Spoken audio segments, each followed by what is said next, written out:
Tell us more about stem cell treatment. How can I get it for my child? So, stem cell treatment is a real serious treatment.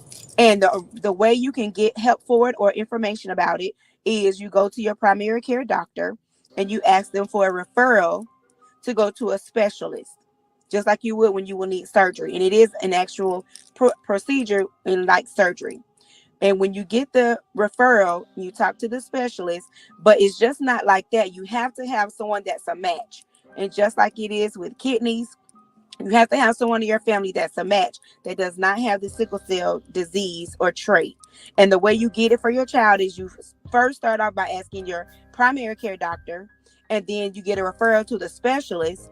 And then that specialist, more than likely in our area, you will get referred to Shands in Gainesville or even possibly in Orlando. So if you have any more questions in reference to that, I would also like to give more information depending on the specific questions for it. But it is a cure and it is help out here. Any more questions? Can I apply for disability for my child? He has sickle cell. Yes, definitely apply for disability because it is definitely out there. And actually, I remember going to Tallahassee and speaking to legislators from different areas in the state of Florida who let me know personally that sickle cell is not going anywhere. And now there are two representatives that are not like us. They are like others, another descent, and they're fighting in the state house of representatives to get more money and more funding because now they see that it's not a black only disease. There are Caucasians that have the actual trait and the disease because love does not choose who gets it and who doesn't. People come together and they match up all the time. And without knowledge and education of their background, that's how sickle cell continues to spread. Next question, please. What is the difference between sickle cell SS, SC, sickle beta plus, etc.? So there are different types of sickle cell. And then I want to explain or just state SS, SC, sickle beta plus, and it all is a part of the gene mutation because we know that sickle cell is formatted in our bloodstream, and that's how a person is born with it. So the different types of sickle cell is according to the types of it's according with DNA and with the blood types in our streams. A lot of people don't understand that we have different blood types within our blood levels. And that's really scientific. So I had to Google it to make sure I found the right question answer for you guys. So the sickle cell disease is caused by a mutation in the beta globin gene. So when you hear stuff like globin, that's really like our blood. And then our genes, that's a part of our characteristics and our makeup. When I go out to do education, I always explain we get our makeup and our characteristics from our parents. Everybody has a mother and a father, no matter where you go. And you get your nose, your eyes, your lips. Every formation that we have comes from our parents. So in the beta globin gene, it's in our blood makeup. And so this can result in an abnormal hemoglobin called sickle hemoglobin or HB. And the different types of sickle cell disease that are on the rise based on whether they're hemoglobin beta S gene, which is probably Spanish or another language to you all because this is all scientific and it deals with our bloodstreams. So there it comes from the gene mutation, which is our different genes that we have. And I hope I answered that question to the best of you all liking. And for me personally, Kiana Griffin, I would like to publicly thank Commissioner Barbara Gertman for believing in me and inspiring me to press on in spite of everything that's trying to go against sickle cell these days. I thank the city of Daytona Beach and Mayor Derek Henry for all of the communities that surround us. Thank you for your contribution to me, Commissioner Reed. I'm sorry, I want to make sure I say that, Commissioner Reed, for her donation to me for $5,000. I appreciate you greatly. I also want to thank the Women's Symposium organization for recognizing me on last year for my hard work in the community, Bethune-Cookman University, which is also an alma mater. Thank you to Mrs. Joyce Cusack, who her son Alan was one of my clients, and all of the sickle cell organizations all over the entire world. Thank you also to the FSCDR, which is the Foundation for Sickle Cell Disease and Research under Dr. LeBronte Hall. They're responsible for us having a clinic in our area. And I'm excited because that will lessen the mistreatment and the in and out of the hospital visits for our sickle cell families and individuals. I want to especially thank my sickle cell individuals and families, Mr. Ethan Johnson and the staff at the health department, and Akesia especially as well. Special thanks to my production and promotions team at Angie B and Barty Productions, Lolo Social Media Promotions, Business with a Heart, and Angie B Productions. I greatly thank you guys. If you can see the at the bottom, you will see the ways to reach out to me. You can also see ways to donate. Oh, and I cannot neglect to say I thank the Jacksonville Jaguars so very much for an opportunity to come there and raise awareness as I'm working, and I have a travel team with me and we go to the games, and I'm grateful from my heart for the Jacksonville Jaguars for that opportunity. I am currently covering Volusia counties, east and west, Flagler County, St. Johns County, Putnam counties, and as of today, I will have a discussion on Thursday to finalize me having the responsibility of Tri-County Sickle Cell, which is also in Orlando, which will cover Osceola, Orange, and Osceola, Orange, and I'm missing one, and Seminole counties. So as you can see, I have my plate full, and sickle cell is not going anywhere. And I'm grateful for this opportunity, grateful for just the press on my heart to run this race. I am a human rights advocate. I'm a sickle cell advocate, and I stand for the right and the treatment of sickle cell individuals all over. I have clients in New York, Connecticut, anywhere there's no advocacy, I make myself an advocate. And I thank you so much for your time this evening. Please stay tuned because we will be having a 24-hour telethon January 28th, 10 a.m. until January 29th, 10 a.m. If you would like a part of your business or organization to be spoken about or talked about within this segment, please let me know. Reach out. You'll see more advertisement all this week and all next week up to the time we will have our 24-hour telethon. You can donate funds because we're doing sickle cell treatment information. We're doing also getting ready to do sickle cell testing. I need to do trait testing. And for me to be able to do trait testing, the kit for 100 tests is $772. I've done it before, but now I need your help to go ahead and submit donations so that I can go ahead and get this again. The way right now you can get tested for your trait is through your primary care doctor. You will have to get a referral to go to either LabCorp or Quest Diagnostics, and then you still have to pay for the test. But if you go through me and my organization, it is free. I do the test, and it's a simple prick to the finger. You will get your results in a few minutes, close to almost like the COVID test. So I've done it before for Bethune-Cookman athletes years ago. So now it's time for more trait testing to be done. I greatly appreciate you all for your time tonight. Thank you so much for those that have been in this with me, have been encouraging me, praying for me in the background, talking to me, letting me know that, they're with me. And I can't thank you enough. And I hope you have a great rest of your evening. And let's continue to advocate for sickle cell everywhere.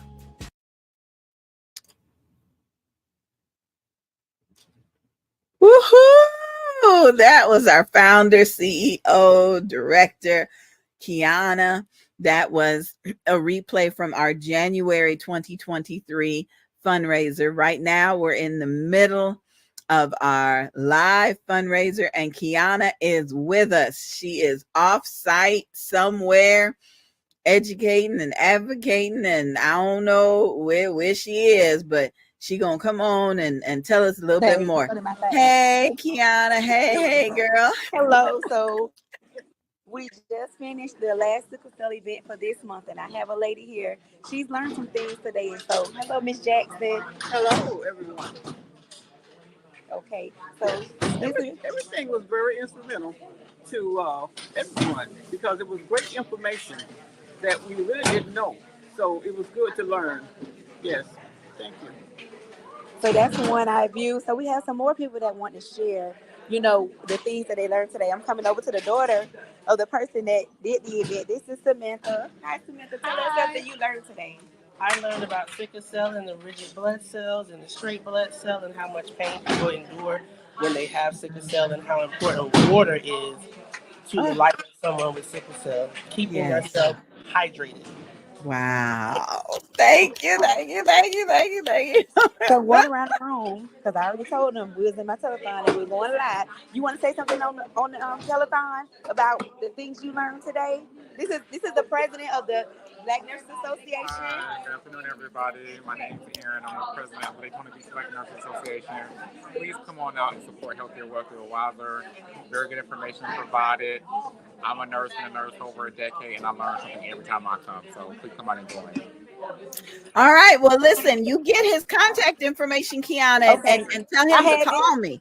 I have it. I Yeah. will. I will. Yeah. 'Cause we The want to hear lady. more from him.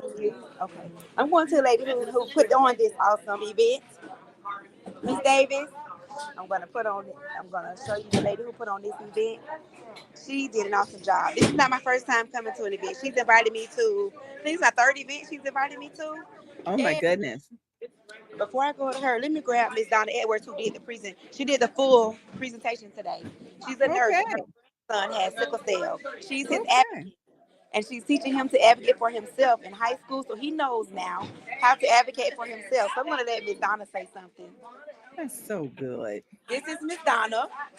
Hi, Hi. how are you? Hello, Miss Donna. I love what I do. I'm a nurse and I have a grandson that has sickle cell. And I love educating about sickle cell, just the things that you need to know about it, what you need to do to prevent it. And Yes. it's not Yes. difficult, but we have to share that. I do work at Halifax as well in mental health with kids. It's an outpatient setting. So every time I get an opportunity, if you have an opportunity, call me too. I'm ready. Wonderful. Thank you Thank so you. much. Thank you. Thank you. Thank you. That is wonderful. Oh, We have Dr. Sadie here with us today. She's going to bring greetings. Hi, Dr. Sadie. Did you enjoy today? Oh my goodness, did I enjoy it? It was wonderful, so informative. Please learn about sickle cell anemia, learn about your family members, the traits. right. Just learn all about this disease. It's all through our community, through everybody's community, but we all Right. need to learn about it. Thank you. Thank you. Wait, let me Oh, get a that's calendar. wonderful. You too. Come on, sweet lady. Tell us, did you enjoy this awesome thing today? This awesome seminar today was really wonderful, and I am so glad that I attended. Even as a retired nurse educator, I learned something even though I've taught and knew the content. So I would encourage any of you that are experiencing sickle cell or you know someone with sickle cell, understand that it is manageable and that God still has you in the palm of his hand. Your Yes. sickle cell Yes. and your illness does not mean that life is over. You still have a full life to live out the plan that God has for you, and he definitely has a plan. God bless you. Amen. Amen. Tell her the Queen Bee, Angie B said, hey. The Queen Bee Angie B said, hey, this Hey, is Queen. Hey, Queen. Look at you. Looking beautiful as ever. Take care. Thank you, baby. See you later. So we have a child here. Come here, big girl. Tell us, what did you learn today about sickle cell here today? I learned that it can harm many people of their cells, and it was like it makes like crescent shape Yep. when it's like when you have the disease, Mm-hmm. Hmm. and you drink plenty more fluids than you used to, Mhm, mhm. and that's all I really know. Good job, big girl. How old is that baby? Uh-oh. The origin Look, of oh, this. Oh, here she there is. she is. How old was that child? Big girl. She's 10. How old are you? Oh, she's 12. I'm sorry. She's 12. She's 12. Wonderful, wonderful. So I'm going to get this young lady right here. Carla. Okay, yes, ma'am. Okay, okay. Okay, you ready? So this is the originator of this organization and this awesome today. Okay. Hello, Hello. darling. Hello. I'm Carmen Davis, and a couple of years ago, I was working at home with COVID patients, and I started praying, saying, God, it has to be something else. We must bring this medical knowledge to the community. All can't come out to a hospital or to a site. We need to bring it to them. So January 2022 is when we launched Healthier, Wealthier, Wiser. If you were healthier, you could do more, you could bless more people. If you're wealthier, you can share that knowledge. And if you're wiser, then you can continue on learning about medical management, how to manage your health care, how to be an advocate on your own behalf, and of course, help your family and others. So here we are today because September is Sickle Cell Month. We must share and get the word out to sickle cell patients and their families so they can too live a better life. Thank you You so much. so much. Thank you. Thank you. Oh, God answers prayers, doesn't he? Donna. Donna. God will answer prayers. Oh, Oh, my goodness. I need to get my stuff together. So that cleaning Kiana. up, I gotta put my stuff away because I've been trying to Okay. make sure I have people come on and I'll be coming back on. Let me get out of here because they gotta clean up. Okay. Try to come back around 2:00. Your Okay. next guest is Okay. Diana Hill Okay. Yes, from ma'am. up north, and we want to hear about Ooh. her book project, Oh, and definitely. yeah, we want Yes, to be able to ma'am. talk to Two her. o'clock. Be ready. Thank you, Okay. I'll Kiana. see you in I a few minutes. appreciate you. Okay. Have a good one. Bye-bye. Everybody, that was Kiana Long, the founder, CEO, and director of the Levi Long. What did I call her? Kiana Long Hargret. It's Kiana. That's what she was.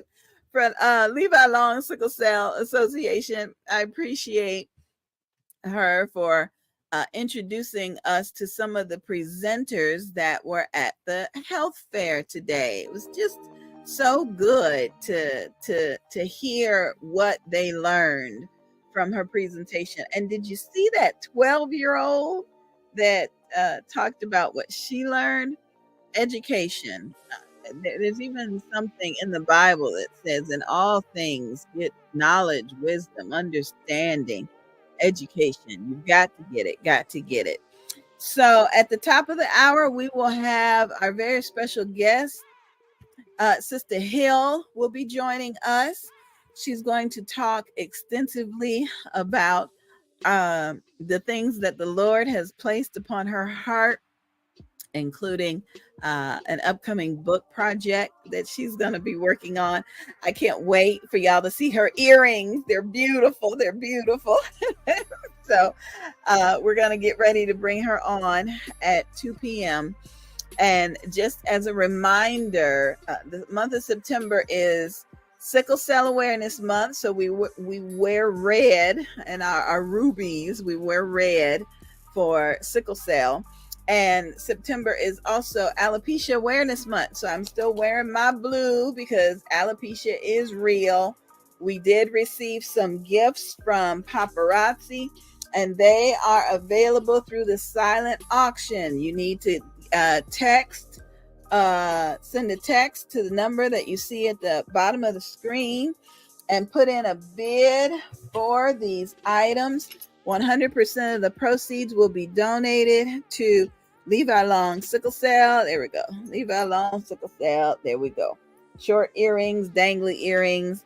Earlier today, we had the owner of a medical spa who came in and talked about her donation, and because she was a nurse practitioner, she also provided some information about sickle cell and another way to look at the way the disease affects our blood cells. You know, Kiana has taught us that our normal blood cells are round and they just kind of bounce through and go through our veins like they're supposed to. Little balls just go in and bring in oxygen and nutrients to our bodies, just like that. But with sickle cell patients, the cells are shaped like the letter C, or even a hook, like was described to us earlier. And the hooked cells tend to clump together and grab hold of something that they should not. And so instead of going through our bodies normally, they end up clumping up and they can cause pain. And so we are grateful for the information that we have learned today. God is good, and that he has allowed his mercy to give us a better understanding of the disease and to be able to raise money for Levi Long sickle cell.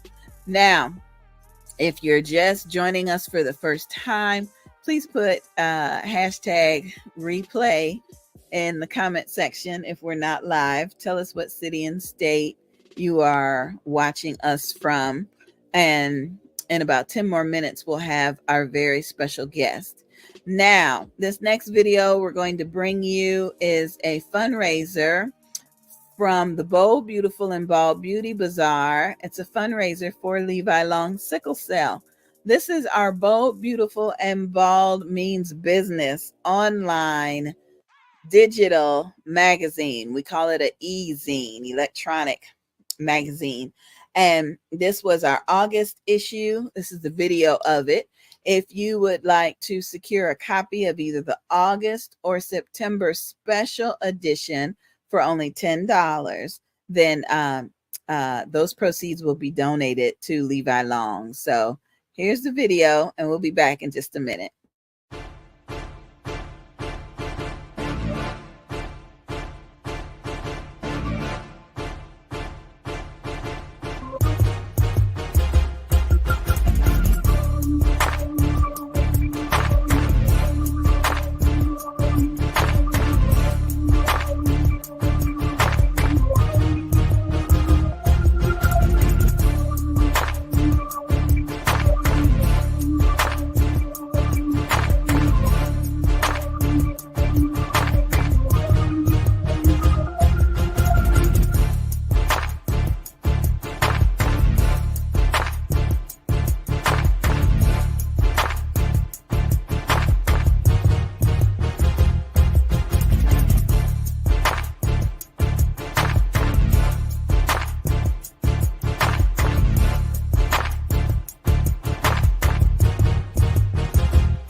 Raheem on the track.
Hey everybody, it's me again, the Queen Bee, Evangelist Edgy B.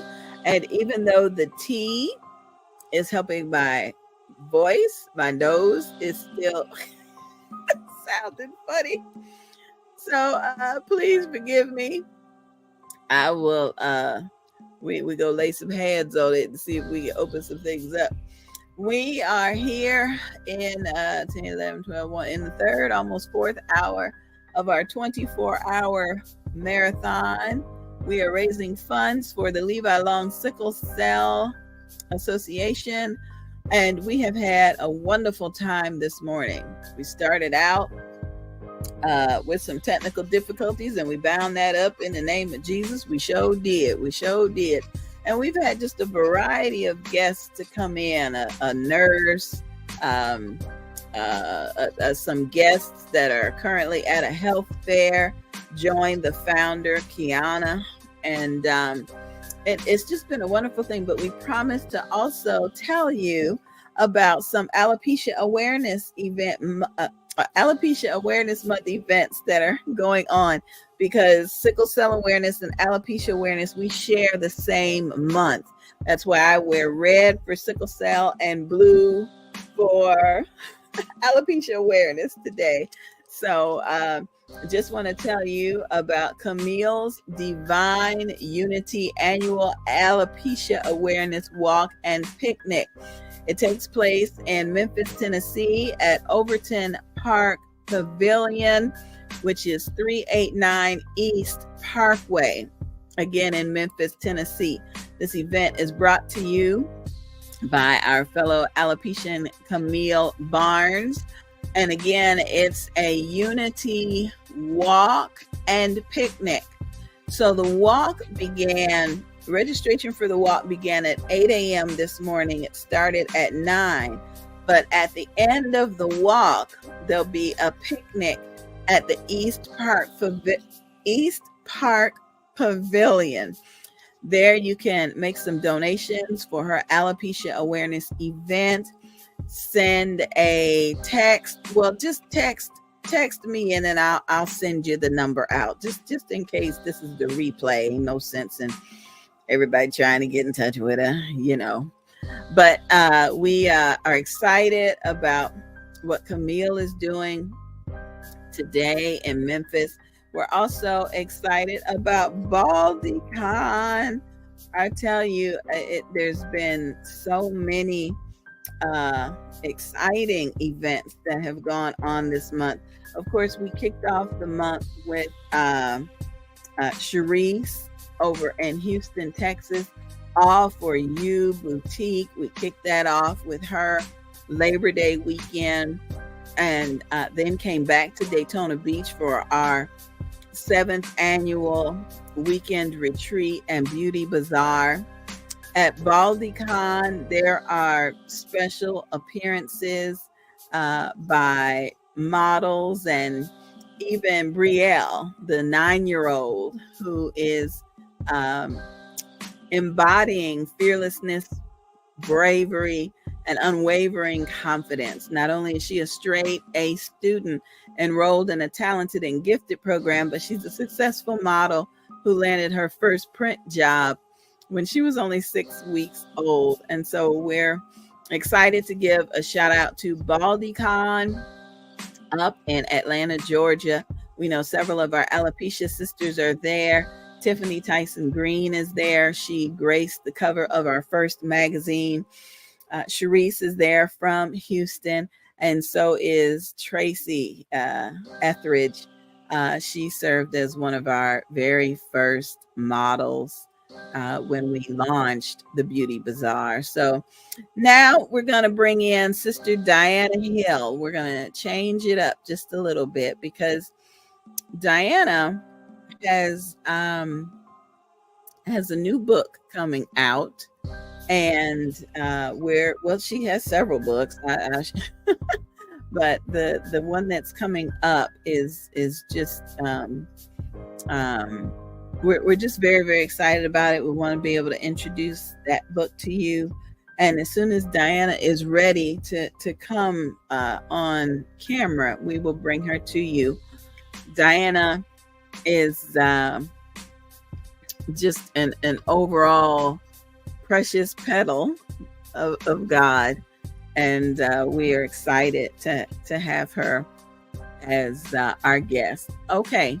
While we are getting ready to transfer to her interview, we want to tell you about a couple of other books that are coming out. Okay, just a couple.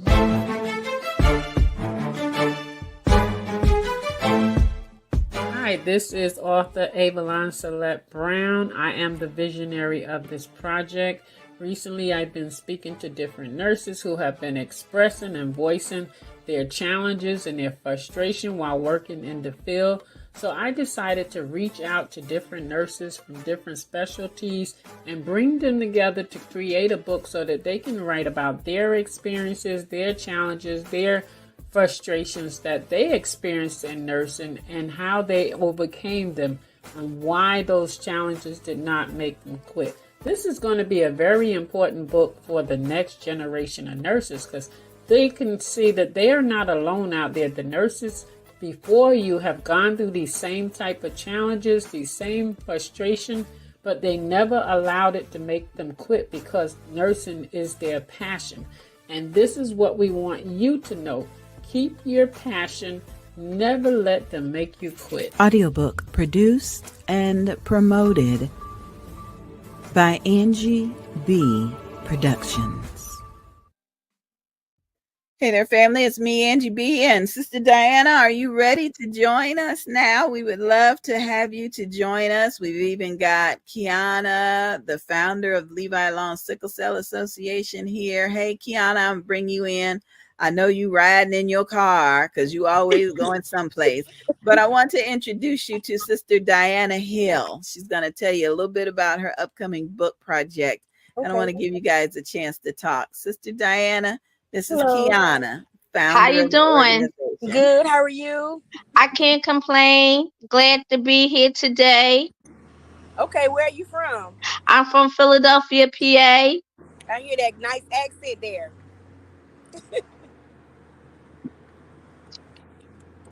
So I'm excited about what's going on. And I always love Miss Angie B on who she represents and how she represents herself. Yes. And how she represents alopecia. Yes.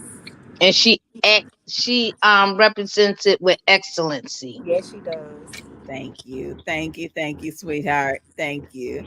So Diana, tell us about your upcoming book project. Okay, so I have 3 things that's going on within the next 18 months. First and foremost, I have an upcoming anthology that's called The Precious Petals of God. And it's an inspirational anthology. It has something where you have to, first of all, women are precious petals of God. That's what First Peter 3, 4, and 5 tells us. That we are the precious petals of God. Not the men, but the women. We're very significant. Even though we're their helpmates, we're significant. And the second part is you choose a woman of the Bible, summarize it, and how did that woman represent you, why you chose that woman. And then at the very end of it is a third component. Mind you, it's a women's empowerment project. Give a word of encouragement to women, how to empower a woman that may be going through something, how to empower them on how they can look for hope for tomorrows. That's the first project. Then the second project, so first of all, I have a book called The Other Side of the Storm that was published in July. And that made Amazon's bestsellers list within the first couple of days. And I have a book 2 to that that's going to be coming out sometime next year as well. I haven't really named the title, but that project starts in November. And then for Women's Month of March 2025. I'm having a conference, a women's conference around both And, books. and So yes, I have a lot going on within the next conference 18 gonna be in months. Philadelphia. I never Yes. been, so I'll have to get Kiana to come over Yes, there. I've been there because I have family that lives in Pittsburgh. My favorite team is the Pittsburgh Steelers. It's gonna be at a Okay. hotel, so it's gonna be very nice. And then for whoever want to have hotel accommodations, then I can have rooms blocked off as well for that as well. That is wonderful. That is wonderful. Now let's go back to Precious Petals. You said that a component of the book is women going through things. Can you No, it's basically the last part is women's encouragement. Like, what can you encourage women who may be going through something that, and just encourage them in Christ first and foremost, because it's a Christ-like book. So to encourage them in Christ in your own words, and just how to encourage them how to be a better woman within themselves. Well, I want to make a recommendation for you because I know a lot of books have like a preface or a foreword, something written by someone. And Well, you know what, Miss Angie B? Mhm. Why don't you do the forward? I was going to recommend Miss Kiana do the forward because she can talk a little bit about sickle cell, how to encourage those mothers that have children with the disease. That's who I would recommend. I think. Okay. You think about it. You pray over it. You think about it. Okay. Okay. Okay. That'd be good. Well, Kiana, would this be something that you even want to be interested in being a part of? It's a Of small fee course. broken down into three different parts. Kiana, You think about it, the yeah, deadline is sometime the end of October. So you let me Kiana's know. on the And as a road. matter of fact, Miss Angie is my publisher. She's publishing in this She's book mine for too. me. And she's She's mine also too. doing the marketing. She's doing everything. She's mine I too. got a fabulous team. Praise the Lord. But So you let Yes. her know. You I let me know, Okay. but you let Angie know because there's a deadline. So I you let think me know. Yeah, I think Okay. Kiana can write 3 or 4 paragraphs just for the beginning, just to open it up and give encouragement. And but we'll talk about that. We'll talk about that. And Yeah, encouragement, you can write about the sickle cell at the end, because the beginning is the main part. It's about the the um the petals of God and the women of God. it is wonderful, wonderful, That is gonna be wonderful. so nice. You can put that in your bio. You can make that about your whole bio. That'd be so good. So, Diana, do you know anyone with sickle cell, or you I know? actually do know the people that I know that had sickle cell. They're unfortunately they all passed away. One of my good girlfriends had sickle cell. She lived to be 40 plus years old, but she got killed. Sickle cell didn't kill her. She got shot. So, and she died. But a old boyfriend of mine that I used to deal with, that I knew all my life until he passed away, his whole entire family had sickle cell. And at his funeral, his sister was in the hospital with the crisis, and they allowed her to be discharged for them couple of hours just to go to her brother's funeral. And she had to go back to the hospital, like she was in a crisis in the hospital at her brother's funeral. And she was like, I don't care if y'all don't discharge me, I'm discharging myself. Right. She's like, I just want to leave for a couple of hours and come back, but I can't miss my brother's funeral. And then she passed away like 18 months later. Oh Jesus, Kiana, does stress bring on a crisis? Oh, definitely. That's one of the main factors of a crisis, stress. Stress, Really? dehydration, yes. And that's why I advocate so hard, because even if my clients have a notice or anything to not get evicted. All of that can bring on a crisis. Mm-mm. So the weather change, the change in seasons is a crisis on your body. Allergies and cold weather and hot weather. Okay, but the emotional stress can also bring on a crisis, right? Yes, definitely. Oh Lord. Wow. Yes, It's a Kiana, you lot. Is sickle yeah. cell, is that an autoimmune disorder? Oh, it's an inherited disorder. You're born with it. Right, you're right. Because everybody that, and my god sister, daughter, my niece, she didn't have sickle cell, but she had the trait from her father's side. And when you get someone else that has the trait, that's what brings the children on with disease because it's a trait plus a trait equals the disease. That's the only way you can get through your parents. That's the only way. Kiana, I Mm. appreciate Only what you way. said earlier about how you don't catch it like COVID. It's not like out in the Mm-mm, air. You catch it. mm-mm. Yeah, yeah. God bless you. It's a real inherited disease. Yeah, yeah. Oh my goodness. Hmm. So Diana, congratulations on that book that went Amazon #1. Yay! No, it takes a great effort to do that when you're working with other people, and Yes. you still got And room. guess what? This book that you're in, Miss Angie, that's Yes, going to be an Amazon bestseller too. I prophesize over that. You know, I That's told you it. that weeks ago, you did. That's You did. it. You did. You and told us. I'm saying it again. Mm-hmm, That's mm-hmm. it. Oh, I'm so proud of you. So proud of you. Well, Sister Diana, please do me a favor and share this broadcast with everyone and ask them to make a donation to Sickle Cell. Ask them to seek out a Sickle Cell uh, association in their area and volunteer. I tell you about Kiana. Kiana founded this organization, and the reason she's in her Kiana, do you have sickle cell? hmm? I don't, but I lost three cousins from it. My children, their Okay. mom disease. So it's in my family on my father's side. It's in my children's family on their father's side. Hmm. Do Yeah. any of your children have it? No. Well, that's a blessing on itself as well. Yes. They just Yes. carry the trait. Nope. They don't have a trait either. No, that's a No. blessing all in itself right there.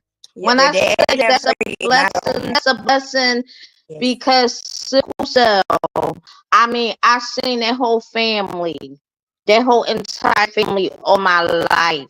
I seen that family in and out of the hospital. I seen my girlfriend suffer. I seen her suffer.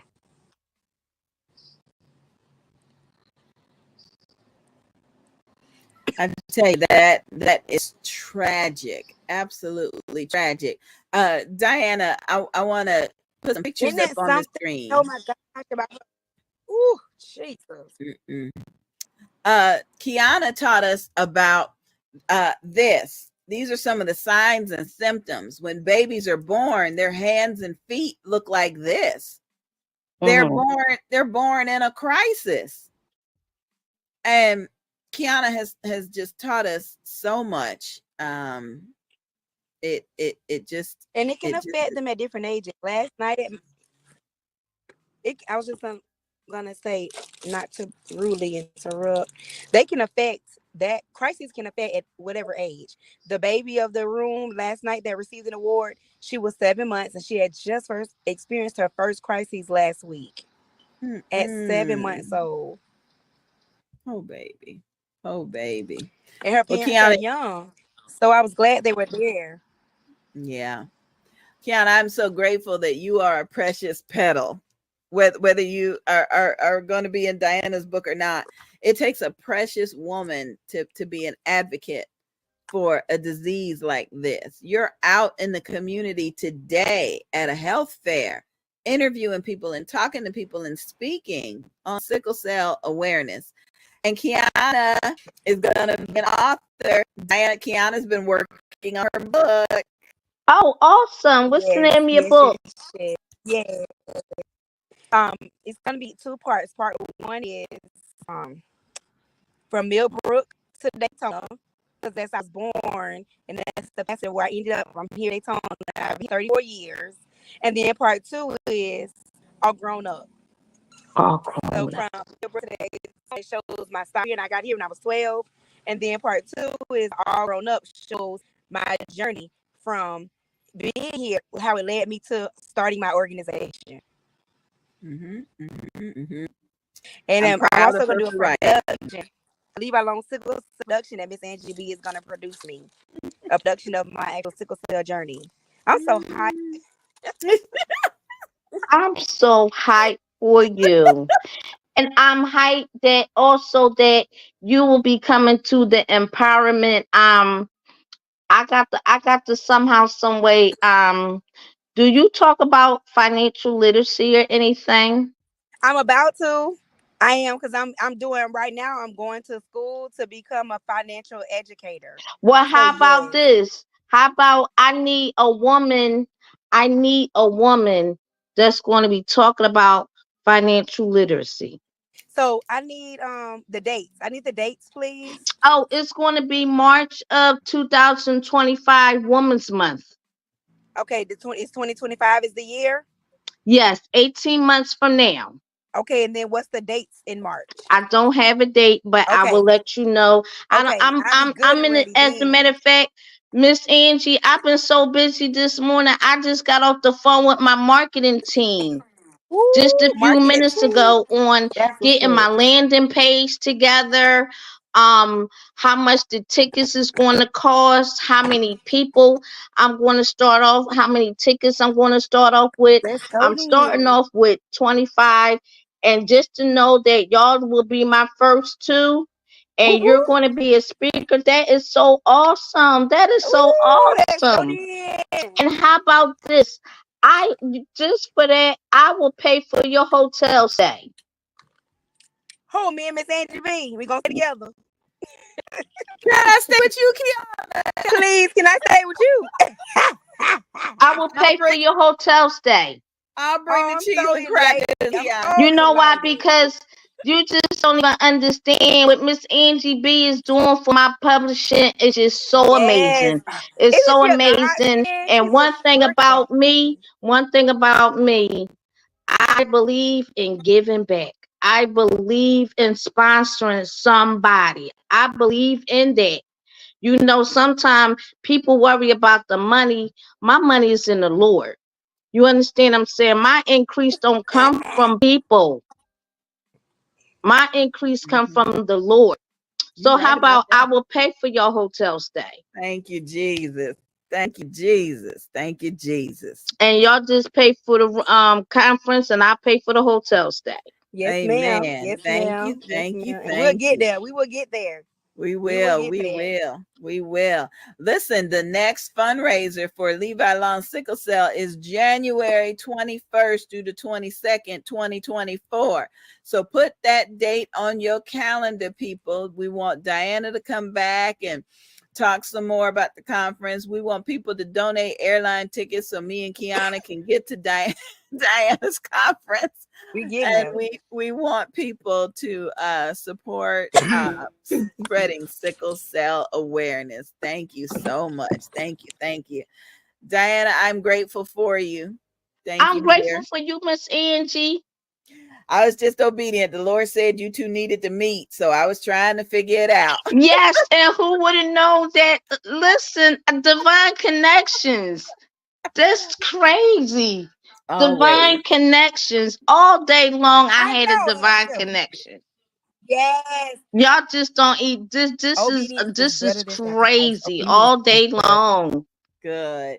Well, Diana, listen, tell everybody how they can get in touch with you. So if they're I can interested in the be book reached. or I can be reached through my Facebook, Diana Hill. I have a Facebook group called the Everyday Woman Transformative Group by Coach Diana Hill. If you want to join that, and my IG handle is Diana1788. okay. So when you hang up, put all that information in the comments in the broadcast. People will be able to Okay, connect with you. and I can share my email address and all of that. That'd be good. God bless you, my sister. I appreciate you. Thank you so much for coming on. We are grateful for you, Sister Diana, and I will talk to you later. Oh, that was wonderful, Kiana. Look at God. That was Look at God. perfect. That was That, perfect. look at Perfect God. timing, perfect everything. That happens when Mhm. you are obedient. It works just itself out right then. It was Yes. perfect. When you say Who would know God, would have got on him, got blessed I with a know. hotel trip? Oh, I know. She is just a blessing. She truly, truly is. I tell you. Now listen, Kiana, you've also been invited. Let me put this flyer up right quick. And I'm gonna put you backstage for a second so I can read the flyer to you. Kiana, you have been invited to come and share a brief testimony about sickle cell at in St. Augustine, Florida, at It's All About Jesus and Me, the teaching ministry. Okay, the teaching ministry. Pastor is Mary Hope, and she is the host. The conference takes place November 10th through the 12th, 2023, at 1855 Prunier Road in St. Augustine, Florida. The conference is based on Luke chapter 22 through 24, which says, "And being in an agony, he prayed more earnestly, and his sweat was his sweat was as if it were great drops of blood falling down to the ground." Have to excuse me. I'm still struggling with my voice just a little bit. I sure didn't mean to mess up the word of God. But that is Luke chapter 22 through 24. So, Kiana, you've been asked to come and share a testimony or a song and spread a little of sickle cell awareness at a conference presented by It's All About Jesus and Me, the teaching ministry in St. Augustine, Florida. The title is A Gethsemane Moment, Blood, Sweat, and Tears. And I truly believe your testimony about sickle cell will be well received by the attendees at the conference. We've got the MCs and the speakers lined up.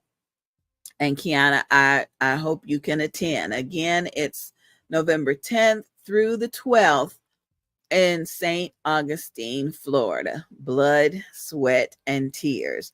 Okay, Kiana, I know you're making a transition from the vehicle. Just wave at me when you are ready to come back on screen. And thank you for saying you'll be there. I know Pastor Mary will be grateful. Very, very grateful for that. And we've just got so many things that we're grateful for. Kiana taught us last weekend that a stem cell surgical procedure is currently the way to cure sickle cell.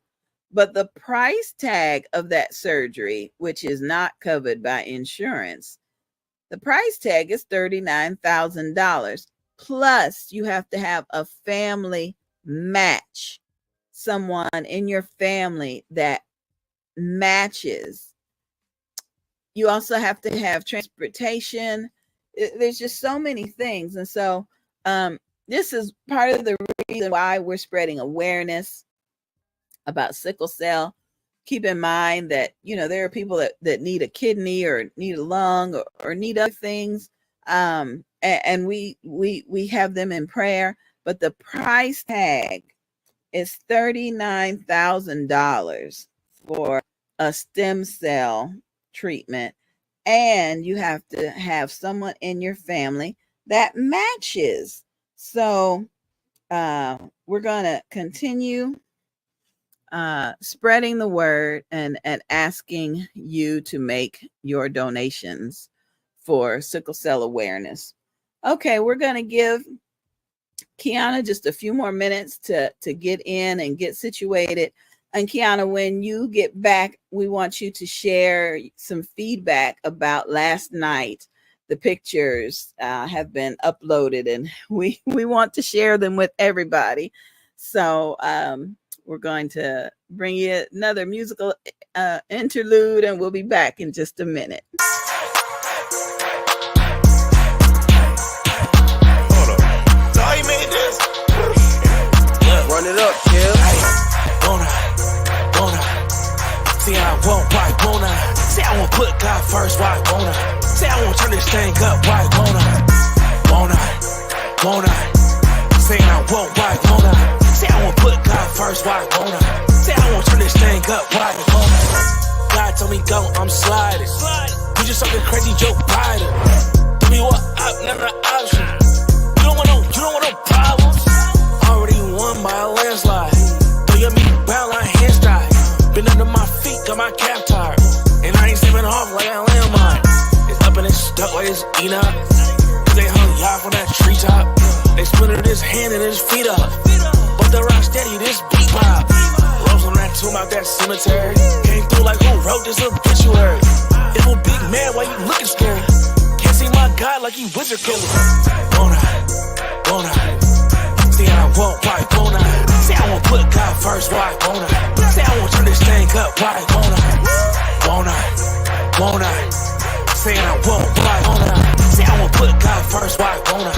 Say I won't turn this thing up, why won't I? Say I won't hit up the club with Glow Nation. Tell them all put on Stomp by Kirk Frank. Low saving that we headed to the radio station. Got power with those sisters recreating they whole place. Kanye West ain't the only one rapping about Jesus. Go to rolling louder with these sarcasm and all the demons. In the middle of my set, and I'm really from the West. Throw money in the air, but I really ain't impressed. I got jewels on my crown, now I'm shining big time.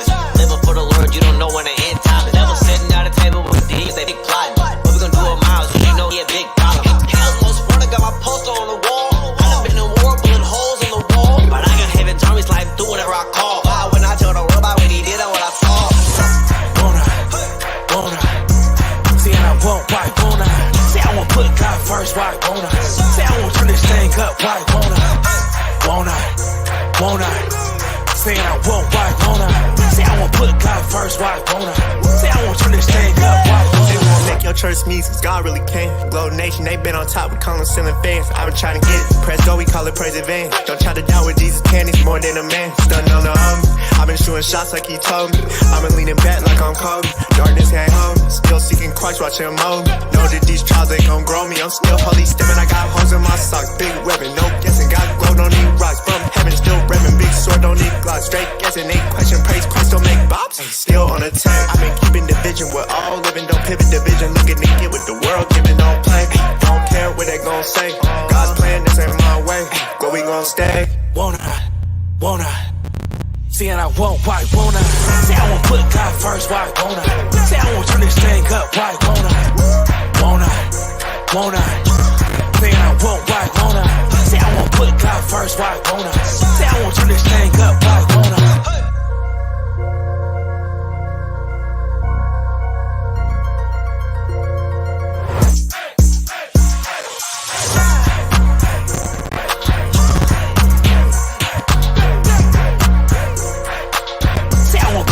First, why won't I? You have to learn how to advocate for the families. You have to learn how to communicate with the individuals. You have to learn how to communicate with the hospital staff, with the states, with reaching out for funding. Oh my gosh, Kiana, it's enormous. Yes, it is. It really is enormous. So tell us a little bit about how you deal with the individual families. Do they contact you when they're in crisis? Do you find out when they're en route to the hospital? How do you find out? So the same clients that I started out with in 2009, I still have some of those same clients. And then, of course, I have newer clients as well. I even have babies. Oh, my. And so they know me. I know them. Mm-hmm. It doesn't matter if they're going to the hospital and they need me, they'll call me. Or if the most recent, as of last night, if they're in the hospital, they've been going to that same hospital every time. But then all of a sudden, things change. and the orders that the doctor has left are not being followed. Oh. Then I have to go to the hospital and I have to Oh. advocate on their behalf physically. I like doing it via phone and letting things get done, but if I have to go there physically, then I Mhm. have to, really look at the situation and ask them what is going on Mhm. physically from their mouth so I can hear it, and Right. then go to the nurse. And that happened last night. Mhm. So, do you have what kind of authentication do you have? Do you have a badge, or do you have some type of documentation that certifies you to be an advocate? What do you have to show to them, or what do you say to the hospital staff that will allow them to accept you as an advocate? So specifically for me, I do have a badge. I have my badge with my picture on it, with my name of my company. And I have a few badges because Okay. some I use in the hospital, some I use in education in the community. And Mhm. so honestly, if you're advocating as an advocate, you don't Mhm. have to have anything. You just go and talk to nurses and the doctors with sense, Okay. advocate on their behalf. Because this is my company and Mhm. because I am an advocate and I do this with them Right. specifically, and I Mhm. want the hospitals to get to know me. So I wear my badge. I put my badge on last night, went to the hospital, and the Okay. first thing I did was I asked for the charge nurse or the DON, the nurse that's on duty right then.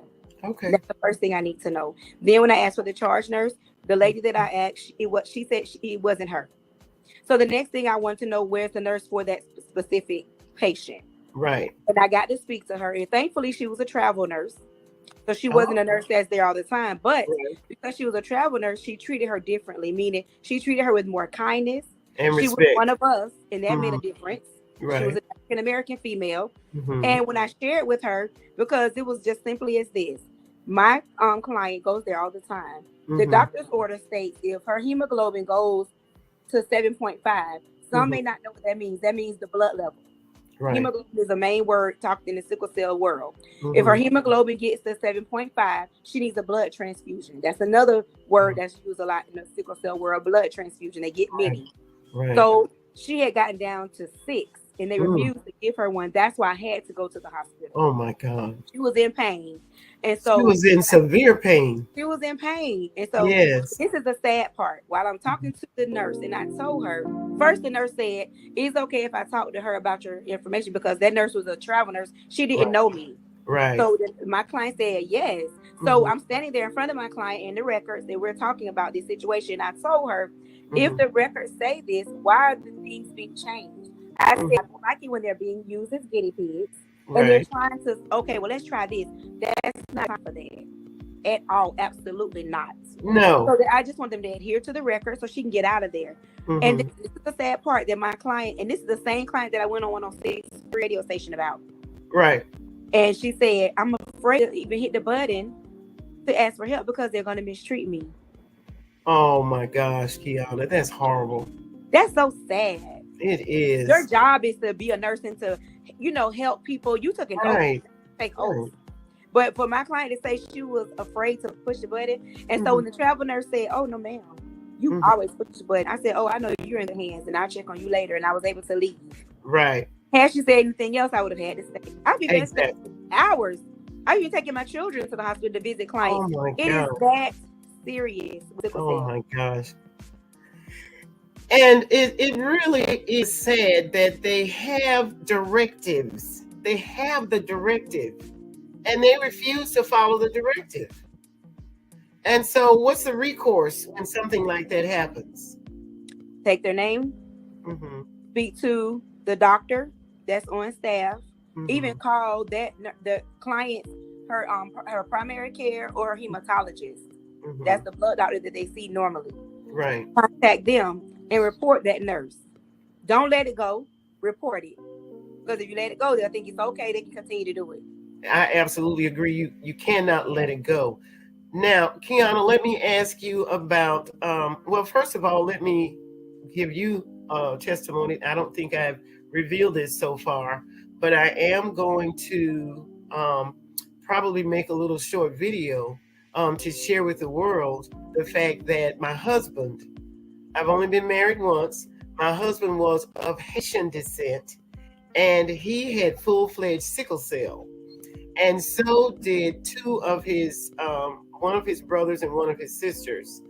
And he lived to, when I married him, he was 45. And he only lived for 6 years afterwards, mostly because he refused. He was terrified of a blood transfusion. I mean, he was simply terrified of it, and he refused to have a blood transfusion. But he had several crises while we were married, and it was extremely difficult. It was difficult for me because I wasn't familiar with the disease until we married. And though he did share it with me before I married, I still didn't realize that I was going to end up being a nurse. I just didn't know. You know, he was a little tall, you know, he's a little fine, you know. Yeah, I said, girl, it can't be that bad. It was that bad. It really was. It was sad.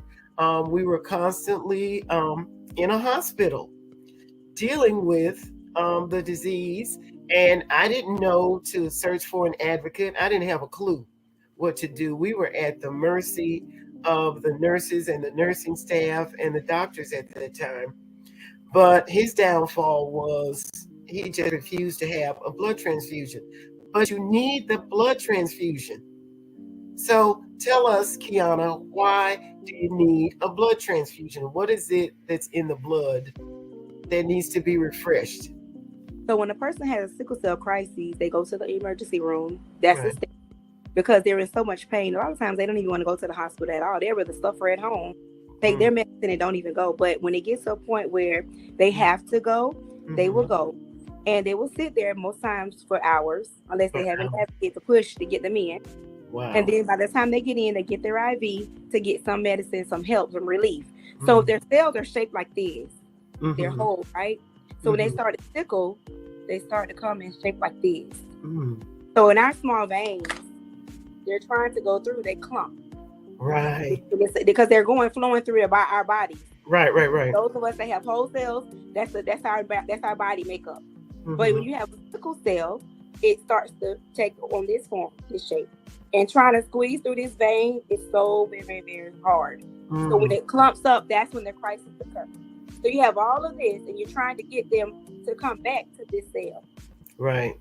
So the blood transfusion, it helps to replenish, to get the blood back flowing as a whole cell. Right. But, and I understand his point. I've had a client who did get a blood transfusion once, and the blood was bad. Right. It didn't agree with her body. She ended up in ICU all the time. We almost lost her. She's young with one child. Wow. So that's, I can understand his fear, because there's no guarantee. You remember we did the blood drive. Yes. Because more of us, we need to do more blood drives. We need to give and donate more, because we need to, yes, because there's blood that needs to go to our people. Exactly. Yes. Exactly. Well, I am an avid believer in participating in blood drives, and I do it on a regular basis. And we need to do more to encourage people to donate blood. It doesn't cost you anything to donate blood. It's just a little prick, and they can draw quite a bit of blood, and then you can give blood on a regular basis. You can give blood on a regular basis, and it really does save lives. And if you're an organization, you can set up your own blood drive free. They'll do your advertisement. They'll give you all the paperwork, and it's the red blood bus, the red bus. Right. They'll set it up for you for free. The only thing they ask is that you allow them to be there for a minimum of 4 hours. But everything is free. They give you all the publicity. They'll post for you. You can share it on Facebook and all social media platforms. And it's that simple. And it's free. And it's free. Okay, so what we need more than anything else is a brick and mortar. If we had a brick and mortar, that's another one of our goals, Kiana, is to have a brick and mortar so that we can have sickle cell drives to give free testing, so that we can have the big red bus, the bloodmobile, come. So I do have a brick and mortar. Oh. And so it's at 984 Orange Avenue. Oh. I came on Facebook last year, and I solicited to open the doors. I did open the doors, and then the bill is $1,600 a month. But I believe. Hold on, Kel. Are you kidding me? I'm not.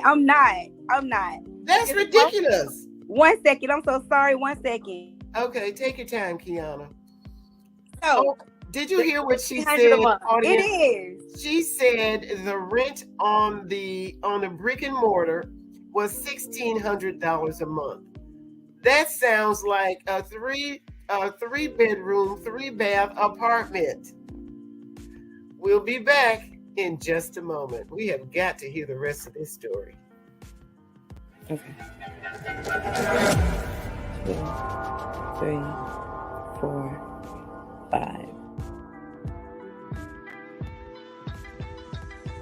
Hi, my name is Sonia Bennett, and I reside in Detroit, Michigan.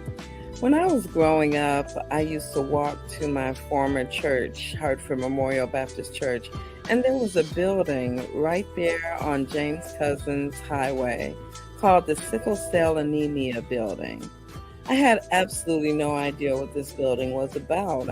I didn't know what sickle cell was. I didn't know why sometimes I would see people going into it who looked like they were in pain. I knew nothing about it. And as I got older, I learned that one of my favorite singing groups, TLC, had a member in that group that had sickle cell. Her name was T-Boz, and she would talk about, as years went on, that there were times she would be backstage and in so much pain that she couldn't go out and perform, but she would push through the pain because she knew that her fans were looking forward to seeing her. And she really was the face of TLC, and she still is. T-Boz, I have a lot of respect for you for fighting through that pain of sickle cell. At this time in my life, I still New from Inspired, the Alopecia Awareness Special Edition. Visit laderopress.com. 9 brave souls share their alopecia journey in this Confinement Chronicles Special Edition. Online everywhere. Hey everybody, it's time for today's health tip. Today's health tip presented by your wellness coach, Kim. Visit her online at krbutler.goherballife.com. And now it's time for today's healthy tip. Hey everybody, it is Coach Kim here. I just want to share something with you about the curious person who is looking to lose weight and maybe trying to figure out how to do it and how to get started. Well, we have a 3-day trial pack, and in this package, you'll find 6 packets of our cookies and cream shake. That is the most popular flavor tasting, and it is so yummy. And you'll get 6 of our teas inside. You'll get 3 of the lemon and 3 of the raspberry. And what this will do is it will give you an introduction to the Herbalife way of doing things, meaning that we have 1 to 2 shakes a day. We'll have 2 colorful snacks and 1 healthy meal. And we get to coach you along the way. So when you purchase this, which is $35, you will get me as your coach. I get to walk the whole journey with you for the next 3 days, however long it takes. And I'm looking forward to it because I'm going to be a guest next month, and we get to have a challenge. Talk to me at krbutler.goherballife.com, or call me or text me at 240-281-7865. And I look forward to introducing you to the Herbalife way with this 3-day challenge. Well. Thank you, Coach Kim. We appreciate today's health tip. Better You Nutrition. We appreciate you, and we're looking forward to the challenge. I am the way, the truth, the light. Nobody comes to the Father except through me.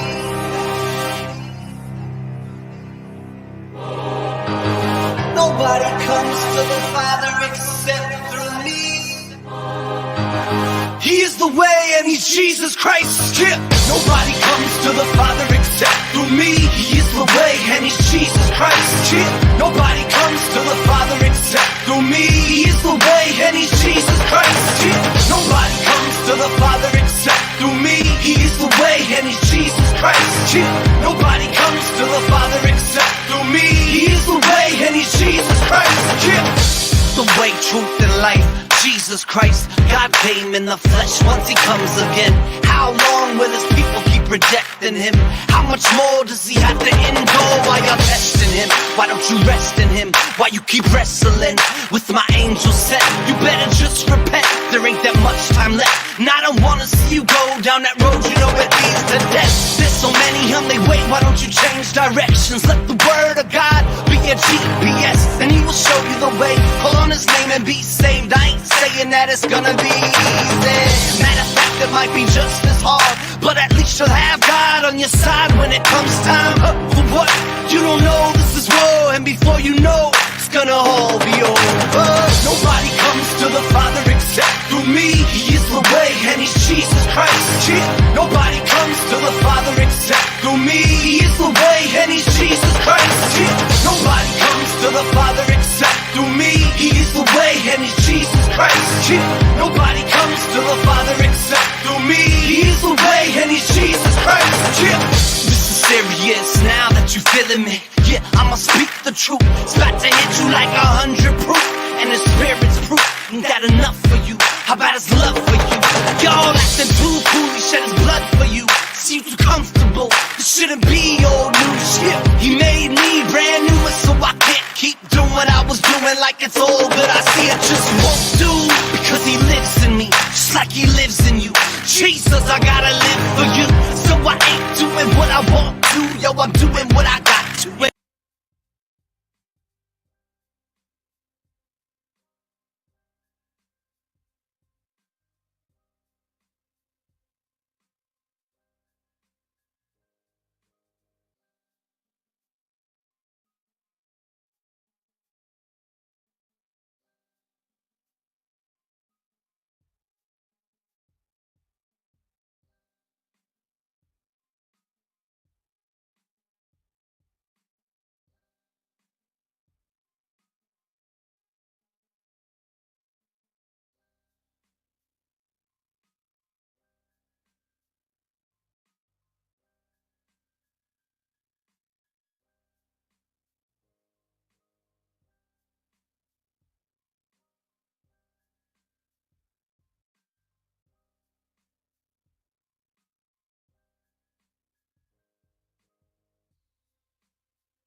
Oh man, it's been 27 years and I can't believe it. I'm still in love with this thing called teaching and learning.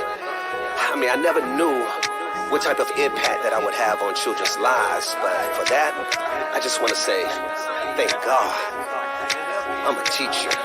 I am a teacher. All I ever wanted to become a teacher. Guess what made a difference in my life? A teacher. If you're proud to be one, let me hear you say, I'm a teacher. I am a teacher. All I ever wanted to become a teacher. Guess what made a difference in my life? A teacher. If you're proud to be one, let me hear you say, I'm a teacher. Step into the room at last. Every student that I teach gon' pass. Yeah, we had a 1 to 23 ratio, but it doesn't matter. I'm committed. You could do the tricky math. How we gonna do that? Enthusiasm. What a teacher gotta have. Enthusiasm. I ain't even trying to hear anything about who at risk or a bottom quartile list. Coming out the gate swinging, fighting for my students and I'm believing. Ain't no meaning, money, no rock, paper, scissors or a glow. The real ones engage at the door. Hit it with an anticipatory hook. Always intentional, so you know they had to look. I'm committed 180 days, and all my teacher friends, man, they feel the same way.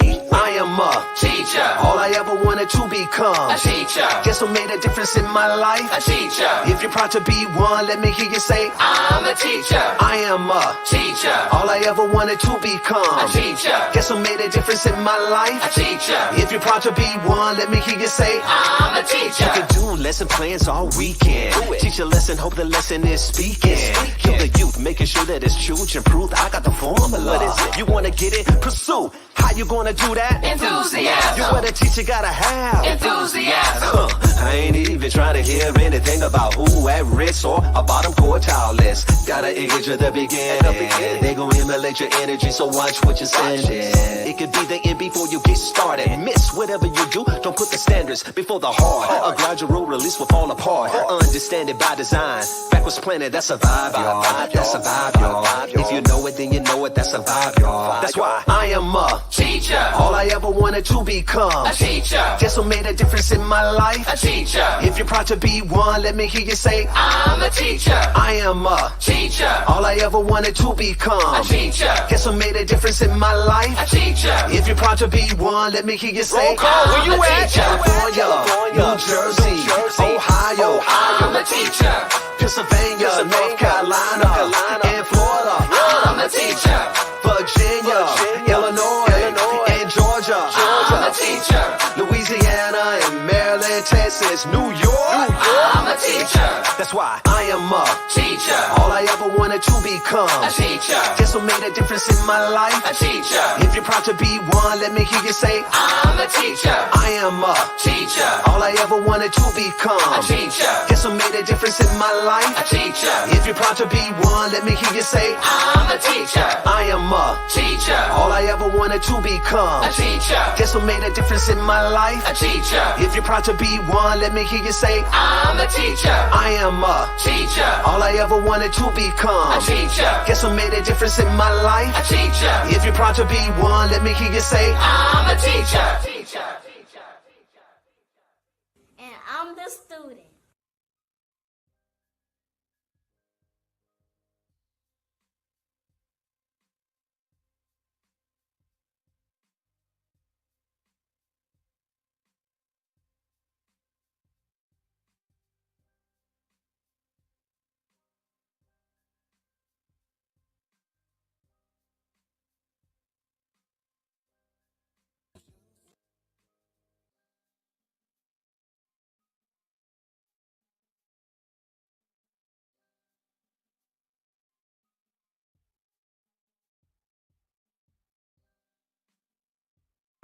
Yes. Have a place where, and it's already set up. I've given, I had a grand opening. The city says they want me to do another grand opening. Good. I gave the keys back to the owner. Oh, it's okay. Even though I gave the keys back to the owner, nobody wants the space but me. But we know in business, money is business and business is money. Yes. I didn't have $1,500 anymore. I exhausted my income tax last year. Yes. All that I could. So my plea to everyone that can see this video is, if you have funds, if you know how to, I do have a grant writer now. Yes. Have a researcher now. Okay. My owner said, you want the keys? Whenever you want them, just come get them. It's my space, right? That's the favor of God because He has That a is sickle the cell trait. favor of God. Did you just say the owner said if you want the keys to come get them? Come get them. Girl, He that's said G. he has the sickle cell trait. Really? So when I gave him my vision and my plan, he brought people from out of town to come and walk through my building because he was so excited that I was excited about helping people with sickle cell. Again, it's business. I can't keep a sickle cell door open without your help. No, you absolutely cannot. And you shouldn't So, have to. You shouldn't have to, Kiana. I mean, look how much you're doing. You're making a sacrifice. This is a huge sacrifice for you. And we appreciate it very much. But we need help. We need your help. We need everyone's help. I strongly believe in the first hour we're going to get the $800. We already have. Absolutely. So all of the money that's coming is going to go toward the face of the building. Yes, absolutely. And I might as well go ahead and add the fact that Kiana and the Levi Long Sickle Cell Association needs a vehicle. So God, we are asking and believing and standing on the word that she will get a vehicle, because right now she's using her own private vehicle that she needs to transport her own family. And so we need so many things. And we are going to get everything that we need. Everything. God is going to supply everything that we need. Yes, He is. Kiana Griffin. Yes, they are. If you have any questions, audience, please text them to 407-914-6519. Now, let's move on to a cure. Some people think there is a possible cure for sickle cell. Even if there is a cure, Kiana, I'm sure it's probably on the very expensive end. So the details of the cure, and there's an absolute cure.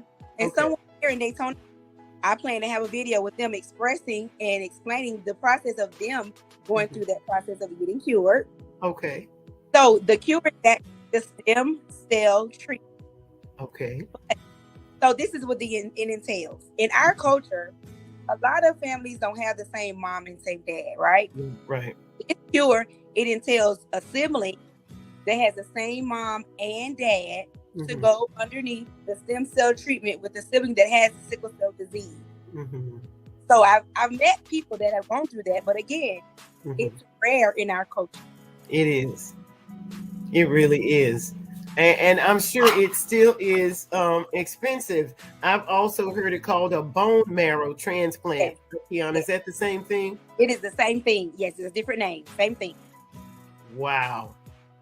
And you're right. It is rare. As a matter of fact, I have some information here that states that the sickle cell trait is more common among people whose ancestors come from Africa, the Mediterranean region, the Middle East, South Asia. However, anyone can have the sickle cell trait. Correct. Do not think that just because you don't have melanin in your skin that you could not possibly get the sickle cell trait, because that's just simply not true. Okay, so someone has sent a question and they said, they told me my daughter had the trait. Oh my goodness, but they didn't tell me what to do about it. Okay. How can you answer that, Kiana? So with a person that has the trait, they would need to make sure that they stay hydrated. They will need to make sure that they dress the weather. And we have in Florida. We know when it's going to be cold. We know when it's hot. Right. And the sickle cell crisis is the one that has to go in and out of the hospital. But the trait is a less pain at all. But they just have to have the knowledge of not meeting someone else that has the trait to not get the disease, and educating that daughter that has the trait. So she too will not date and marry and have children from someone else that has the trait.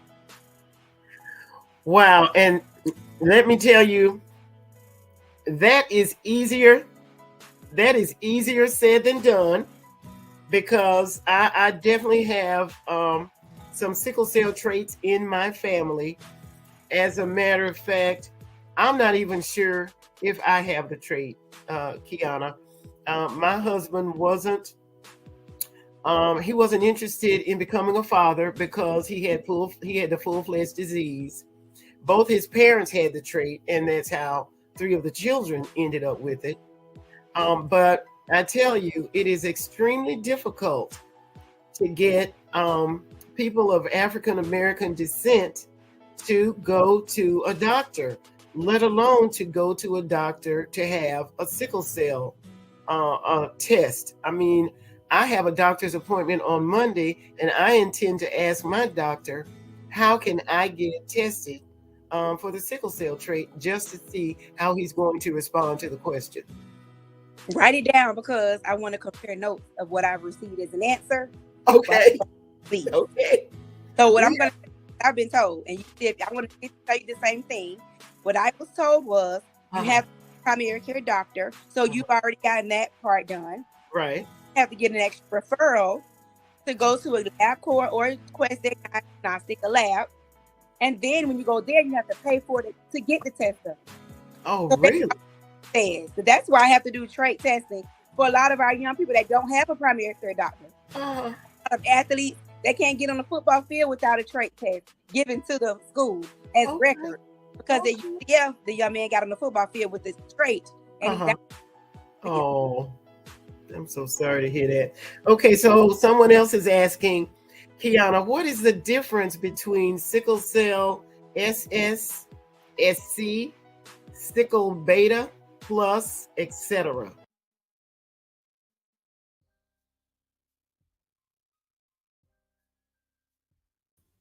We are going to come back real soon so we can get that answer from Kiana. I want to thank Laretha again for helping us to spread alopecia awareness by conducting that extensive interview with Kiana, the founder of the Levi Long Sickle Cell Association.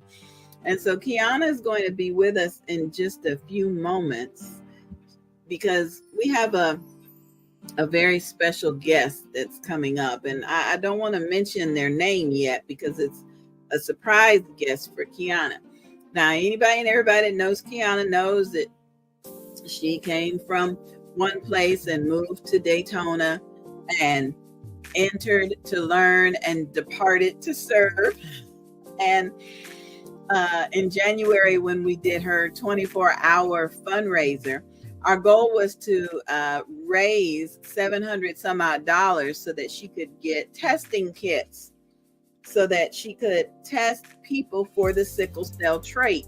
And the first people that she wanted to test were the students at Bethune-Cookman University, her alma mater. And so she remains very passionate about the students there, because, you know, some of them could be interested in starting a family. And if you know whether or not you have the trait, you can plan a little bit better about who you start a family with. And so Kiana has been an advocate. She's just been running around all day. She had a health conference to go and speak at, and we've had interviews, and we will be live with you until 10 p.m. tonight, raising awareness and raising funds for Levi Long. Now, let me tell you about Kiana's night last night.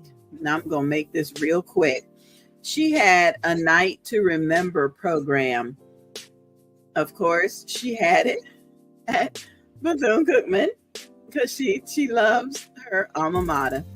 And this was the program last night. These were just a few of the guests that were in attendance. We had to wear black and red, because, you know, those are the colors.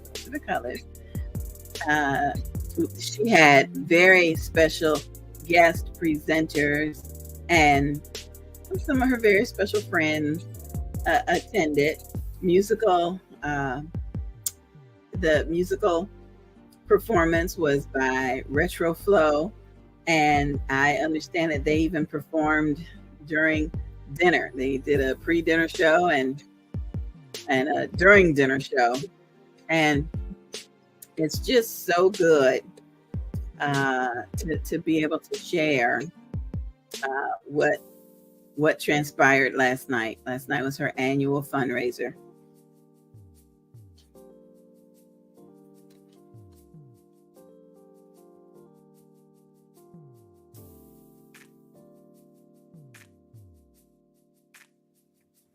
I love this picture with the hand on the shoulder. It's like, it reminds me of the book of Titus, where it says the older women are supposed to teach and guide the younger women. That's what this picture reminds me of. Not that anybody's older or younger, but when I first saw it, that's what it made me feel like. Passing the torch along, sharing the information with others. And so Kiana has had a very exciting weekend, and the guests were just all just very, very excited to be there. So now this is, going to really be a blessing today, because the Levi Long Sickle Cell Association needs a vehicle. Right now, if there is a patient in Volusia County that is in crisis from sickle cell, they can call Kiana and she will go pick them up in her personal car and take them to the hospital. Levi Long Sickle Cell Association is a 501c3 nonprofit organization, and it needs its own vehicle. So your donations this weekend, because we will be here with you until 10 a.m. tomorrow morning, your donations will truly, truly help. Kiana, I'm so glad you're here. Thank you. Praise God for internet connections. Can you hear me? Yes, I can hear you loud and clear. Thank you, dear. Kiana, I've been bragging about how much you do over at Bethune-Cookman. Hello, everybody, and welcome to the live. We're just having a little bit of technical difficulties. I hope you guys can hear us. So today has been an awesome day. Today was a health day in Ormond Beach. And so I got a chance to speak up a little bit about sickle cell, as well as Nurse Donna Edwards. She got to do a presentation. Her grandson, Donovan, is suffering with sickle cell, but he's doing well. She's an advocate for him. And I encourage everyone, it doesn't matter if you are close-knit with the person, you can be an advocate. I was sharing how I've called New York from Daytona Beach, and I've advocated for those. I've called Connecticut, and I've advocated. So you don't have to be in the same city or state that a person is in to be an advocate. You can advocate from anywhere. It's so important that we let our sickle cells, those that are living with sickle cell, know that they have an advocate. They have someone fighting on their behalf when they can't fight for themselves. That is perfect. Now, lipstick on. Kiana, but last night was an awesome experience. Oh my goodness. I remember my first banquet was in 2021. Couldn't have it last year because we had two hurricanes.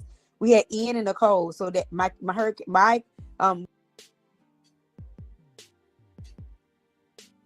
Oh no, I hope we didn't lose her. I know she said her internet was acting up. Lord have mercy. It's just been one of them days, I tell you. But we not going to give anybody but God the glory. And I'm going to bring in this hour's very special guest, Dr. Bethune. Thank you. Thank you for being here. Greetings. Welcome. It's always a joy to spend time with you. Oh my God. I'm so thrilled. I know Kiana is going to kick herself, but that's all right. She said it knocked her out, but she coming back in. So very good. Tell her, don't let technology defeat her. I know. We not. That is so good. Oh man, it is wonderful to see you. Okay, Kiana, your special guest is here. Let's see if the internet hangs in there. And how's the weather where you are, Doc? It is absolutely beautiful today. You know, the seasons are changing, but the sky is clear and it is just, it's beautiful. That is good. Beautiful. Yes. That is good. Okay, tell me about the Family Legacy Incorporated. Well, I tell you, we Bethunes are always on the move trying to uphold our part of the responsibility of maintaining the legacy of Dr. Mary McLeod Bethune. As you know, that's my grandmother, and we are now one family. For years and years, folks tried to have one side battling the other. We decided that we're not gonna let somebody else decide how we manage our legacy. And so we are one unit. This is the family legacy, because what we do affects our children, our grandchildren, our great grandchildren. And if we're not careful, folk like DeSantis will draw a line through our name, and we won't have a legacy. Okay, Yeah. so Yeah. because he's trying to erase history, or at least write it the way he wants it to be written. Yeah. And so part of what we do is make sure that our history is told correctly, that it is connected to where we are today, because our strength is built on the legacy of our descendants, Right. and our ancestors. Right. We have to constantly connect, help our young people connect, so that they understand greatness is on our DNA. Absolutely. Yes. Absolutely. Thrilled. I'm thrilled about that. When you contacted me and said sickle cell, I have a long history of being connected with Daytona, Volusia County sickle cell.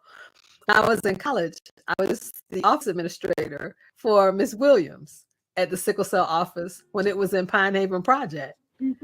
And it was so funny because when I graduated, my oldest daughter, Elizabeth, took my place, and she worked for Miss Williams with sickle cell, and making sure that the sickle cell clients got their information, that their appointments were scheduled.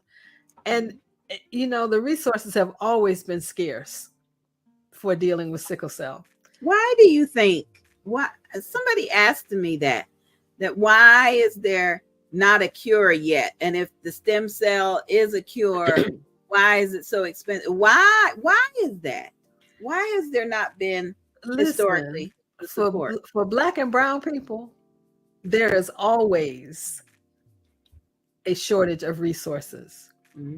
And because it is Black and brown people that are primarily affected by sickle cell, it is our battle to fight. Wow. And we have to not just fight on local level, but we have to engage at the level where policy is made, because policy determines the flow of cash. Okay, Yeah. it is necessary for us to understand the dynamics of the politics. Yeah. Right now they have lowered the price of insulin and things related to diabetes, because it's no longer just affecting Black and brown folks. Right. It's affecting white folks too. That's what my mama used to say. Ain't gonna be no change until it hits home for the white folks. It was the same thing with AIDS. When they were pushing AIDS primarily as a gay disease, and it was not landing in their living room in their household, there was no help. But when Rock Hudson died from AIDS, and his best friend Ronald Reagan was president, because they were actors together. Things changed. I get it now. And that's the nature of where we've always been. I mean, that is not new. And so, it's like we have to fight. We have to keep it in the forefront. And as I was saying, I was in college and we were fighting this battle. When my daughter came to college, we were still fighting this battle. My grandson, 31, we're still fighting this battle. When his children come on, the online, we'll still be fighting this battle. Well, I tell And you. the reason is we have to change policy. We have to vote. We have to add, we just have to get out there and fight the battle like we always do. We can't Yeah. ever sleep on it. We can't ever think that, it's okay because folk that don't like us will get in and change policy. Affirmative action is dead. Okay. We thought it was alive and well. Yeah. So here we go, all over again. So we just got a text message, a question that came in and said, how do we fight? And I know you just said voting, but how else can we fight? Well, we have to also contribute. We have to write a check to the organizations that are advocating for us.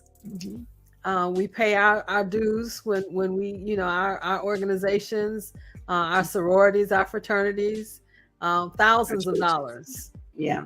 But we won't write a $50 check to Sickle Cell. Okay. We won't pay $10 dues to the NAACP. But when something goes wrong, we want them to step up and handle our business. Right. We have to be the ones writing the check, because my dad used to tell us whoever writes the check determines the direction of the focus. Yeah. Okay. Yeah. So if corporate America is paying the bill, they're going to decide what you can talk about. Right. We have to pay our own bill. Right. Just like your grandmother did. She Absolutely. Sweet paid potato her. pies. Yeah. Okay. She put a college on a garbage dump. And look at it today. Kiana has graduated from it. She goes back and have her fundraising banquets there. She let me find these pictures. I brag on her so, because I don't know where she gets her stamina from, but listen, she's got pictures on the campus. Now you know where she gets her stamina from. Yes, because you run that race yourself. Okay. Yes. Look at, she had testing kits and I love it. Hands, right there at the campus. She's the first one to be out there, and it's and that's what I have to do. What I've learned from her is that the babies, when they're born and in crisis and their hands look like this, and we all hear, that the shape of the blood cell is a sickle, but that really doesn't, but she taught us that it's not only sickled, but it's sticky. So it doesn't flow through. And it's very painful. It causes swelling. It causes the inability of your cells to pass oxygen. So it can be difficult to breathe. Your body organs suffer because they're not getting oxygen and nutrition. All of those things. It's just each one is teaching one, and she's been teaching us so much. She talks about how this is her favorite little coloring book, even though she doesn't color in it. She loves it because it breaks it down, individuals and couples and families and loved ones. But yes, I do have a question for you. Since you were an advocate a couple of years ago, did they push trait testing back then? Because if you knew you had the trait, you might avoid making a family with somebody else. They did to a point. Most of the advocacy came from within our community and the sharing of information. But we also, like most things, we don't like going to the doctor. And unless it turns into a crisis, we don't go to the doctor. Yeah. And in many cases, treatment is almost unaffordable. It's very expensive for treatment for sickle cell diagnosis. People struggle, they suffer, and it's almost so overwhelming. I've known people who thought and considered putting their children up for adoption so they could get treatment within the state system? Imagine that your option is to give your child up so that they can get what they need. That is a shame. It Lord have is, mercy. but that is the system within which we live. And so we have made some strides, but they're not the strides we should make. It's like, why haven't we cured the common cold? And it's because somebody makes a whole bunch of money selling cough medicine. Okay. Kiana, I see you and I'm bringing you in. I'm thrilled that you're here with Dr. Bethune. I'm thrilled. Can you hear me, Kiana?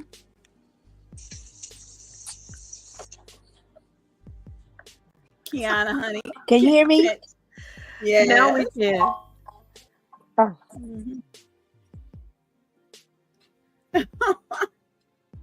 That signal is still shaky. Yeah.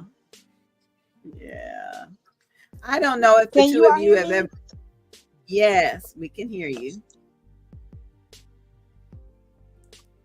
I don't know if you've had. Good. Hello, Dr. Bethune. It's so good. Hey, how you doing? Hail Wildcats. Oh my goodness. It is so good to see you today. Happy today. Happy Saturday to you. It is so good to see you today. It's good to see you as you well. Greatly. Thank you. Thank you for remembering me.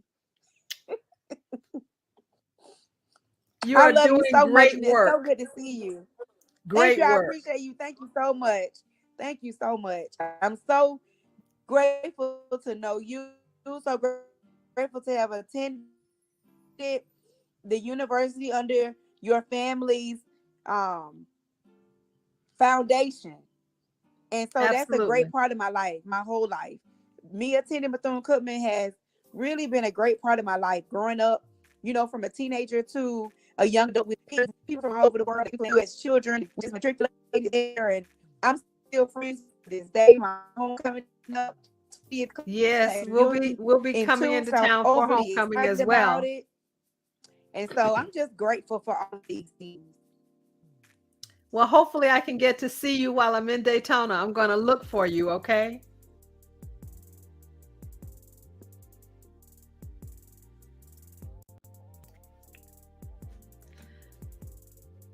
Well, Kiana, it's her internet again. Yes. I'm sorry about that. We're gonna get it together. Now listen, I want you to talk briefly to us, Dr. Bethune, about the t-shirts and the new book. Tell us because I'm getting my text messages and my email. I'm really excited. We started a t-shirt campaign because our intention is to have a movie on the life of Dr. Mary McLeod Bethune, because many people they're making movies about would not have had the space they had she not created it. And so we want folk to know all of the story, not just part of it.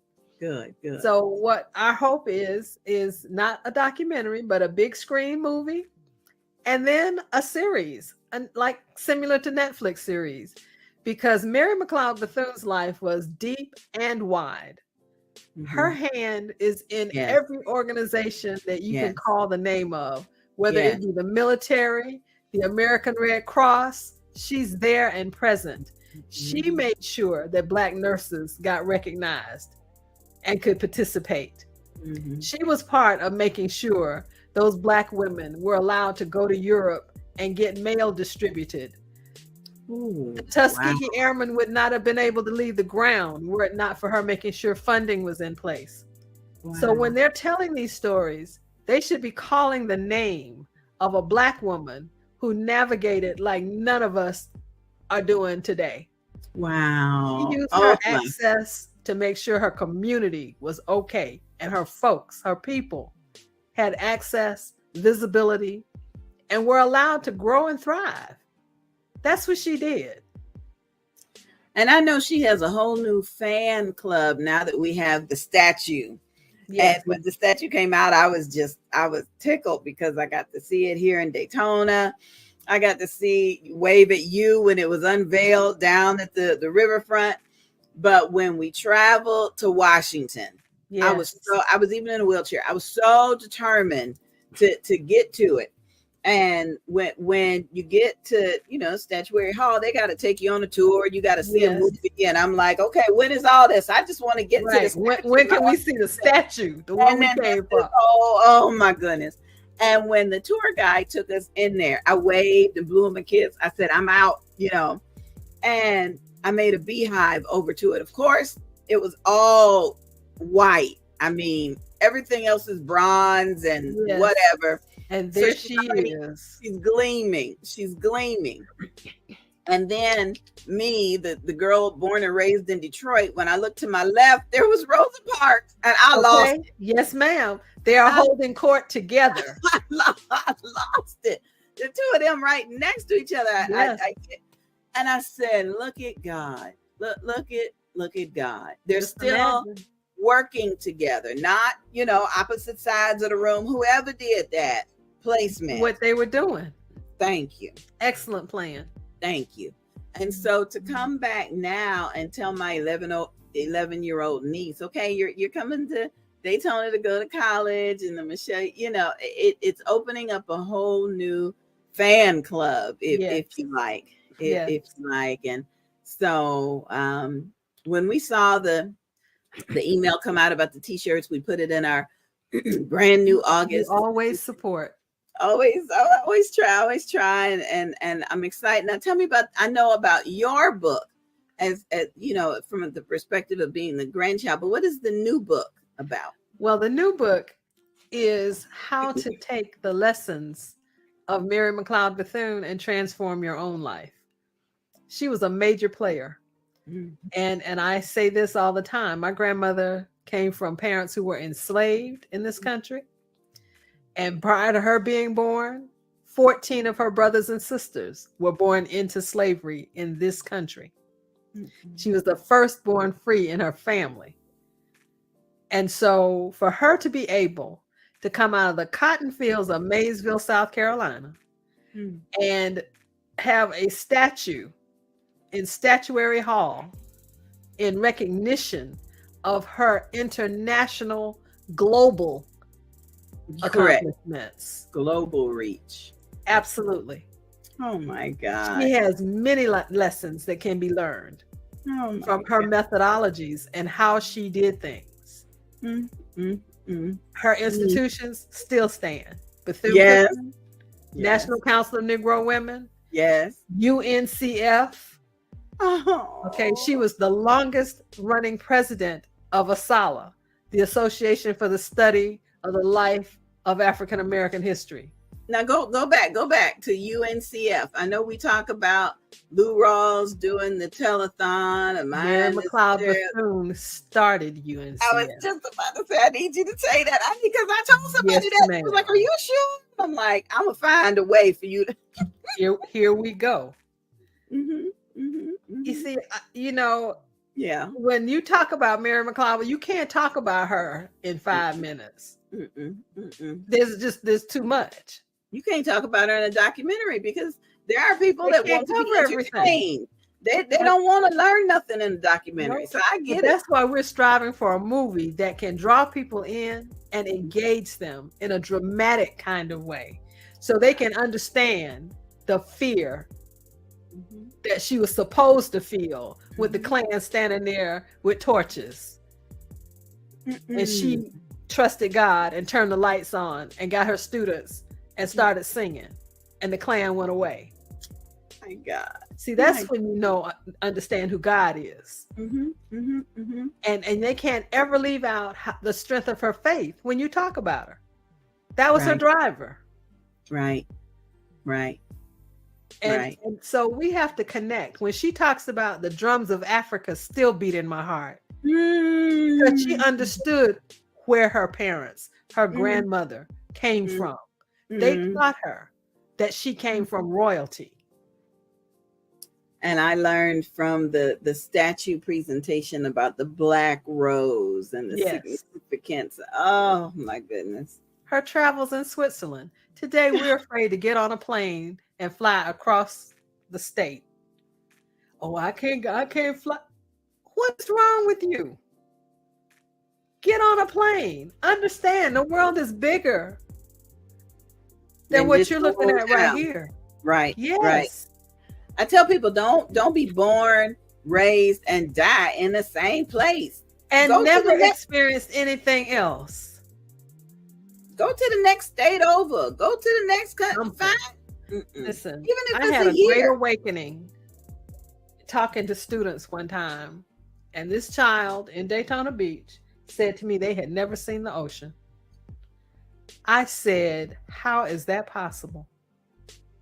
When all you have to do is go across the bridge. Because that child said to me, my mama said that ain't for me. And I remember you telling the stories about how we could not go to the beach. Yes, ma'am. And your grandmother made a way for Yes, that. she did. She said, oh, we don't have to go over the bridge. We can go to New Smyrna and relax on property that we own. Yes. So she organized a group of investors and they purchased 3.5 miles of beach and riverfront property in New Smyrna. It still has Bethune Beach on it. Amen. And you ran into a child that still was in and not prison. seen the ocean. It broke my heart because I said, how limited is that vision? This baby has not seen the ocean and he lives 5 miles from it. Jesus. You're right. Say for us, you're right. We cannot limit our children by saying what's not possible, because so much is possible. My grandmother is proof of that. Whew. I tell you, Kiana is proof of that. Absolutely. I mean, that's carrying the legacy forward. She sure is. When you step on that hallowed ground, when you go to Bethune-Cookman, you leave there with something you better than a degree. Okay. You leave there empowered. A purpose. Oh, that is so wonderful. It's what she's doing. She benefits so many people. Yeah. I see it. And she's just so excuse me. Yeah. She's in it. She gets me choked up too. Absolutely. And then when she opens her mouth and sings a praise to God, you just feel it, all the anointing all over her. She came to one of my alopecia awareness events, the Bold, Beautiful, and Bald Beauty Bazaar. She came to the weekend retreat. Oh, wow. And, the day before the Beauty Bazaar, which is the fashion show and the vendors and all that, we have an informal gathering poolside just to fellowship and commiserate and share different techniques. Well, how you do your eyebrows, or how you do your, just little things. And she came because she'll come to any group to spread sickle cell awareness. And she came and opened with a song that just broke all of us. Just, if we had a yoke, it was busted. It was gone. And she did a 30-second spiel that had all of us understanding and wanting to learn more about sickle cell, and then left because she had to go get a patient to the hospital. That's her. I finally got a chance to talk to her. I said, well, do you have a color? Do you have a month? She said, well, September is sickle cell awareness month. And I said, well, it's also alopecia awareness month. So we have always, since then, we've said we're going to do something in September. So I can wear my blue for alopecia awareness, because alopecia is real, and I can wear my red and my ruby. And because the what she's taught me now is that stress can bring on a crisis, and the change in weather can bring on a crisis. And September is an absolutely perfect time to have that storm coming in. It's automatically some trouble. Kiana, I think I see you. I'm gonna try to bring you in, see how your connection is doing. Kiana, can you hear us, dear? We see you.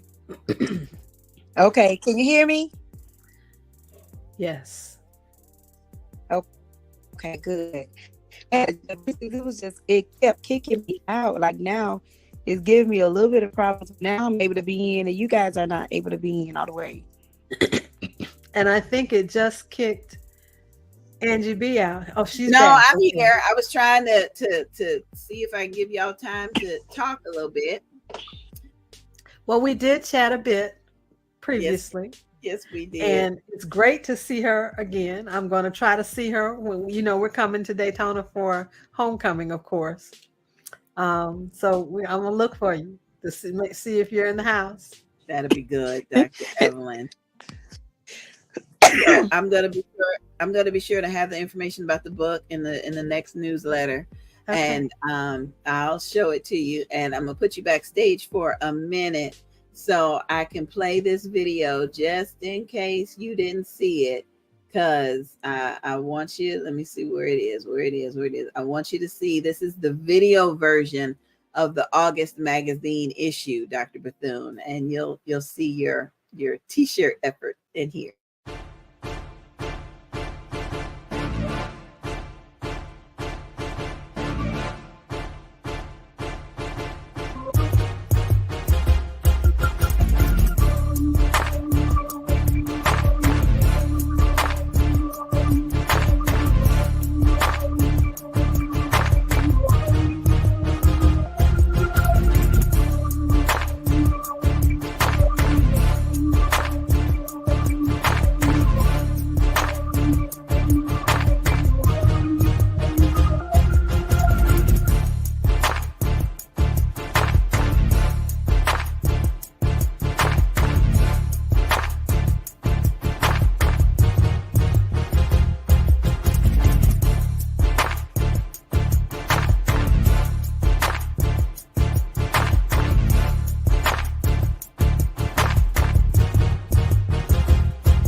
Shaheem on the track.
That is it for the video version of thank you, Dr. Bethune. That's just the video version. If you want the full digital magazine, just email us and we will email a copy to you. We are trying to highlight baldies, alopecians, and people that are bald by choice. We're trying to build acceptance by showing them actively doing what they do, and they're not the only bald people in the room doing it. So Dr. Bethune, I'm honored to feature you and your endeavors in this magazine. Please email me your information so we can do more of a feature on you and what your family's doing. After I finish getting over this upper respiratory stuff, I want to audition to be the voice for your new documentary because I want to tell the story of Dr. Bethune. And I promise I'm not going to get too emotional, but I learned so much about her from Jarvis. We were sitting in the radio station together and he just kept talking about Dr. Bethune and how he wanted to put a gospel radio station in Daytona Beach, Florida. And I tell you, he spoke it into existence. And even though I'm no longer in Daytona, I'm in Jacksonville now. I'm still not that far away, but man, her legacy ran deep in that boy's heart. Ran deep when he was on the keyboard at the church house. You know, it just ran deep. And I pray that I can help continue to spread that word. So let me know if you need a narrator or somebody, and I'll be here for you. Thank you, Dr. Bethune. I appreciate you. I love you. Have a good one, everybody. Have a good one. Okay, we're going to get back to this episode of this show that was previously going on, where Laretha was asking Kiana, what are the differences in the different types of sickle cell, the beta and the CC and the this and the that. So we, as promised, we're going to get right back to that. Okay, so those are different scientific terms in the sickle cell world. Okay. And those are what shows the levels that your blood form is in with sickle cell.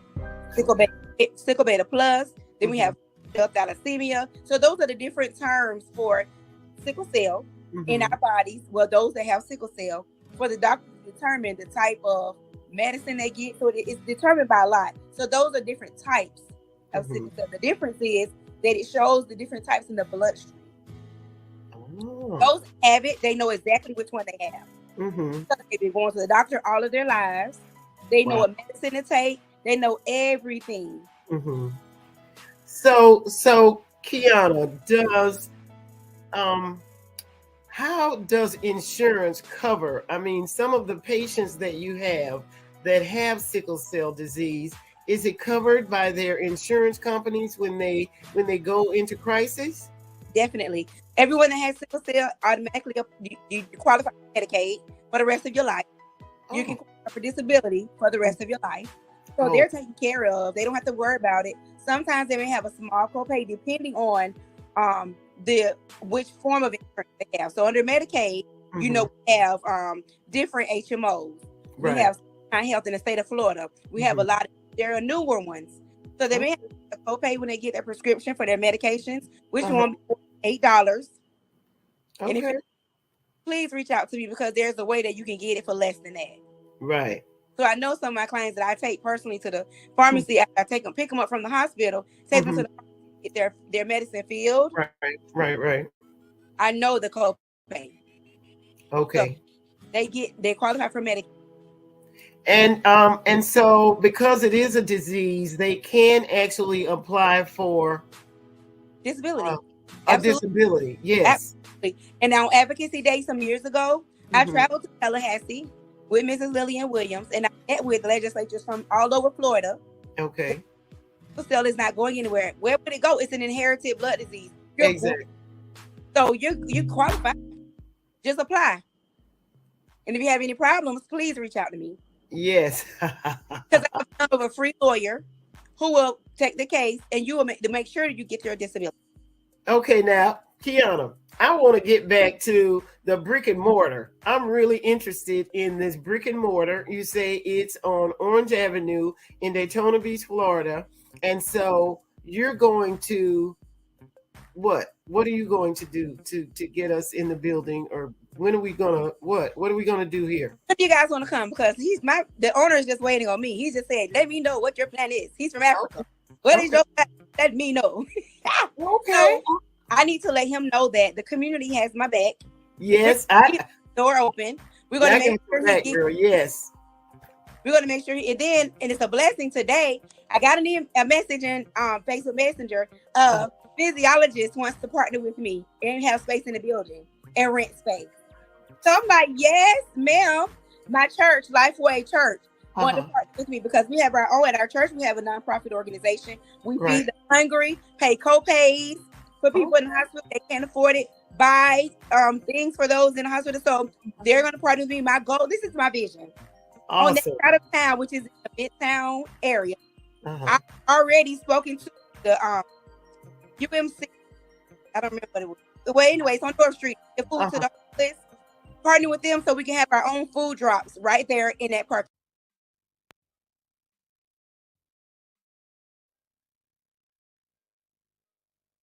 We need it. Food is going up so much. It is, and guess what?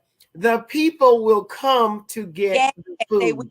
I already have it planned out. The people will come to get the food. I already have it planned out. And guess what? We just need to encourage them to give the blood. Yes. They don't understand how critical that is for us. Another thing there is, so I share the down south in Hollywood, Florida. There's a FDSCR, Foundational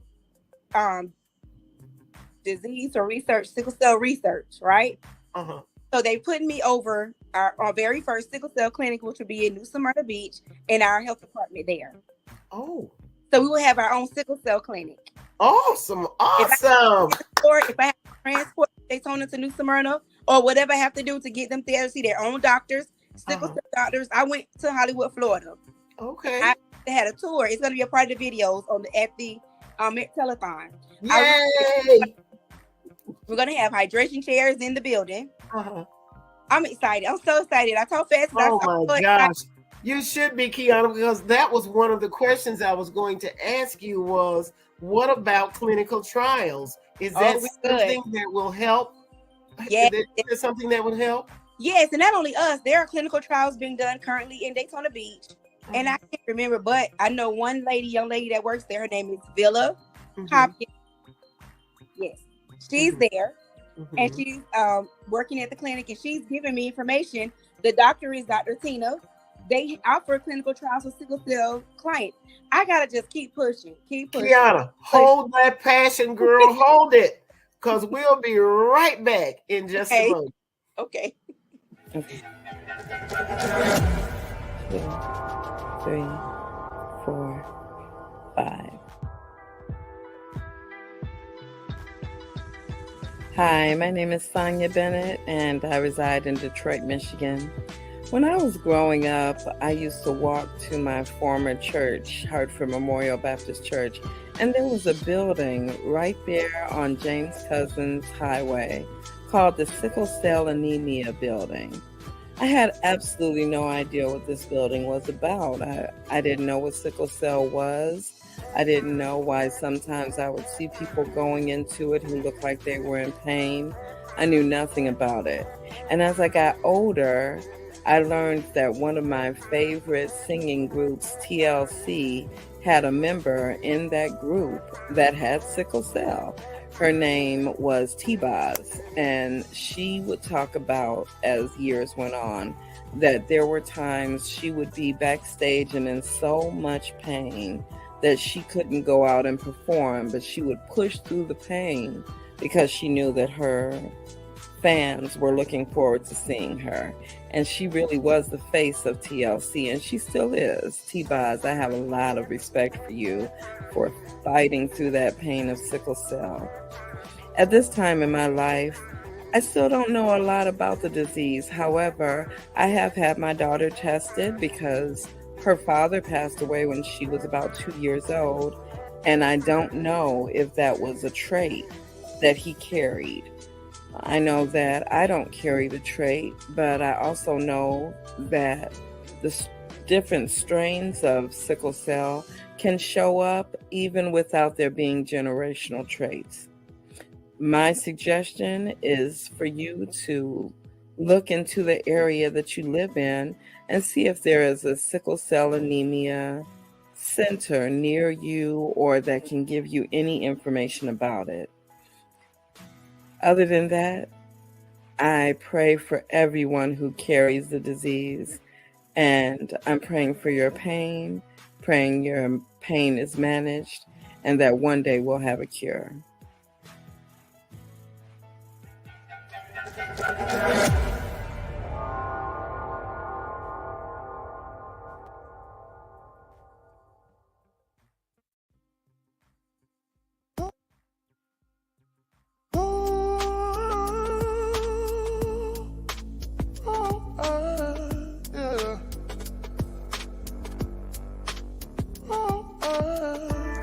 Moaning in the night, my moan is taking flight.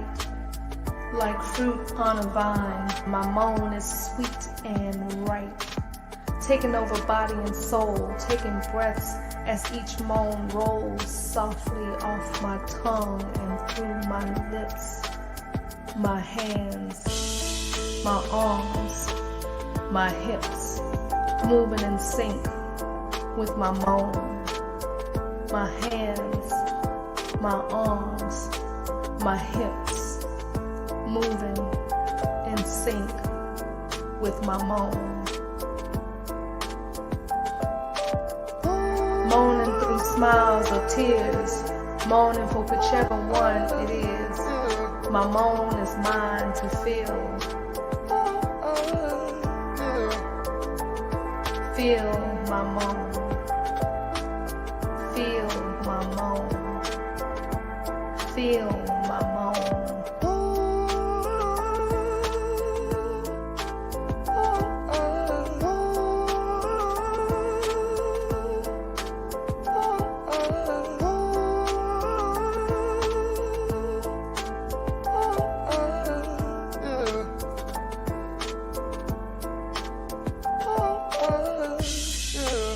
Piercing your body, making you sweat. Piercing your mind, making you forget. Piercing your ears, making you deaf. Piercing your heart, wishing you left. And yet, you still are here.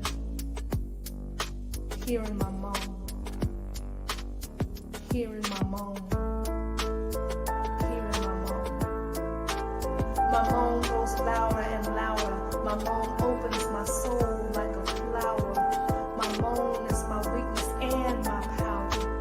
My moan brightens the darkness in the hour. My moan is heavy, it leaves me light. My moan is utter agony, my sheer delight. My moan erases my wrongs and paints my rights. My moan moves freely in the night. My moan releases my stress. My moan has light. My moan is my passion, and my moan is my love. My moan is. My moan is. My moan is. My moan is.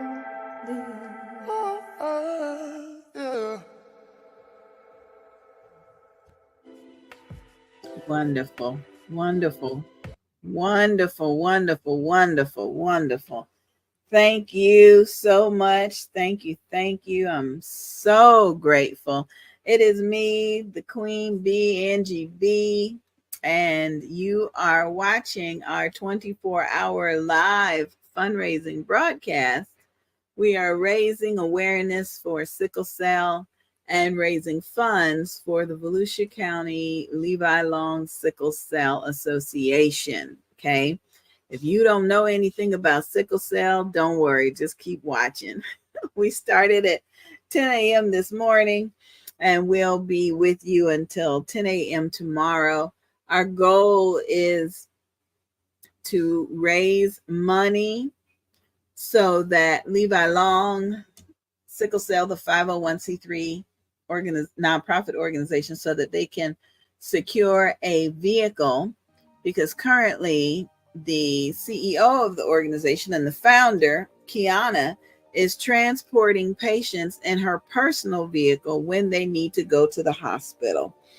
So the Department of Agriculture has approved for Levi Long to raise up to $1 million per session. So if you've got a vehicle that you can donate that's worth less than $1 million, we would definitely receive it. We also are continuing to raise money. We started in January of this year to raise money so that Levi Long could go into communities and provide sickle cell testing. Why do you need to be tested? Well, if you're of childbearing age, you need to be tested to see if you have a trait, because 2 traits could produce a child with the full-blown disease. And we will have more information about that later on. But right now we've got Natasha waiting, our very special guest.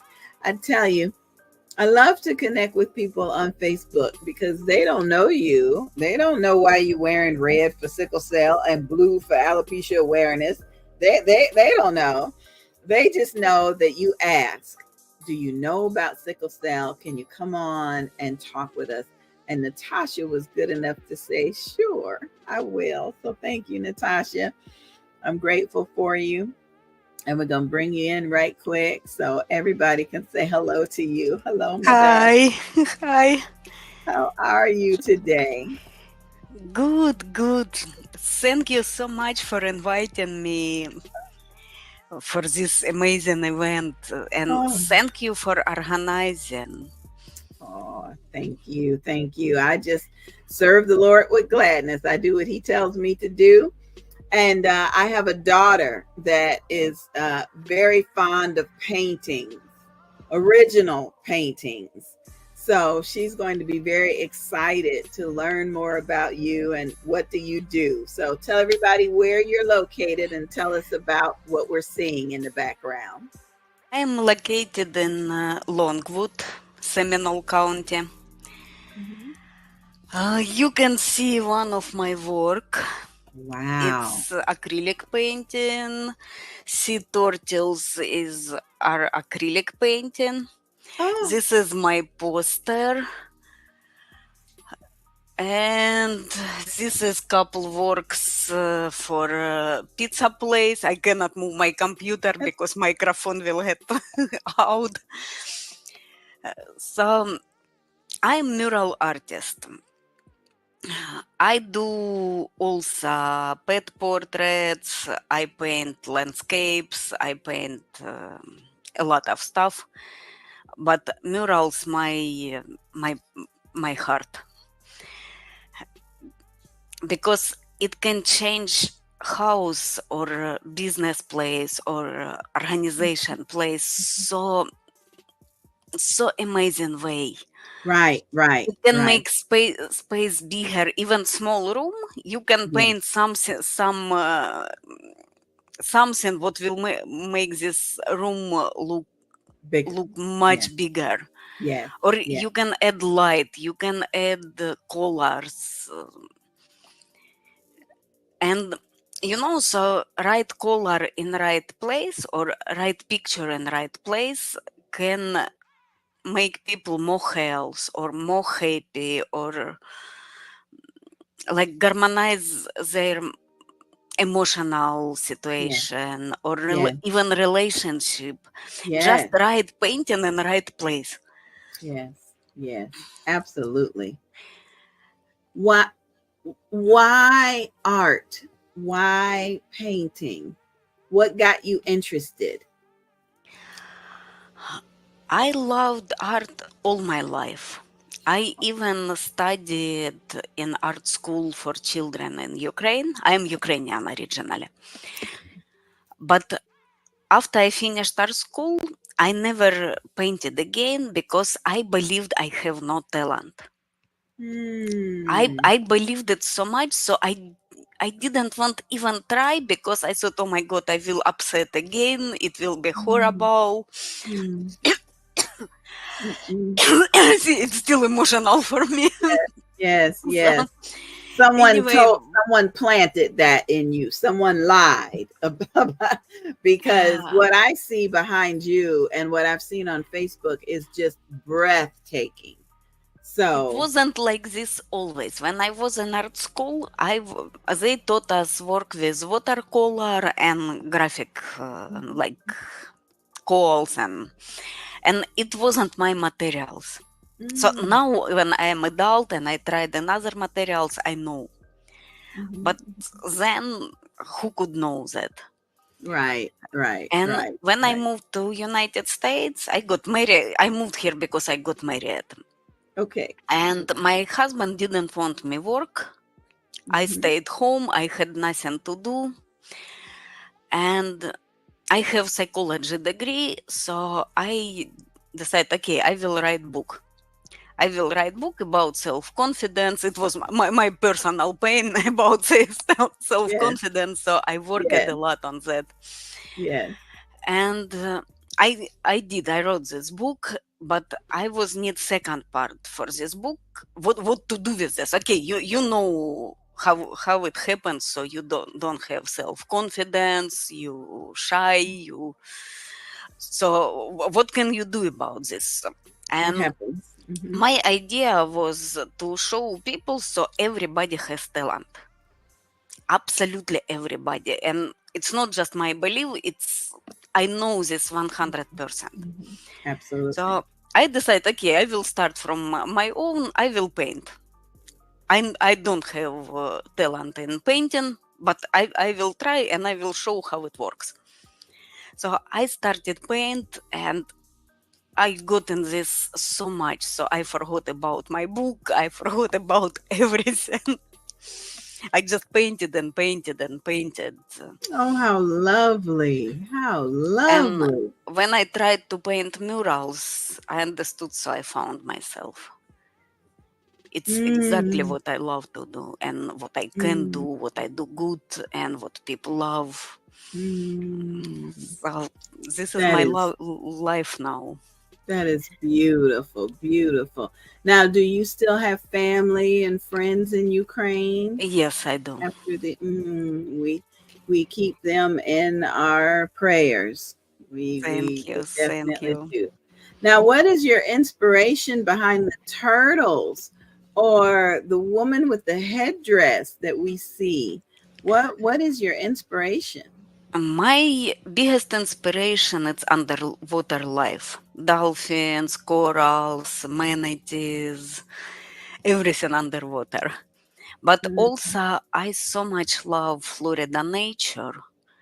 So it's everything here inspire me. All That's these trees, Spanish moss, birds. good, good, good, good. Well, I want to introduce you to the founder of the Levi Long Sickle Cell Association. This broadcast is a fundraiser and for her nonprofit, and it helps us to build awareness. So I know I asked you if you knew anything about sickle cell or if you could ask some questions. So before we go into that, I want to bring in Kiana Long Hargret so that we can uh, get the answers to the questions straight from the person that knows them. Straight from. Yes, please. Yep. Now I know she is an advocate in Seminole County. That's where you are in Longwood. So maybe there's something that she can share with you that you can share with others in your county. So, Kiana, this is the Hi, Kiana. Hi, nice to meet you. So I figured out what my problem was because ever since the storm, my modem went out for my internet. So I'm only able to use it in the car because I have Spectrum. And with Spectrum Towers, you have it all over. So that's why I could not get in touch with any, and I'm so not happy because the guests were coming. But I'm so happy to see you. Nice to meet you, Miss Callahan. Thank you. Nice to meet you. And so you're in Seminole County, correct? Yes. Okay, so I just recently got Seminole, Orange, and Osceola counties. Oh, nice. So I Nice. do case management for them. I do assist with advocacy, but there is an actual local sickle cell organization there, and that's the Tri County area. It's called Tri County Sickle Cell. I do the case management for those that have sickle cell there. Oh, thank you. I want to appreciate you. Honestly, I know absolutely nothing about this disease. But my idea why I joined to your event, uh, what people usually do, if something scary going on, like disease or something bad, they just sit scary and do nothing. And you do totally opposite. You try to help. This is why I'm here. I just want to help any way I can. So I would Okay, okay, appreciate if you tell us what we can do, what regular people who don't have this disease, and I hope will don't have it, how can we help? so I'm glad you asked. So because I'm smiling so big because I love to educate on it, and the fact that you're like a newbie with sickle cell because you don't know anything is so happy for me to tell you the fact about sickle cell. So if you don't have it, the best thing you can do is give facts and information that will educate someone else. So when I share with you, you can share with someone else what you know about sickle cell. So sickle cell is an inherited blood disease. What kind of disease? So this is like inherited. You don't have it like infection. Right. You can't catch it. Exactly. So it's inherited, meaning you're born with it. So are you born with sickle cell? No. Yes, you're born with it. Yes. Are you born with sickle cell? Not That's the sure I only way you can understood. get it. Yes, you can. That's the only way you can get. The only way you can get sickle cell is from your parent. What's the only way you can Oh, get sickle cell? okay. Okay. Okay. From your. I understood. Yes, you only get sickle cell from your parents, meaning you have to get a trait from your mom and a trait from your dad. Those two combined equal the actual disease. That's the only way you can get it. That's it. No other way. And so How then can you we have to say it again. how Ask can me. we help people who have it? You can help by being a donor. You can be a blood donor. because a lot of times people with sickle cell have to do blood transfusions. You can give blood. Sometimes you may see a blood drive, or you can look it up. You can Google blood drive near me, and it'll show you Yes, I that there's a saw it. blood drive. You can definitely give that way. That's how you can help. You can help by knowing the facts and the information about it, so you can tell someone else. So anybody who's acting weird, like, oh God, they have sickle cell, you can't catch it.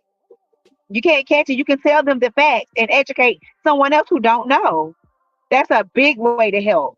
And the fact that you know that the only way you can get sickle cell is from your parent, and So it's looked at as a disease that's only for African Americans, but that's not true. All different kind of cultures can receive this disease because there's so many mixed relationships and mixed loves, and so it's a part of the red blood cell. It's a I want to say a fraction of the red blood cells. That's where it derives from, not the white blood cells, but the red blood cells. Now, HIV affects the white blood cells, but sickle cell affects the red blood cells. oh, okay. So uh, should people, when they couple and when they want produce baby, should they do test for that? Is it any tests? Say that one more time. Something about test. Is it any medical tests what can show this disease? Yes, yes, ma'am. So if you have the anemia or the disease, it's the same thing. Anemia and disease is the same thing. If you have that, you will know as a child. You will know because you would have had a crisis already. But our age group, we have to get something called a trait test. So that's a little small blood test, a little prick to the finger, and it's put in a little vial, shaken up, and you'll get your results in less than 10 minutes to show if you have the trait, if you're positive for the trait. Now, if you're positive for the trait, it's very important that you don't get in a relationship with someone else that has a trait. So it has to be talked about. It's a conversation that has to be had so there won't be children with the disease. Yes, I understood you. Yes. Yes. Thank you. Yes. Yes. So what can you And now we've got to get Kiana to sit still, because when you driving around, we lose you sometimes, Kiana. sit still right now? I I had know to you leave had right a health. now. I know you had a health fair this morning and something else this evening. I appreciate you for spending time with us. But Natasha had a donation that she wanted to make, Yes, and I want her to tell you about that right quick. I want to donation 100 gift certificate for art lesson for 2 person, or for mural, for windows painting, or for my original work. So for any what person choose, it will be $100 gift certificate. That is so nice. Thank you so So much, I hope Natasha. it will help you with what you're You know, this doing. would encourage someone, yes, that wants to do that. Someone that has that gift and that talent for them to come there and get more practice because you're a mural artist. That's awesome. That is awesome. And thank you so much for thinking of Thank the Levi you. Association enough to give us that donation. Thank you. Thank you so much, Natasha. And I want you to know that if other people have questions, they can reach out to Kiana. If other people want to make cash donations, that would be wonderful.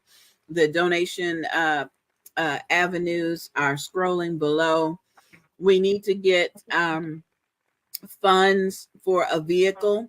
Right now, if someone in crisis calls Kiana, she picks them up in that same little car you see her riding around in now, her personal car. And this organization needs its own vehicle to be able to transport people.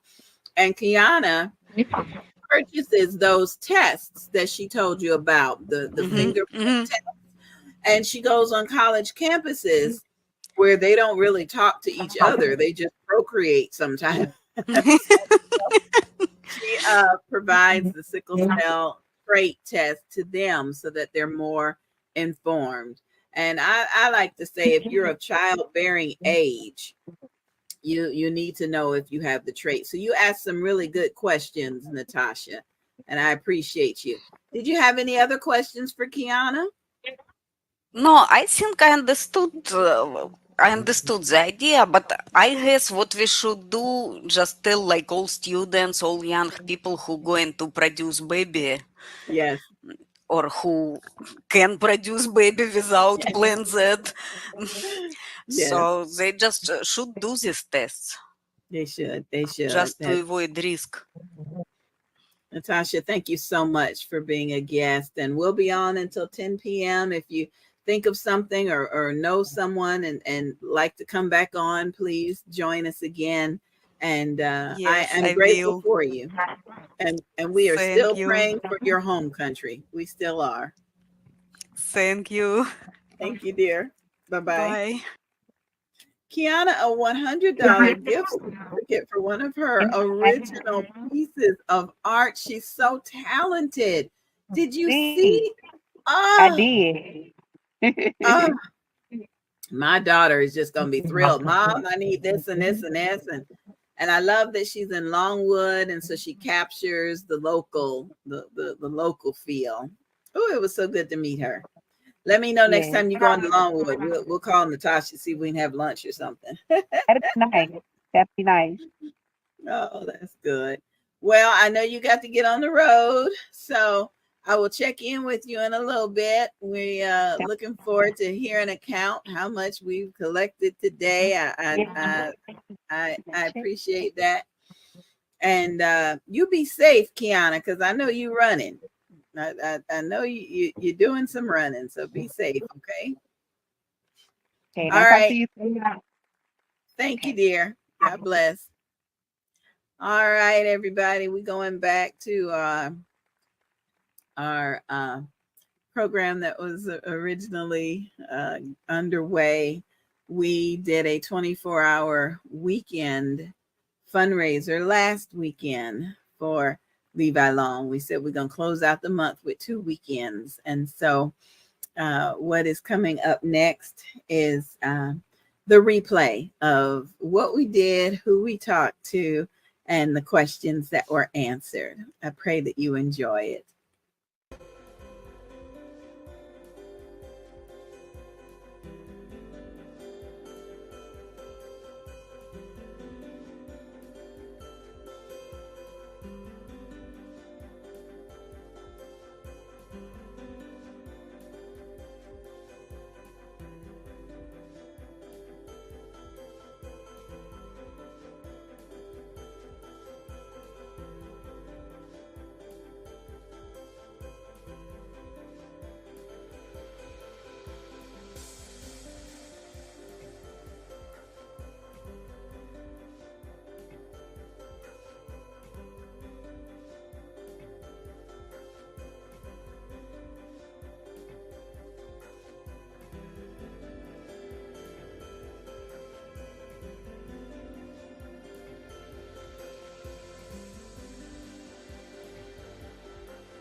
premieres so far at different theaters. So that's been Congratulations. exciting. I do have one coming up September 30th in Tampa in West Shore, down not downtown, but West Shore in Tampa. It's the AMC 14. So I have one coming out that day. And I do act on my spare time. So I just went up to Miami and did a judge show that'll be on Apple TV, Pluto, Nosy, it's a streaming service, and a few other things. So that was fun as well, acting on that judge show. Oh, is it one of the television judges that we're familiar with? Yeah, it's a huge show. I can't release it yet due to it Oh, not okay. being out yet. Okay, all right. But it'll be I out am soon. big I on will. court shows. I Yes. understand what you. Yeah. Yes. Oh well, So you're it a was. lawyer, so okay. I see. Angie B is. Did you want to say something? Yeah, we have a I see couple you of popped in questions. there. We have a couple of questions and a couple of comments. One comment I definitely did not want to put on the screen because I ain't want all y'all blushing, but they said, how you get all them good looking women on screen at the same time. So look at the blush. Look at the blushes. And so my response to that was they all have a passion for raising awareness and raising funds for sickle cell. So make your donation. Make your donation. Okay, we ain't just here looking cute and sounding cuter. Anyway, the other text that came in. Yes. And let's know. Let me jump in for 1 second there, Angie B. We just want to remind everyone that we are raising for the Levi Long Sickle Cell Association, and our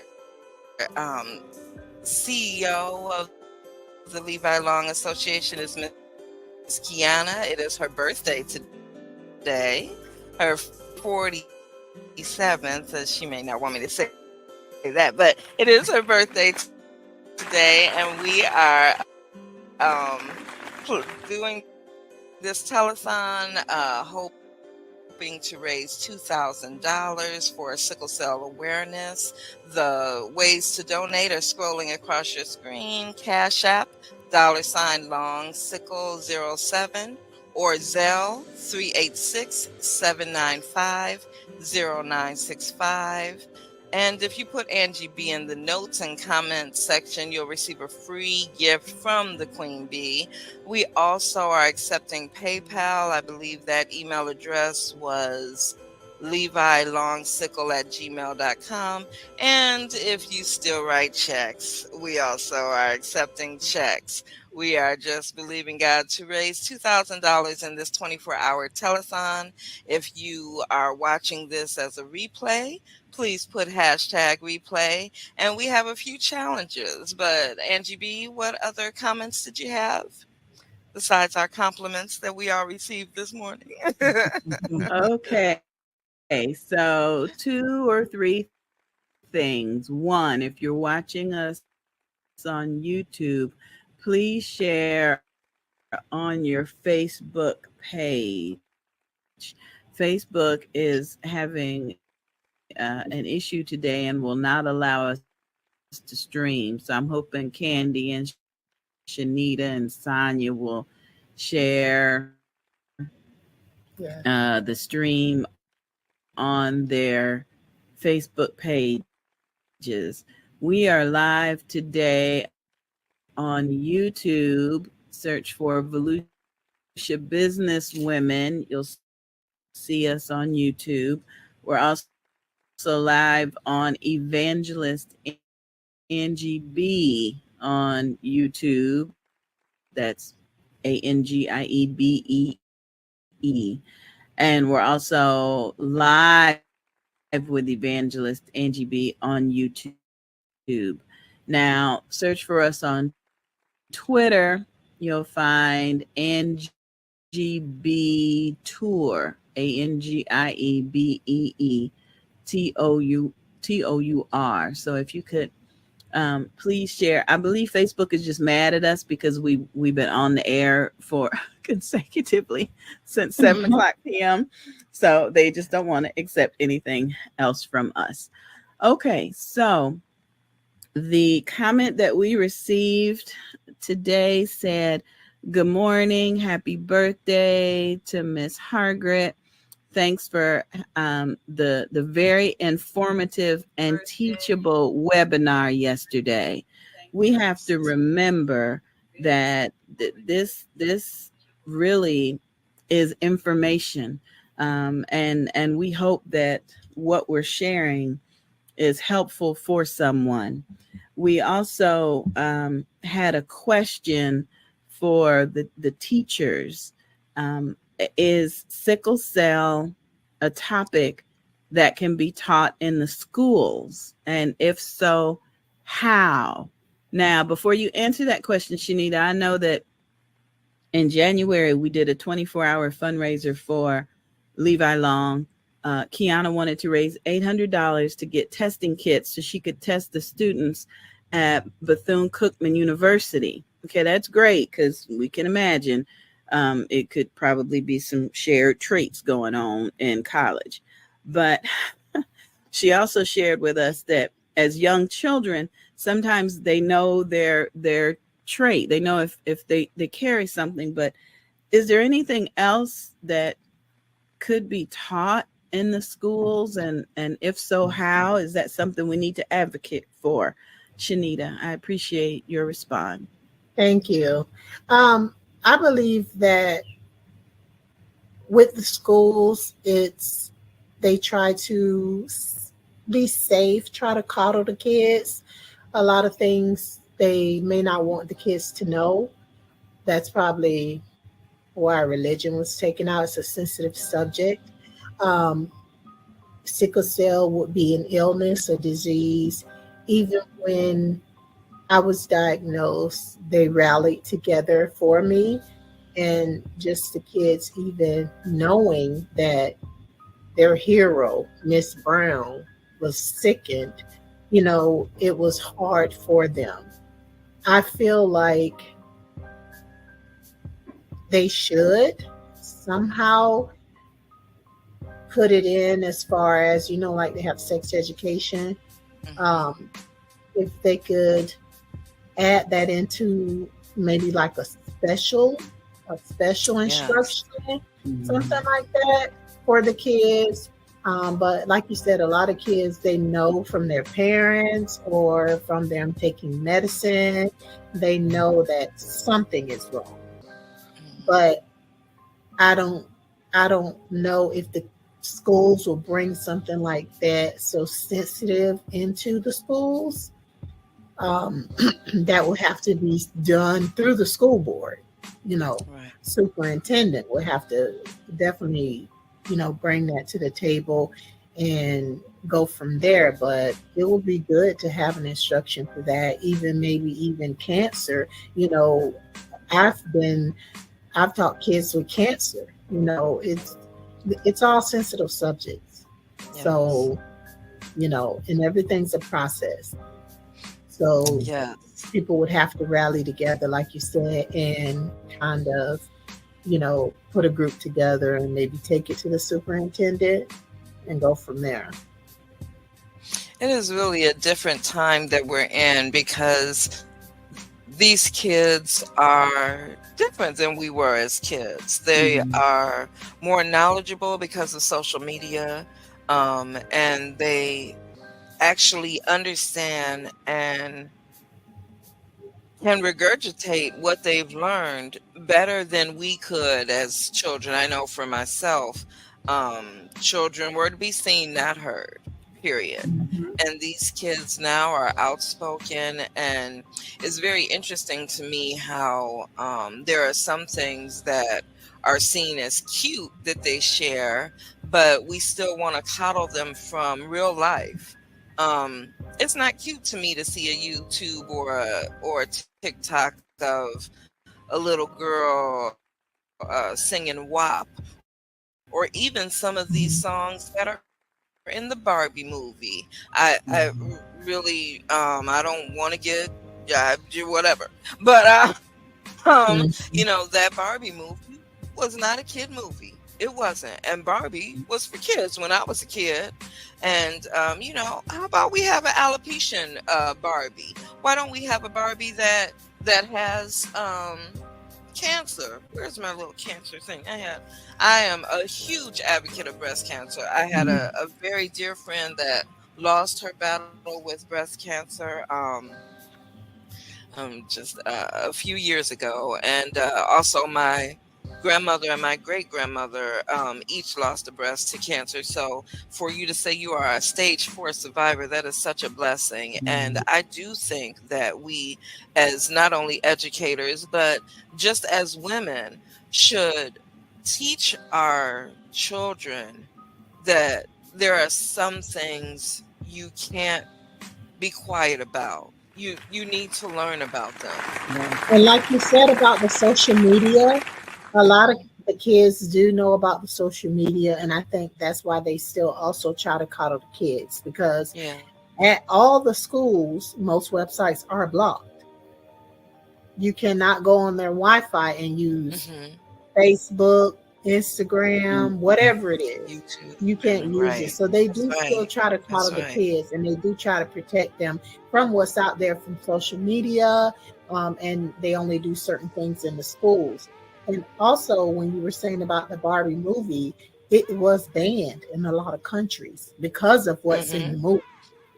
It was Hmm. banned. Yeah. So, Yes. I mean, I haven't seen it. I So haven't I'm seen just it like, either. I haven't I'm either. like, I've seen it, but what's going on? Oh. Why did they ban Oh, it? what did you think of it, Candy? I mean, did I you just think didn't think it was it was it was. I watched it. I didn't go to the movies and watch it. I actually watched it on bootleg. Fire But stick. I don't think it was a good, I don't think it was a good movie at all. I don't. It wasn't kid friendly, like you say. Hmm. It was very kind of raunchy, like. But Hmm. yeah, I wouldn't recommend seeing it. Yeah, I I had haven't my took my grandkids, but you know what? I rushed to take them to see Little Mermaid. So yes, especially with Halle Berry, and I do see that Holly Bailey. and it's not is it pronounced Halle? I know there's a Hallie, difference It's Halle between Bailey. Haley, Halle Halle Bailey. Hallie Halle Bailey. Halle Halle Bailey Bailey. Bailey. That's okay. I Chloe, know that there was a difference Chloe and between Halle. Halle and yes. Yeah, Okay, yes, I do yeah. see that she is Hmm. about to come out. Oh my gosh, on Christmas Day, I can't wait. A new Yeah. version of The Color Purple. I can't Yeah. wait. She's gonna be in that. Oh my gosh, I loved The Color Purple. I read the book. Me I too. love Alice Walker. I saw the movie. I could watch the movie 8,000 times and still do the patty cake and cry. Oh, it's so but I love my sister. My sister is me. Okay, we have a question. What type of alopecia does Candy have, and did sickle cell cause your alopecia? Now, I just want to reiterate from what I've learned about Candy that though her parents have the trait, she does not. I do not. I Okay, do so not. I'll let you go on and answer that, Candy. Go Okay, ahead. so yeah, so to piggyback off of Sonia B, I do not have sickle cell. It was my sister and my brother. So no, sickle cell did not cause my alopecia. So the type of alopecia that I suffer from is called CCCA. Now I have it on my phone because the words is kind of So it's centrifugal cicatricial alopecia, all those things. But basically what that is where you start to lose hair in the center. And I don't know, you guys can kind of see, I have like a little, it's like lighter than, the other part of my hair. So the hair starts to leave in the center, and it starts to get thin. So eventually, I would have this whole George Jefferson thing going on up here because I hair was grows going to say around George here, Jefferson. I'm but glad you said right, but not here. So it just was. I went to a dermatologist, so that's how I know what kind of alopecia it was. And of course, they said, you can do the steroid shots. You can take this medication, and it'll make your hair grow. And I was like, I'm probably not going to do either of those things. And then the dermatologist that I actually went to, she said, well, at that time I had on a wig, and she was like, but if you don't want to, your wigs are cute, so she actually said that. And it was kind of like, okay. And so I actually I went home, and I was like, well, there's nothing I can do about it. I've tried everything on the market that said that they would make my hair grow back, and none of it worked, or maybe I just didn't use it to its full capacity. So I'm just not going to buy any more products. I'm going to save that money, keep it in my pocket. And I'm just going to go buy a razor, and I'm just going to shave it all off. And that's what happened. Like, I was in the bathroom one day, and I said, you know what? I can no longer part my hair in the center without it being like an eyesore. So I said, I'm just going to cut it off. And that's what I did. And that, I mean, so many men, you mentioned George Jefferson. I know that my boyfriend also has that chrome dome, as he calls it, in the center. And, it's so acceptable for men. But when it comes to women, then it seems to be so controversial, Right. In terms of, our you shaved off your crown and glory. No, my crown and glory was under the hair, and it still is. So my Angie B, what type of alopecia do you have? Okay, I'm coming. I'm about to get this. I'm coming. No, I have. I'm sorry. We had two more questions coming in, and I'm trying to get clarification. What do you mean? What do you mean? Okay, so I have alopecia. No, it's okay. You're good. I have alopecia areata. It's where you lose yes, patches of hair, like little circles. It could be a little circle in the back and the front and the side, until all the circles decide they want to meet. I think my brilliant niece, your daughter, had the most wonderful question years ago, because she has no filter. She was gonna ask a question, right? Auntie, why you keep shaving your head? Why you don't just let your hair grow like regular people? And I think she literally folded her arms and stood there looking at me with a look on her face. And I had to, what they call these, Shanita, a teachable moment. I had to say, okay, woosah, let's take a deep breath and just say, okay, my hair grows like your hair, okay? But my body says, hey, hair, you're not supposed to be here. So it attacks it. And all these little demons come out. And I showed her one of the bumps that I get on my scalp. I said, you see this bump? She said, yeah, it looks like it hurts. I said, imagine trying to have it on the back of your head and you can't sleep. And then her arms went down and her mouth fell open like the light bulb was coming on. I said, when those little demons attack my hair, they turn into these painful, irritating, just horrible. Oh, auntie, I'm so sorry. I said, no, don't be sorry. It just is a way to answer your question. Yes, my hair grows, but my body don't like my hair. So, some people just are meant to have adorable, round, shiny domes like mine. And it was cute because over the years she would always say, auntie, you going outside with no wig on? What? What? And so because of her questions, I'm now on a campaign for acceptance. Yes. Accept me the way I am.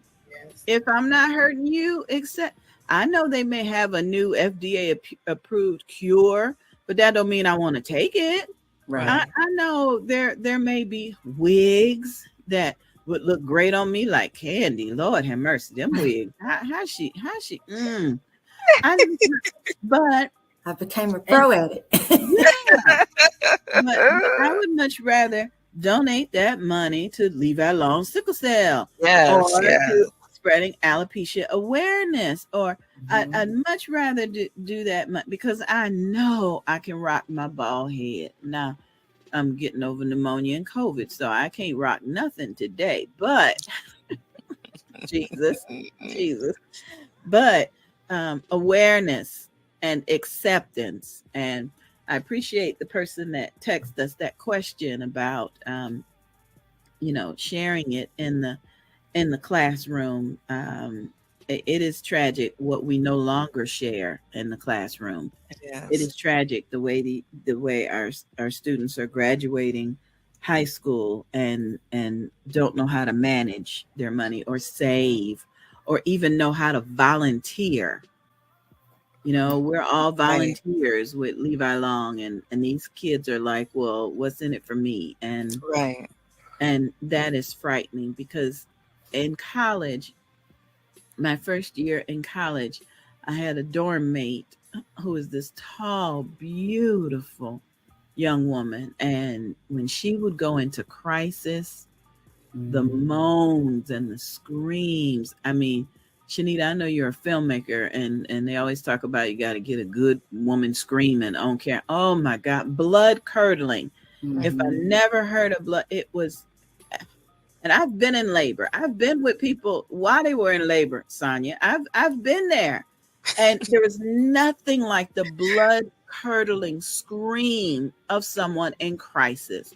And praise God, her boyfriend, they had been together for years. He came to college with her, and he would come over and help her get warm and under blankets and a warm bath and just try to soothe her. But her crisis would go on for hours.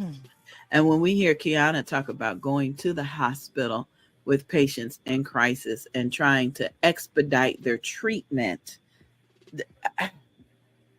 I just don't understand. I don't understand.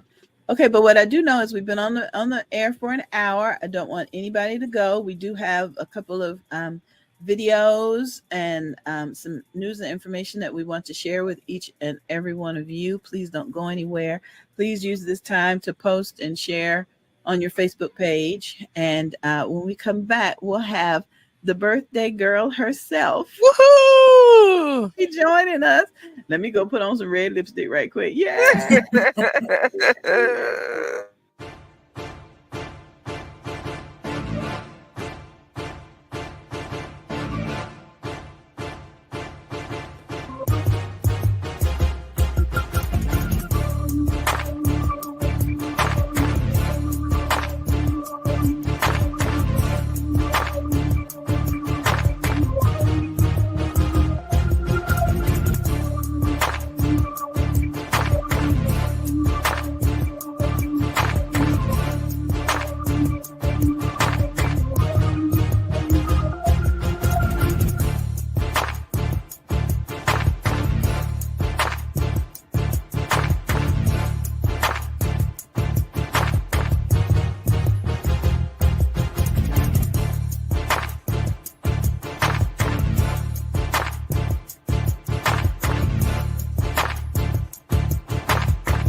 the track.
DJ Shaheem on the track.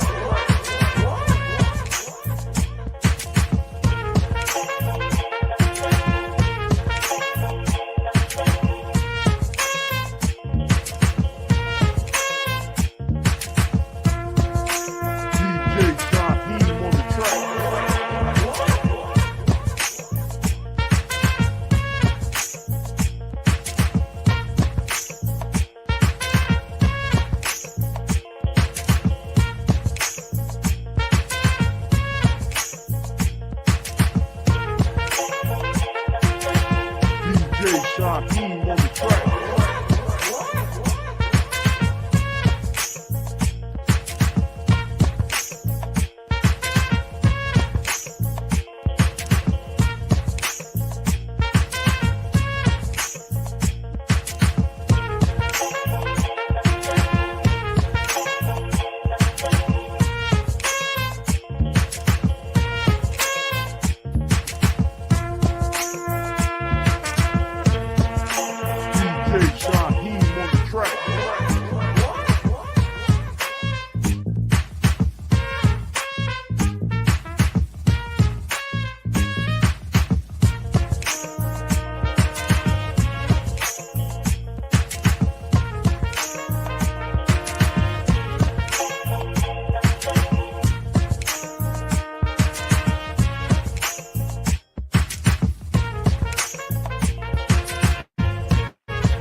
You are cordially invited to join us for Sunday afternoon service. It's all about Jesus and Me Incorporated, the teaching ministry. Join us every first and third Sunday at 2:30 p.m. with Pastor Mary Hope and Minister Deacon Jerome Hope. Our outreach ministries include the Sick and Shut-In for our members, a virtual youth writing ministry, virtual Bible study, assisted living facility services, and a brand new shoe ministry, walking in a new life. Our teachings come from testimonies to show how the Word of God is effective in our lives, making the Bible come to life in our daily walk with Christ. It's all about Jesus and me, the teaching ministry. Join us on the first and third Sunday of the month at 2:30 p.m. at 1855 Prunier Road in St. Augustine, Florida. You are cordially invited.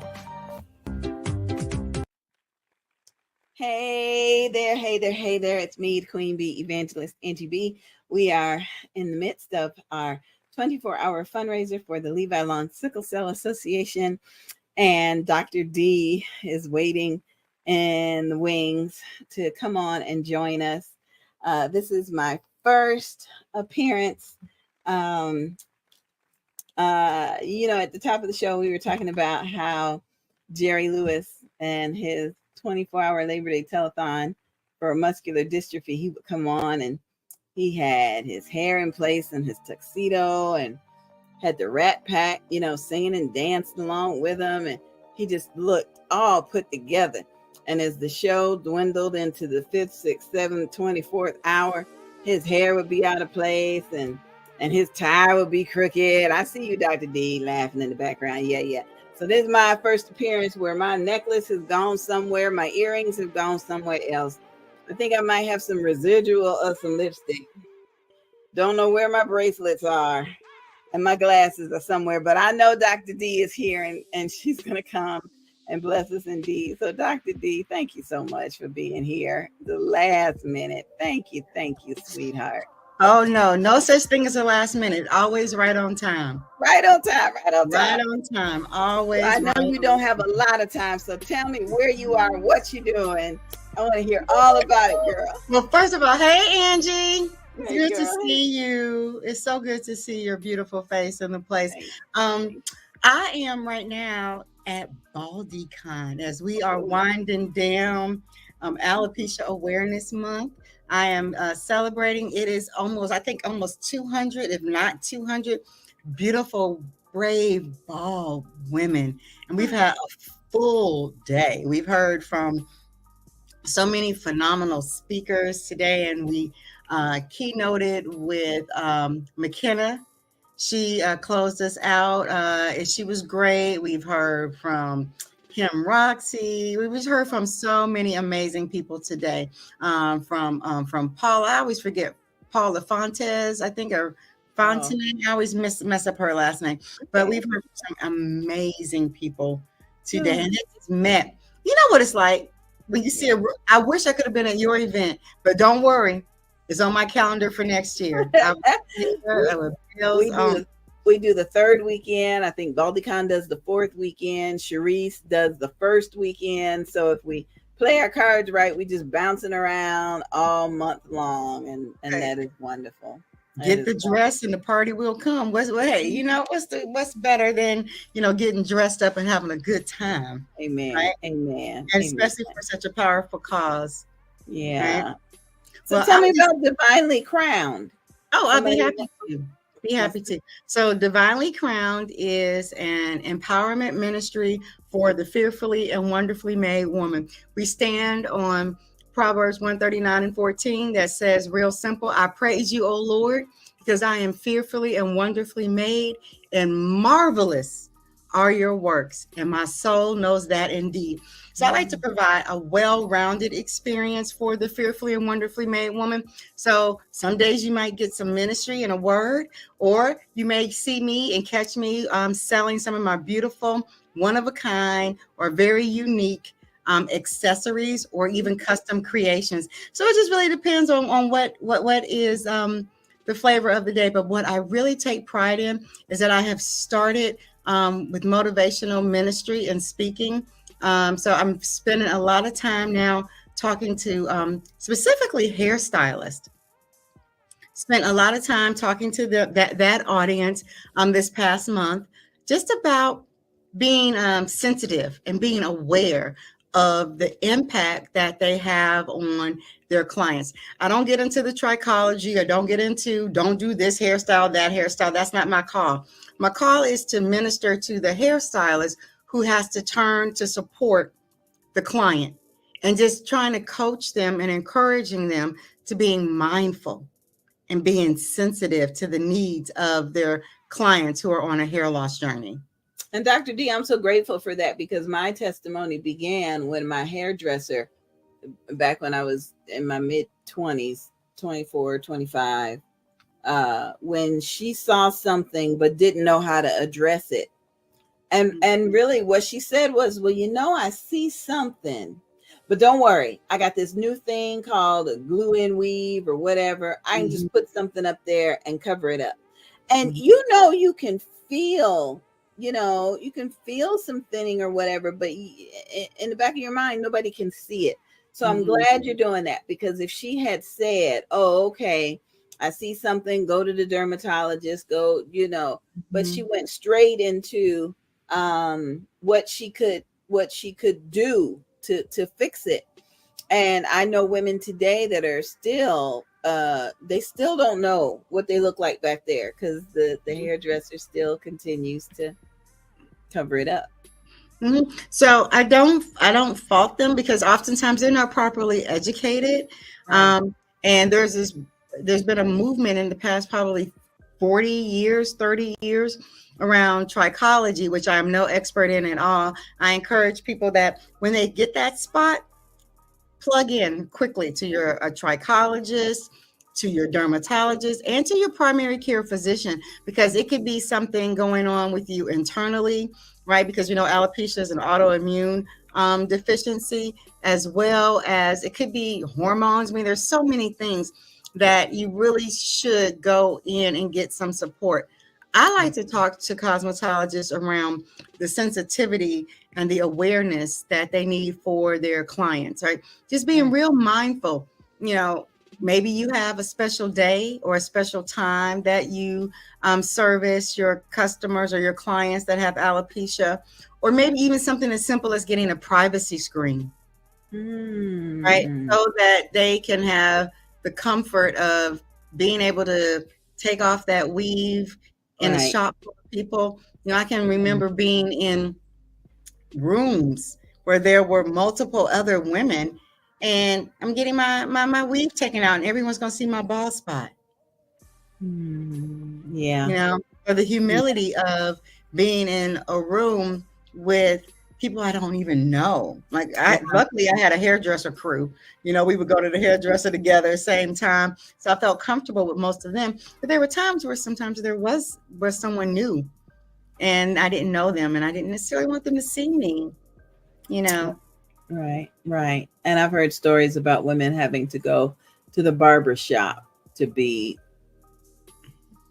and just being the only woman in there. And then, so yes, I applaud you for that effort. It is so needed. Thank you. I appreciate you for sharing, because this is still Alopecia Awareness Month. Sickle cell and alopecia share the same awareness month. So I promised to kick off the beginning of the month in my blue, my royal blue, and I still got all my jewelry. But today we're in red, and we're trying to share information on both topics. And I'm so grateful you had time today, because I wanted to be able to introduce BaldyCon to viewers, and to let them know that there is still work to be done in alopecia awareness. Absolutely. So listen, when you reached out to ask for some support, it kind of pinched me, because my family has a history with sickle cell. My mom my mom carried the gene, and so and the trait. And so we were just fortunate that so far it hasn't shown up anywhere else in our bloodline, since her. So my children, I'm fine. My children are fine. So we'll see when they have children, You know, they're young. They're not old enough to have kids. I hope they're listening. No, not yet. But you know, we'll see if it shows up. But that was always a concern for me. In understanding that sickle cell is a genetic condition, and just being really concerned about passing that on. And so I would love to be able to talk about that, because again, there's so many things I think that we don't talk about out of fear, right? Mental illness, pedophile, sexual abuse, domestic violence. Ooh, goodness. Yes. Dr. Bethune was here earlier and just reminded us we don't go to the doctor because we don't want to know. No, but we don't. what I have learned since we started helping to spread sickle cell awareness is you can have your children tested to see if they have a trait. It's just like a finger prick, like checking your blood glucose. And if they have a trait, now is the time to start talking to them to say, now, before you decide you want to have children, or before you decide to sleep with somebody even, ask them, do you have a sickle cell trait? Because 2 traits can end up with, Positive. so yeah. So, and there were some other people that said, well, I don't even know how to find out if I have a trait. And so praise God, that is one of the reasons we're raising money for Levi Long sickle cell, so that they can purchase the testing kits and go to colleges and universities and test these teenagers for free, because they're studying more than just books in college. And if they know they have a trait, if you know better, you can do better. And so now is that time, because what we all know is we can't determine who we're gonna love. We can't determine if we're gonna hang on to our hair or not. We can't, but we can gather together and share comfort, fellowship, and support and knowledge with each other. And that's what you've done with me today. So yes, well, thank you. Thank you. So what's up next for BaldyCon? Oh, well, tonight is the big night. We have the gala this evening. I'm at 7:00 this evening. So it's going to be wonderful to see a room full of beautiful bald women dressed to the nines. I can't wait. So wonderful. Can't wait. I still haven't decided which one I'm wearing. I have like 2 dresses to choose from. We'll see. Who knows? Good for you. Good for you. Who knows? Have a wonderful time. Look for Tracy Etheridge, the diva, the model. Tell her Angie B said hey. And look for Sharice from Houston. Tell her Angie B said hey. Miss Tiffany's from Florida. All my alumni from the Bold, Beautiful, and Bald Beauty Bazaar. They're all there, and it's so good to see pictures of all of us together. But one more question for you before you go. You're in the upcoming anthology. Yes. You want to tell us a little bit about what you wrote about, or no? So I don't mind giving a sneak peek, because look, we are always so serious about life. Yeah. And so I decided to share a story that I would have. I call it Hair Today, Gone Tomorrow. Oh, yeah. And it was a great debate between me and my wig named Connie. And Connie is my mother's name. And so Connie and I would have these debates. And so that's the story I chose to tell, about how Connie and I had a knockout drag out one afternoon about, do I take her off or do I continue to wear her? Yeah. And I'll just leave it there. That is wonderful. Thank you. Thank you. Have fun tonight. Get some rest. Be safe coming home. And I appreciate you again, Doc. I do. Oh, no problem. Thank you for the opportunity. God bless you and keep you. May his face shine all upon you. All right. Bye-bye, dear. Bye-bye.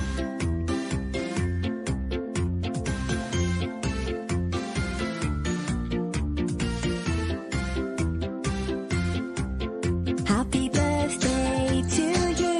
Happy birthday. Happy birthday to you. Happy birthday. Happy birthday. Happy birthday. Happy birthday to you. It's your birthday, hooray. Hey, yeah. Your birthday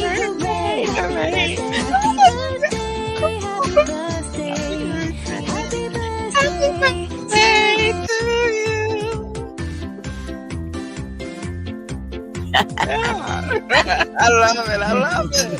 Happy birthday, Kiana. Happy birthday, Kiana. Happy birthday to you. Happy birthday, happy birthday to you. Happy birthday, happy birthday, happy birthday, Kiana. happy birthday to you. I love it. That was great.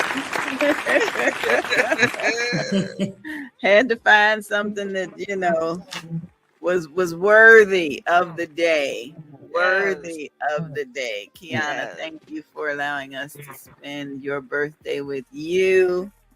I did my best to find something with some red.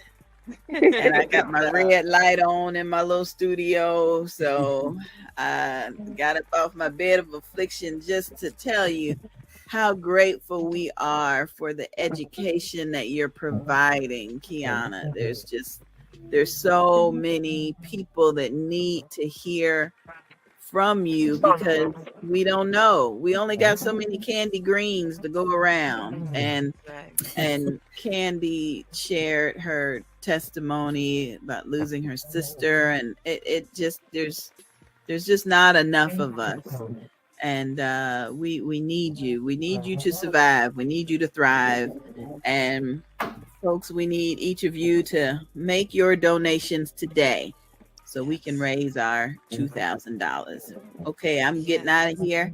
I'm gonna let you and Sonia take over. Thanks, Kiana. Love you, girl. Love you. Thank you so much. Happy birthday. And Well, good morning to you. Good And morning. you. Good morning. Good morning. We are joined now this morning by our birthday girl and founder of the Levi Long Sickle Cell Association, Miss Kiana Hargret. We are so blessed by so many things that she taught us yesterday in the beginning of our 24-hour telethon. And we've been sharing those this morning with our guests and also the audience. We just want to remind everyone that we are raising money for sickle cell awareness. Your tax deductible donations may be made via Zelle at 386 795 0965. Also, Cash App, $Long Sickle, or by PayPal, LeviLongSickle@gmail.com.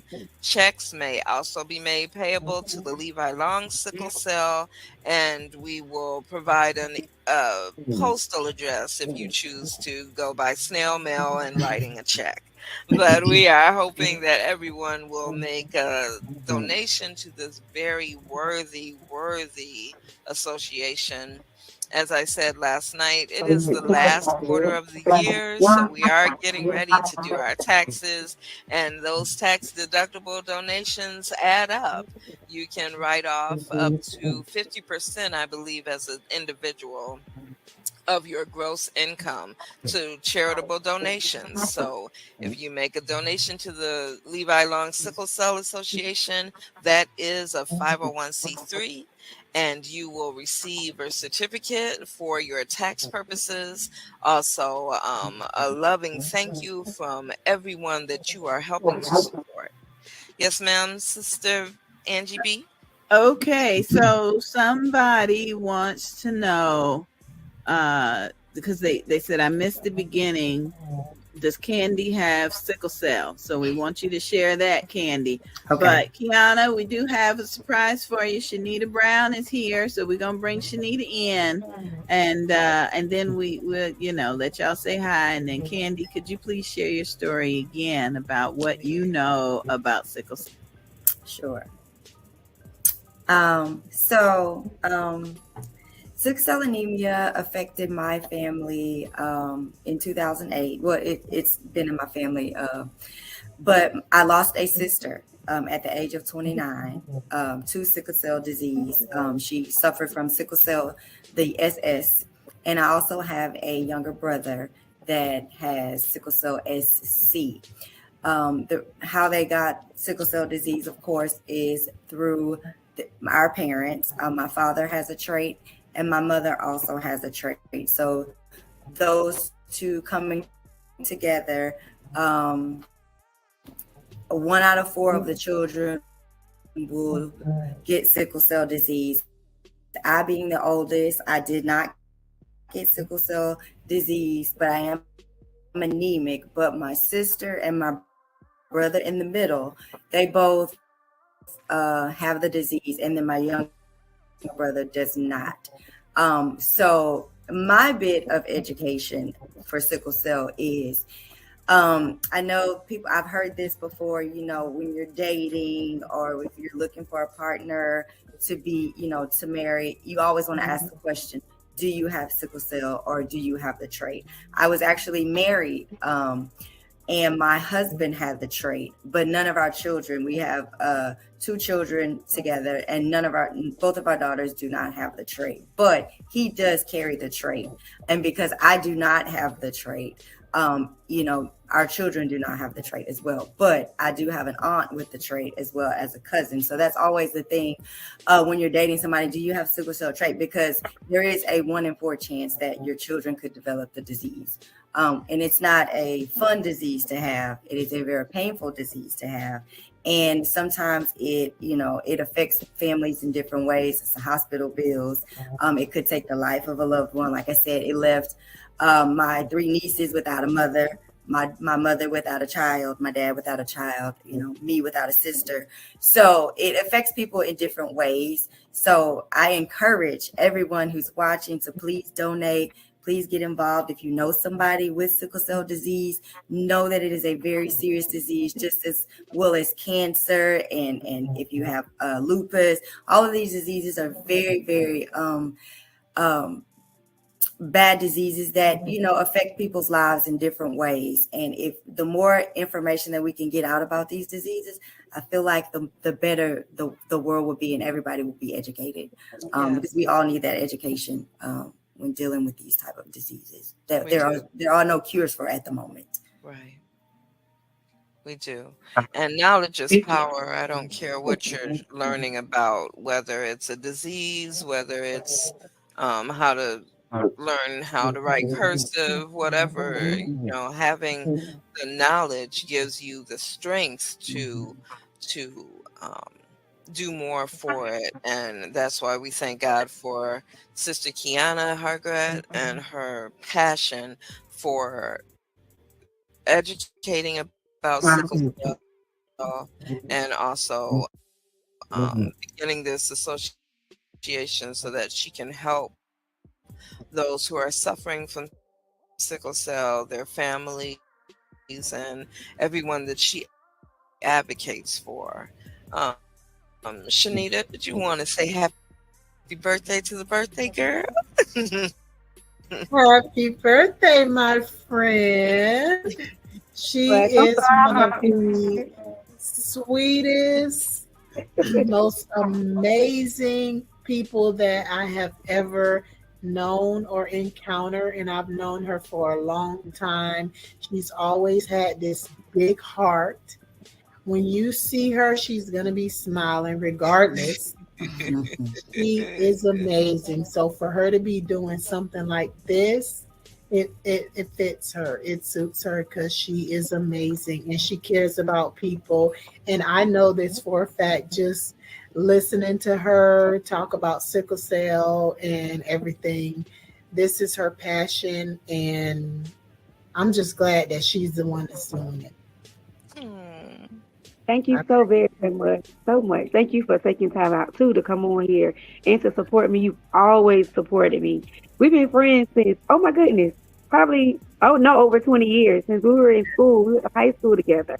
And I always admired Janita. I knew she was going to be awesome when she got older because she was just so talented and so smart while we were younger growing up, And a lot of times, Miss Candy, I thank you so much for sharing. And something I didn't even touch on yesterday in reference to with sickle cell, people living with that disease. When you look good, you feel good, even though, it attacks the body and it causes pain. when you look good on the outside, you feel good on the inside. And so I always encourage the sickle cell, clients to make sure you dress for the weather. Make sure you dress the part. You can be cute. I got on my socks and my Crocs right now. I'm still cute, but I know the weather's changed and I don't want my feet to be out because Yeah. it's going to be fall weather. And I know sickness can get into anybody, but it is a little worse. And so Shanita, my friend Shanita, she has her own clothing line. And so I was just so amazed when I saw the things that she's been doing in her life. Not only that she's an actor, she's an actress, she's a producer, but she also is a clothes designer. And I wanted her to share, please, some of your clothing stuff that you've been doing. Oh my gosh! Wow, we've been on with Shanita for a while, and we did hear about her filmmaking and being a survivor. Oh, that is beautiful. This is one of my hoodies. So, you know, we all deal with life. I have here's a gold one, and it's getting chilly, so I have my gold hoodie with the white hoodie with the gold. I also have sweatshirts um, for the cold weather as well. Um, Oh, what does and DLC stand for? DLC stands for Dice Life Clothing. No matter what life throws at you, you have to roll the dice of life. Right. Oh, I love it. So it stands for DLC. I have regular T-shirts. I also make different shirts that can benefit the community. I am Black All History. right. Um, I have sweatpants, dresses, all different things for the different types of weather. I came up with this clothing line back in 2013. Um, Actually, no, it was 2016. I'm sorry. I was thinking of my daughter and her acting. 2016, because I was at a point where I was struggling. I was just not too long diagnosed in 2015, and I knew that the storm was coming. So, because my doctor had explained to me all the things I would have to go through and deal with in order to survive. So, I was dreaming a lot through that period. You have night terrors. A lot of cancer patients have night terrors. Um, and that's one of my movies. The movies is called Dream World because we had a lot of night terrors. So I would love for y'all to see it one day, but it's a great movie. And I thought about, okay, so what's going to be thrown at me now? I've had all these things thrown at me. I was diagnosed. This happened. That happened. Um, I was like, you know what? No matter what is thrown at me, no matter what life throws at me, I'm gonna roll a dice and I'm gonna roll 7 and I'm gonna win. I'm gonna get 7 for luck. And if you look in the logo, it rolls a 7. Oh, yes, yes. I love So it. I came up with this line, and people love it. I mean, with people, they take things the way they want to take them. So I take it as I'm dealing with life. I'm handling whatever life is throwing at me, and some people might think, oh, I'm a gambler. I'm getting that shirt because I'm wearing it to the casino.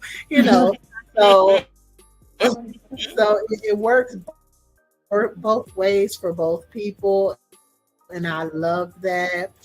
I love that either way I can support people, and then I can also have them looking nice. Um, my family supports; they wear it every day, and it's just a great feeling. It's a great feeling. If anybody want to purchase anything, they can cash app uh, Dice Life Clothing. It's just put in the subject line, the size, the color, or send me an email at Dice Life Clothing with your address, and I can ship it out. I ship out within a day or so. Shipping is very fast. I deliver in the Daytona Beach area locally. So I stay busy with it too. And is that DICELIFE clothing? Yes. Okay. DICE Clothing, Dice Life, DICELIFE Clothing, CLOTHING at Gmail. All right. And your Cash App again is It's dollar Dice Life sign Clothing, $. DICELIFE clothing. All right. All right. Awesome. It was some more questions in the chat, Shanita. Are you able to see the chat? If you click on the chat button, it's some questions for you in the chat. Are you Yeah. able to see? Like, Yeah. okay, In the you have private a chat, we website? were asking, uh, Website? can we Oh, have can your yes, website? How can we purchase? Sonia, And I'm yes, okay. and also how can we purchase?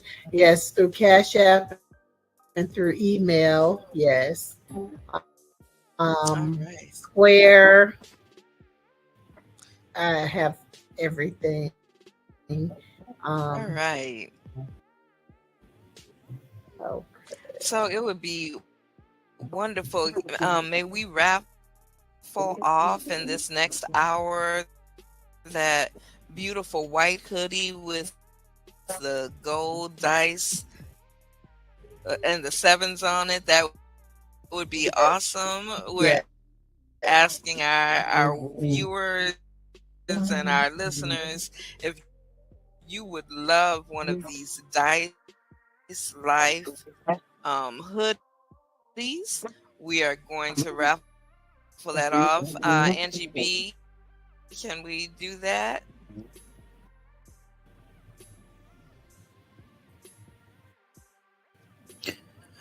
We can do all things through Christ who strengthens us.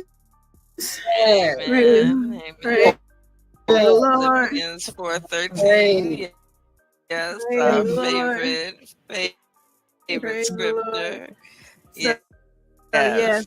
what we like to do for the raffle is after you make a donation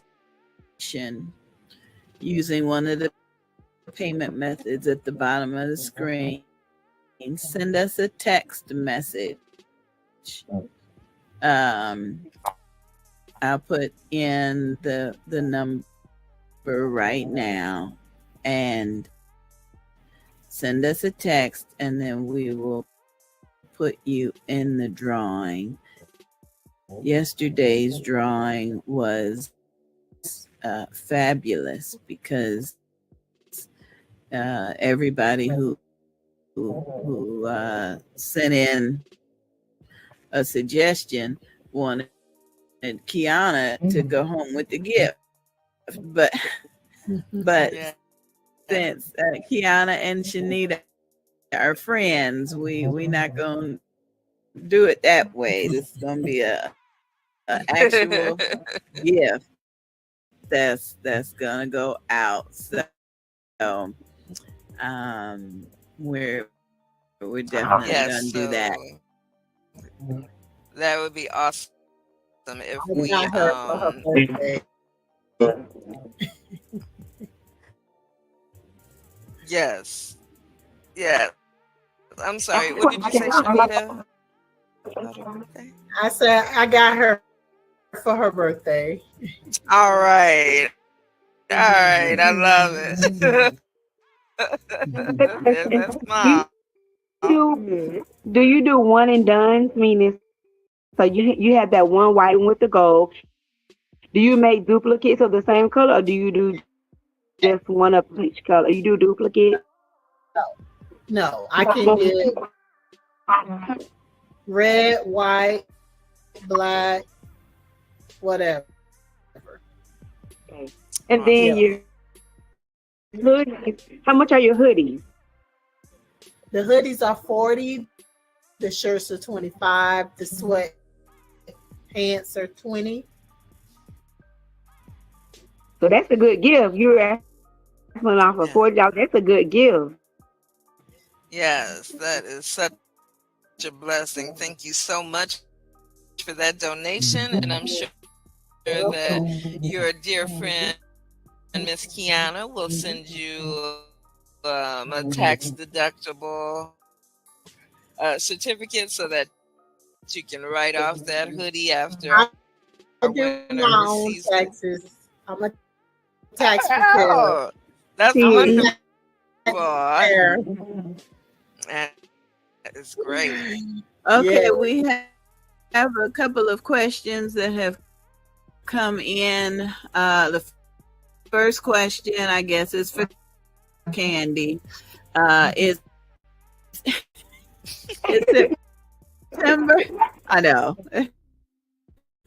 The Candy, is this alopecia or sickle cell month? So both.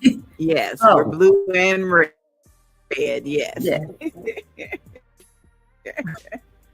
And the next question for Candy is, can you tell us more about how you select your wig? Somebody said they're struggling. They're struggling. Okay.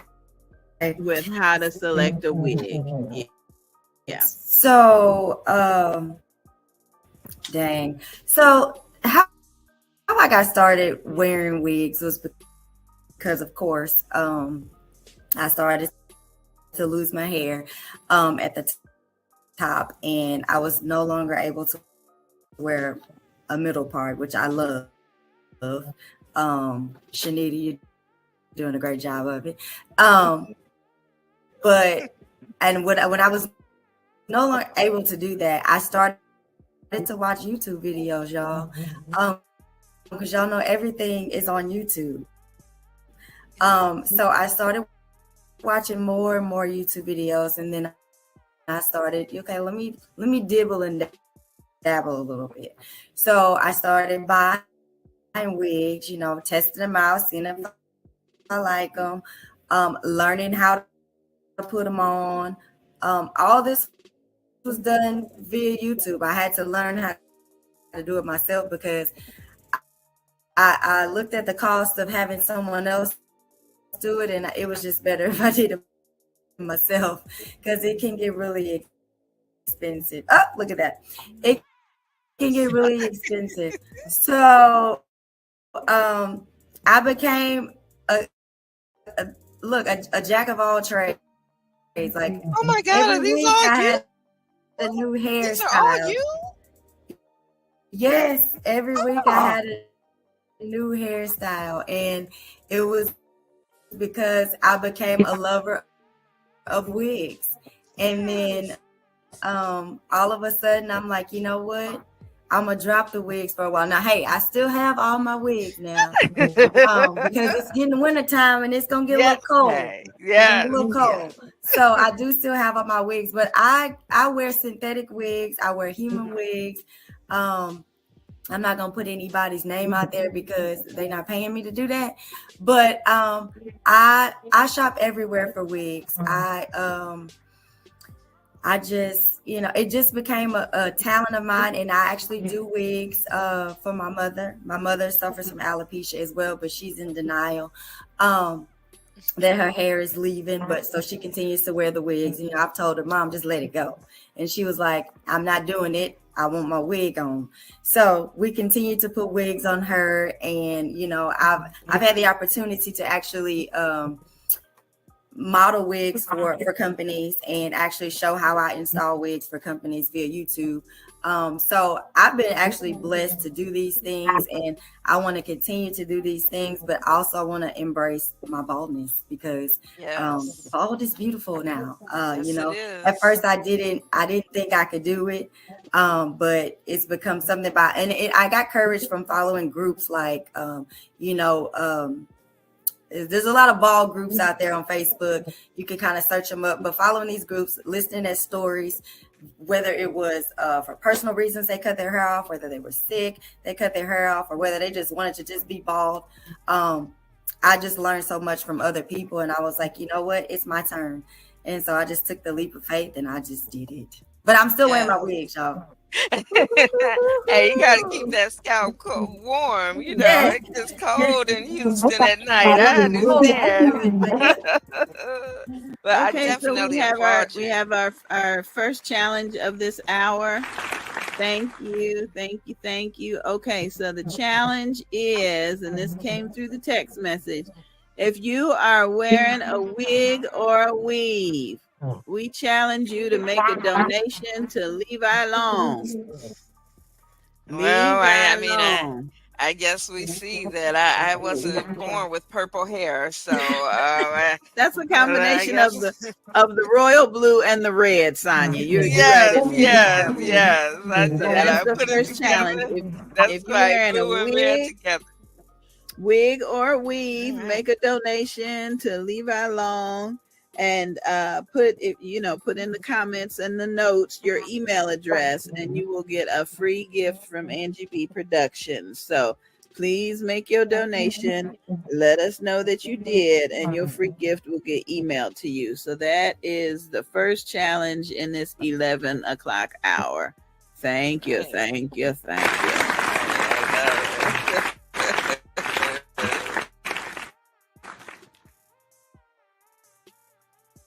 So, Candy, do you have a website? Because you said you make wigs for people and you model them. So, do you have a website?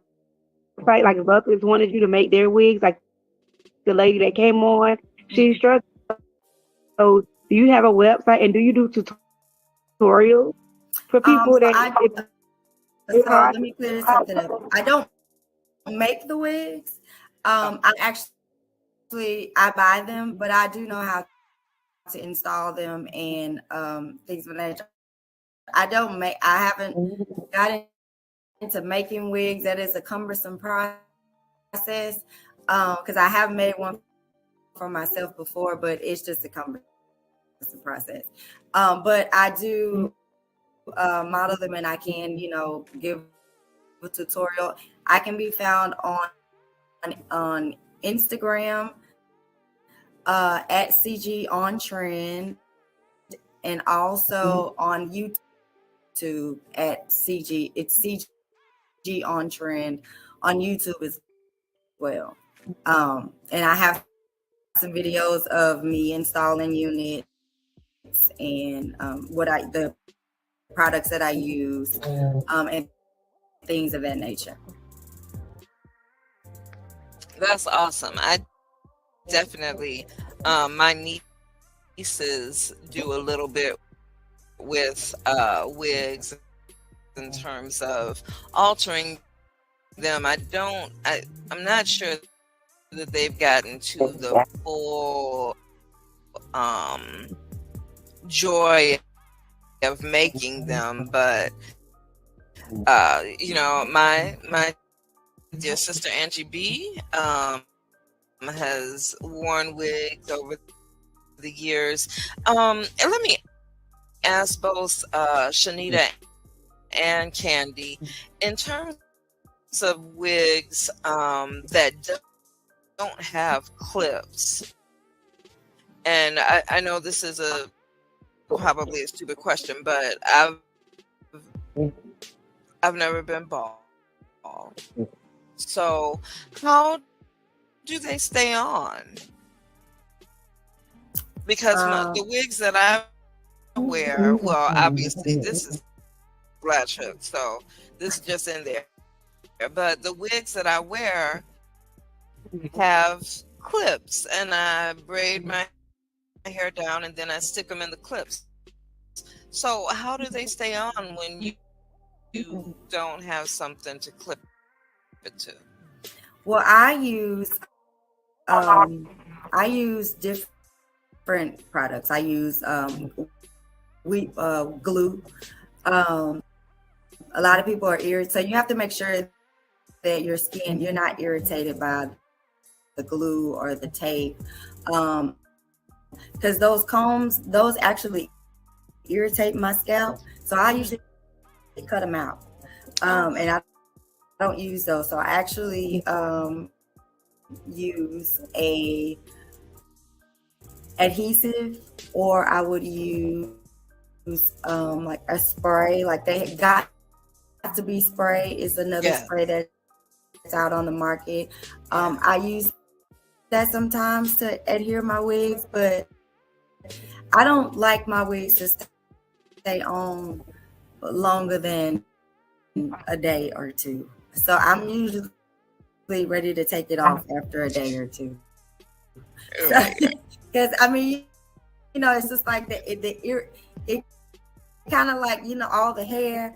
I love them, don't get me wrong, but it sometimes it can be irritating. Because I've always been a girl who I've had hair, but I always rocked it short. So I've never really been one for all the hair. But I mean, once I got into wearing wigs, I started to like it, and I like the different looks. But it gets irritating after a while, and so after 2 days, I'm ready to. So I don't glue them down to make them last forever. Like my mom, I would say my mom, she likes her wigs to last for like 3 to 4 weeks at a time. And so I make sure that I glue hers down really good. But mine, I'm be ready to take that thing off. Yes. Oh my gosh. Yeah, I don't What use about you? I use adhesive. So yeah. I if I have a wig with a comb, I use wig grips. You have to buy those online. They're wig grips. So what they do is you put a cap on, like a stocking cap, like the caps men wear, or women wig caps, and for extra protection, I might put 2 on, and then the wig grip. No matter how you pull, it's not going to come off. I don't use glue because my head is sensitive. When I was bald and I had the combs, I would use extra caps because they help with softening the comb. And the combs can lay flat. They don't have to be dug up in your head. They're flat combs, so they lay flat, and they just never really bothered me. So I would just keep the combs in. So I don't know. When I was bald. Yeah. And they're making wigs now with this grip with a elastic band in them now. So they're able to stay on. If you don't want to use the comb, you can use that elastic band. And it's just, it normally it would stay. Unless you're doing some, crazy. Usually most of the time they stay on pretty good. I would tighten it. I would Yeah. tighten the band to fit my head, so I wouldn't need the combs. So. Yeah. We hear that birthday music. We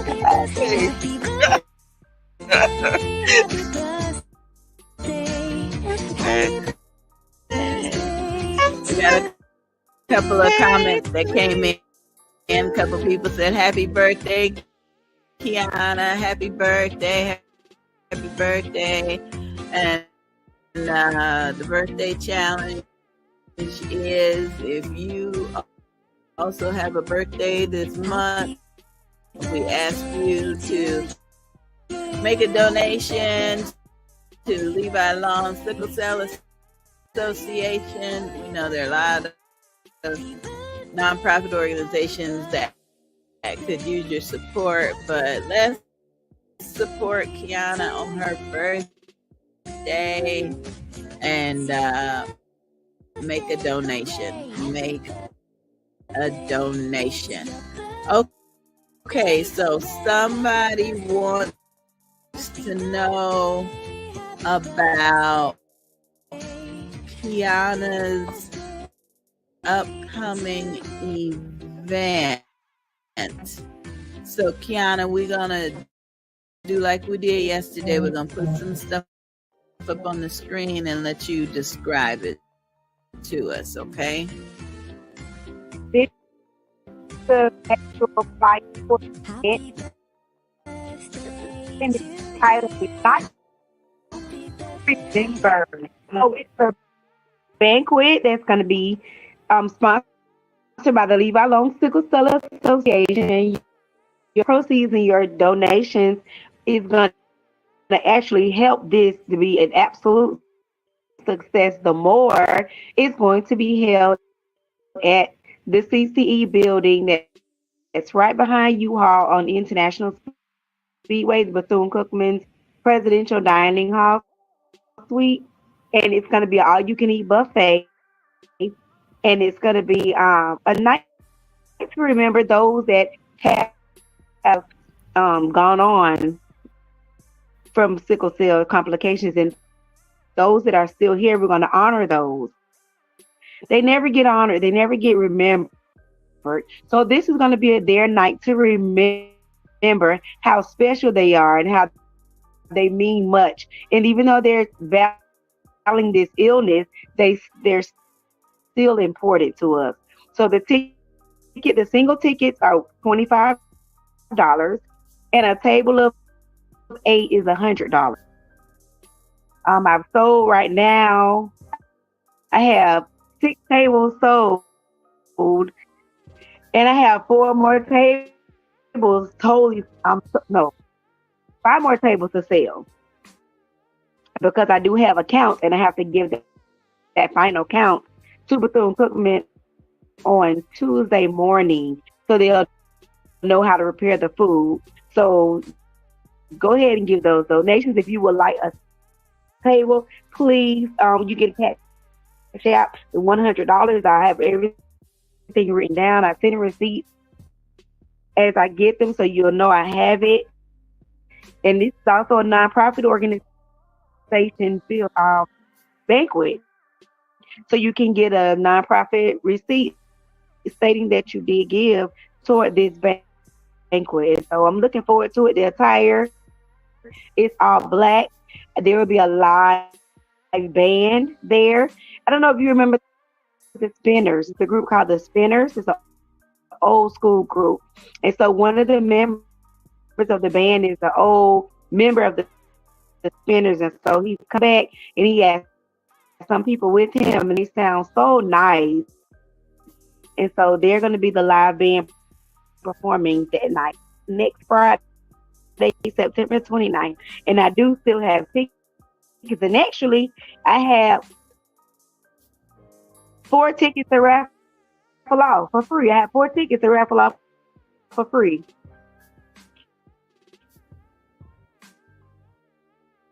This is a picture of me at my alma mater, Bethune-Cookman University, and it was last year before school started. They had a day where when the students came back, they offered the community partners to come out, and so I was able to reach out to some of the students that were there that had sickle cell, so they would know that they have an advocate in the area.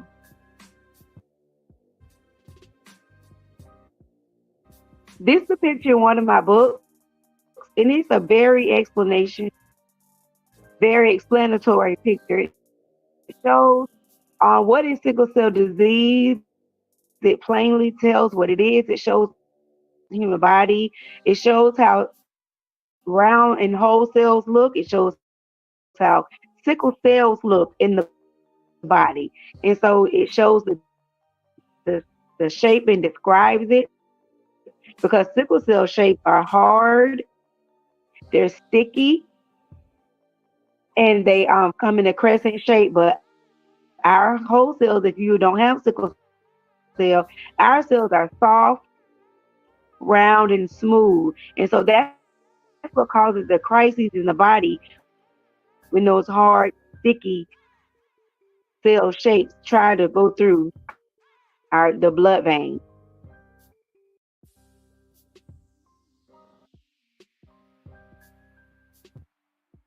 This is a more scientific picture, and it's called consequences of sickle. It shows within our human body what happens and how it occurs when the cell goes to the body, and when the sickle cell goes through, because the operation of a cell is to carry oxygen through different organs of our body to stay alive and to stay healthy. So when those cells sickle, they get clumped together and they get stuck. And so the oxygen is not able to get to the parts that it needs. And so that's why they have to hurry up and get into the hospital, hurry up, get an IV so that they can get those cells back shaped circular to continue living. It used to be a long time ago that the lifespan of a person living with sickle cell was in the 30s. Then now I know someone who's 66 who's on my team. She's on my board actually with sickle cell, living healthily with sickle cell. She's managing well. And I know a lady that's 90 that has sickle cell. So again, it's how you live while you're living, and it's just taking care of yourself, drinking your fluids, staying hydrated, because a crisis can come at any time for any reason. This is another picture that shows a closer view of how those cells look in our veins. And this is a very good view. It shows how our veins look, and I think this is a 3D picture. And it shows the circular cells, and it shows the sickle cells and how they carry through and they carry the oxygen to our organs. A lot of times people with sickle cell have to get surgery because their organs are needing to be repaired. I know those that have had to have a hip surgery. They had to have gallbladder surgery because their cells, because they sickle so much, they don't get that oxygen, and so they have to get more attention to their bodies in the form of surgery to help them sustain in this life. This is a picture of a baby. So sickle cell is something that you're born with. And we know that it comes from your parents, your mother and your father. So this is a baby that had a mother and a father that had sickle cell trait, came together, and this baby was born with the disease. And this is a detection of a newborn baby. When they have swollen hands and swollen feet, it's called the hand-foot syndrome. That's a detection of a baby that has sickle cell. And they go into pain. And I was saying yesterday in the telethon, as a mom, there are certain cries we listen for when our babies are hungry, when they're wet, but it's a different cry when they are in pain. And when they have sickle cell, it's a way worse cry. And so this is what that picture details. Thank you so much, Kiana. It is now time for questions for Kiana. We're going to have a few questions. If anybody backstage, Shanita, Candy, or Sonia, if you have a question, just raise your hand. I can see you. But Kiana, we've got a few questions that have come in that we really want you to address. And the first one, I get it every time I talk to you, and it's so difficult. But the first one is, why would two parents that have the trait decide to have a child? And I would love to bring Candy in as well. She may have something to say about this, but why would two parents with the trait decide to have children? That's the first question. So it's a three-part question, three-part fold answered question. So the first part would be the part of not being educated, because I know a lot of times before it wasn't as much education, and some people didn't know they had the trait because after 1988 it wasn't mandated. So if these people were born in the 70s, which I'm sure Candy parents were born probably in the 60s or the 50s, Yeah. they would know. They would not know. And so that's one part. Another part would be we can't control who we love. And a part of that is still not education, not knowing, just not knowing. And then the more people know, the more educated they'll become because they'll learn more as they go on. Yeah, I would say the same thing. I think I was gonna say we can't control who we love, and again, like you said, my mother was born in 1950, so it was mostly just not being educated. My sister was born in 1978, and so when the diagnosis came about, I don't even think they knew when she was first born that she had sickle cell. I think it took her having to go to the hospital once for whatever reason, and then them doing blood work to say, oh, your daughter has sickle cell. And we're like, what's that? My parents were probably like, what is that? And then it just became, a thing. Now we have to deal with this, daughter. But as she was younger, she didn't have as much pain as when she developed into becoming an adolescent and then into her teenage years is when it really, really started to affect her a lot. So I feel like you said, it's education. And back then there was not a lot of education. I know now when you have a child now, because all of my kids were tested at birth, it's something that they do at birth now. But back in the day, they didn't do that. Two things to piggyback on what Candy just said. In 2006, it was made mandatory for every state, everywhere, to test for sickle cell. So now, and my youngest was born in 2006. My other was born in 2002, 2004. But me being a lead case manager since 2009, I tested myself.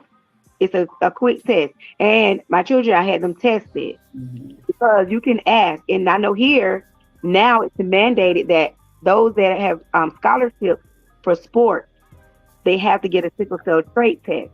And I know the Halifax Hospital here in Daytona Beach offers that test for free. But if you don't live here, you can reach out to your local labs, like LabCorps everywhere, Quest Diagnostics. But when I called them, they said that you have to have a referral from your primary care doctor. A lot of adolescents, a lot of kids they don't go to the doctor unless they have to get their shots for school or something mandatory, right? And so I asked them if they partner, if they say Levi on sickle cell, can they get a discount? Because if they don't get a referral, they have to pay for it. So that's two things. That One is of incredible. That is incredible. Incredible. And I remember someone saying earlier about the military. My ex-husband, he did not know he had the sickle cell trait until he went to the military. So like I said, there is a lot of information out there. It's just not given to the people that need it.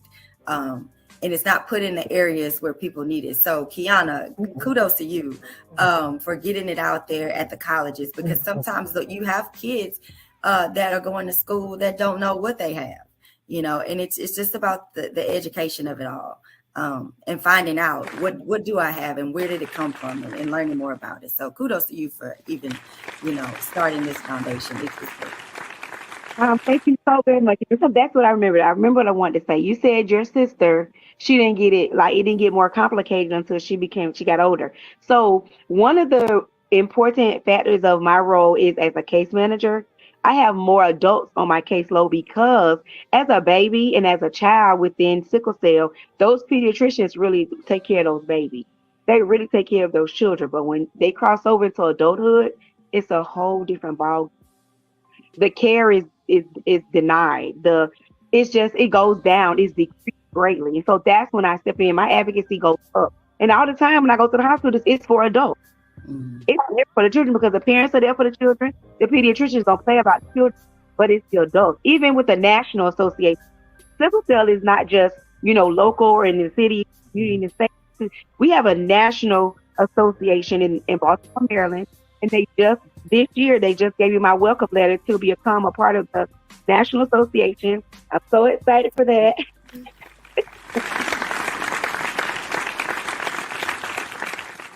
So I'm excited, and I call all over. I call different states to find out if they have sickle cell there. How are they doing? Because I want to work with everybody to help make this better for us. And it's looked down because people think it's a Black person's disease, so it's racially frowned upon. And that's one of the first things I say when I educate. It is a myth. It is not a Black person's disease. And actually, last year I attended the Democratic. It was a Democratic something. It's called the Dr. Mary McLeod Bethune something now, where all the Democrats came, and I was introduced to this millionaire as a person that had my own Levi Sickle Cell Association, and she said, and I was like, what? She was like, my Caucasian friend, she passed from sickle cell complications. And I said, oh, can you do a video for me? Because people don't believe Caucasians have it, and they do. They really do. In the Mediterranean, Western Greece, all over the world is sickle cell, not just in Africa. That's where it was found because of malaria, but it's everywhere. People love everywhere. And that's what keeps me thriving, keep me going, because I know it's so much work to do in this venture. Now, Kiana, we had another, and Candy, I'm going to put you backstage so you can take a little break. But Kiana, we had another statement that came in from a viewer, and they said they learned about sickle cell in this last Transformers movie. And I think I text you from the movie theater, Kiana, because in Transformers, the main character's little brother had sickle cell. And it really, aside from the plot, I love the way they represented sickle cell. The mom had to go to work, single parent, had a big brother who had finished the military, and a little brother who had sickle cell. And so when the little brother went into crisis, the mom would tell the big brother, take him to the hospital. They're going to ask about the bill. Tell him I'm working on it. And there was actually an instance where the head of the hospital said, we cannot treat your little brother until you do something about this balance. And I was like, where is Kiana? This little kid. What? This little kid, yeah. So they sent him home, but the big brother learned how to see some of the symptoms in the little brother. Like he fixed him breakfast, and the little brother used his other hand because the one hand was in pain. And this is all in Transformers. How they spreading alopecia? I mean, not alopecia. How they spreading sickle cell awareness in Transformers. So the brother was telling the baby brother, you have to let me know when you're hurting so I can put warm compress so I could, do something about it. And I love the way the movie ended with, something wonderful that happened. But I have to admit, we were in the theater, and the Caucasian, the non-melanated woman sitting next to us whispered, like, what's wrong with the boy? And we like, he got sickle cell. And she's like, and you can see her Googling, in the movie theater. It's still so tragic. And the characters in Transformers, they were Hispanic. So it was, I see Shanita. Shanita, I'm bringing you in. I see. I didn't realize at first that that's what it was, because I did recently see the movie and I was like, they're Hispanic. But I knew that it's not only Black people, because Kiana told me about last year. Remember, you told me about the Caucasian lady that died from it. So I knew that it wasn't only Black people. And when they put that in Transformers, I was like, that is amazing. And I'm glad you brought that up, Angie. I'm so glad, because a lot of people they didn't catch on. Even the lady said, "What is wrong with the boy?" Because she didn't understand. You Girl, I know, was sitting in Transformers like, I know what's going on because Kiana taught me. I know. And you know, Yep. the end of the movie just had me in tears. You know, I don't want to, but I was like, oh yes. It's amazing. So As usual, it's amazing. yes, The Transformers are all amazing. And like when I was amazed when she told me about the Caucasian lady last year. But I want to ask, are there I mean, I can kind of know that there's levels to it because some people are worse than others, right? When it comes to sickle cell, there's different levels. So I wouldn't say levels. I would just say when it comes to levels, it'll be the levels of pain. Oh. I mean, for instance, a lot of my adult clients, they rather stay home and be in pain rather than go to the hospital and be ridiculed and mistreated and sat in the hospital in the ER for 10 and 12 hours and just looked upon like, you all right. And that is, Right. and I tell them, if you call me and I got to get up and I got to put on clothes, it's not going to be good. It's not going to be good for the body. Listen, I remember the girl called me and I said, I'm on my way. I had to get up and put on clothes. And when I got to, but I had already called and was like, what is the problem? Why is she not getting her medicine? A lot of times they treat them as guinea pigs and want to do this. Oh, they see the chart, but they want to try their own thing. Oh, well, let's try this, do this, let's do that. If it says that that person is allergic to anything by mouth and you refuse to give it to them in the IV, I'm coming. And they I'm don't coming. realize they can make them worse with all that poking and prodding. And Longer, and I get so upset because they're just in pain. It's like nothing. They're not doing anything to help them. And you know, the longer they stay, the more the insurance is paying them. It's all about money. When I went to the hospital, even when we were in a meeting and someone called and they were headed to the hospital and you were like, I'm going. You know, it's like you are definitely their superhero. I don't get it. I don't get it. I don't get it because if you're looking and then see now you have a lot of travel nurses. You have a lot of nurses that are coming from other places. And I had to deal with one. I had to literally go to Halifax, and it's always Halifax. I had to go to Halifax into France Towers. And I had to go and the lady was from somewhere else. And I had to question her, why was she doing that? So then they want to say, well, who are you? I am Kiana. And I have a sickle cell association. I'm an advocate. And so then they have to ask them, do you want me to talk to her? Yes. They're already in pain. Yes. I'll give permission because by law, they can't talk to me. You know, yes. And so then I advocate on their behalf. Sometimes the nurses, they're receiving of me. Sometimes they're not, but I don't care. They don't have to be. As long as they do what they need to do, that's right for the patient. I could care less how they get up. They can suck their teeth, roll their eyes, all that. It's okay. As long as they do what they need to do for that patient, I'm good. And That's that's right. what. And that's your advocacy definitely needs the donations, and that is why we're doing this 24-hour telethon until 7 o'clock Eastern Standard Time this evening. Yes. Please make your donations today via Zelle at 386-795-0965, Cash App $Long Sickle, or PayPal Levi Long Sickle at gmail.com. Ladies, it has been such a pleasure hanging out with you. Kiana, I hope that you have a wonderful birthday.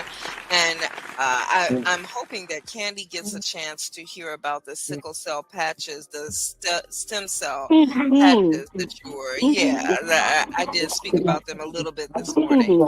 But I am, my darling 11-year-old is up looking at me wondering why I am in here and not making breakfast on a Saturday morning as if I don't do it every morning for her. So I am going to let you all go. I'm sure that I will jump back in at some point tonight or as the day goes on. Angie, let me know if you need me. And it's been a pleasure, and I am going to be pushing the telethon all day on my social media. Thank you so much. So Thank you. nice to meet you, Sonia. Nice to meet you as well, Shanita. Nice to meet you, Angie.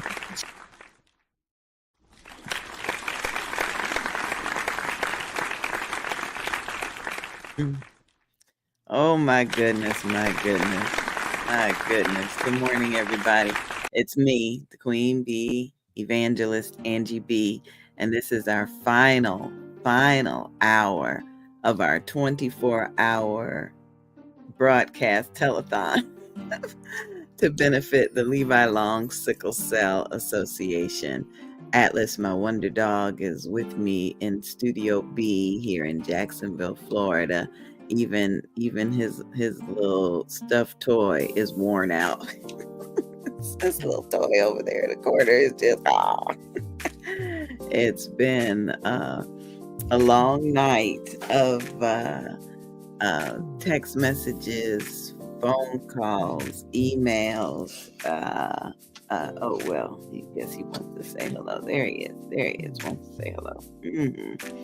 But it's just been a long night of giving God praise for the technology that allows us to be able to spread sickle cell awareness, to be able to help comfort grieving families that have been affected by this disease. It's been a long night of reflection as to how this disease is not looked upon kindly. The patients are not catered to. Sometimes they're not even cared for effectively. How tragic. How tragic. I give God praise for the guests that came on and shared their gifts and talents and asked questions. I give God praise that my voice held out for as long as it did. As I continue to recover. I give God praise for this first day of October, this first Sunday. Well, I will be enjoying communion with the Holy Spirit. As often as we do these things, do it in remembrance of me. Remembering. I'd like to thank the Beehive interns that took care of me and assisted with this broadcast. assisted with the broadcast.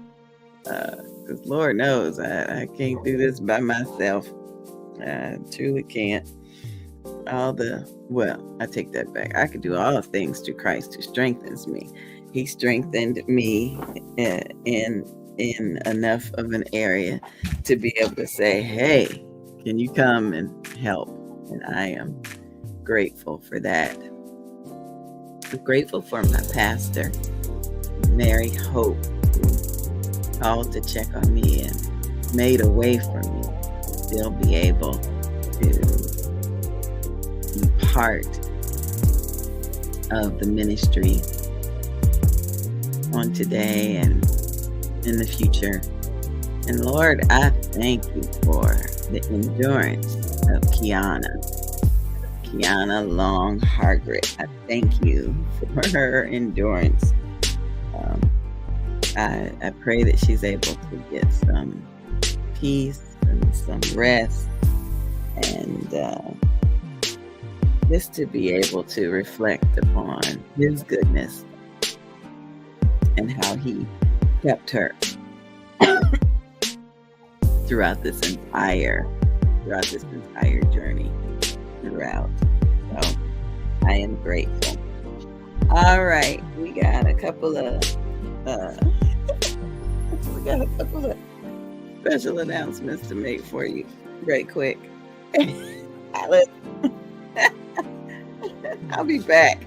Go say hi to the Wonder Dog. Oh my goodness.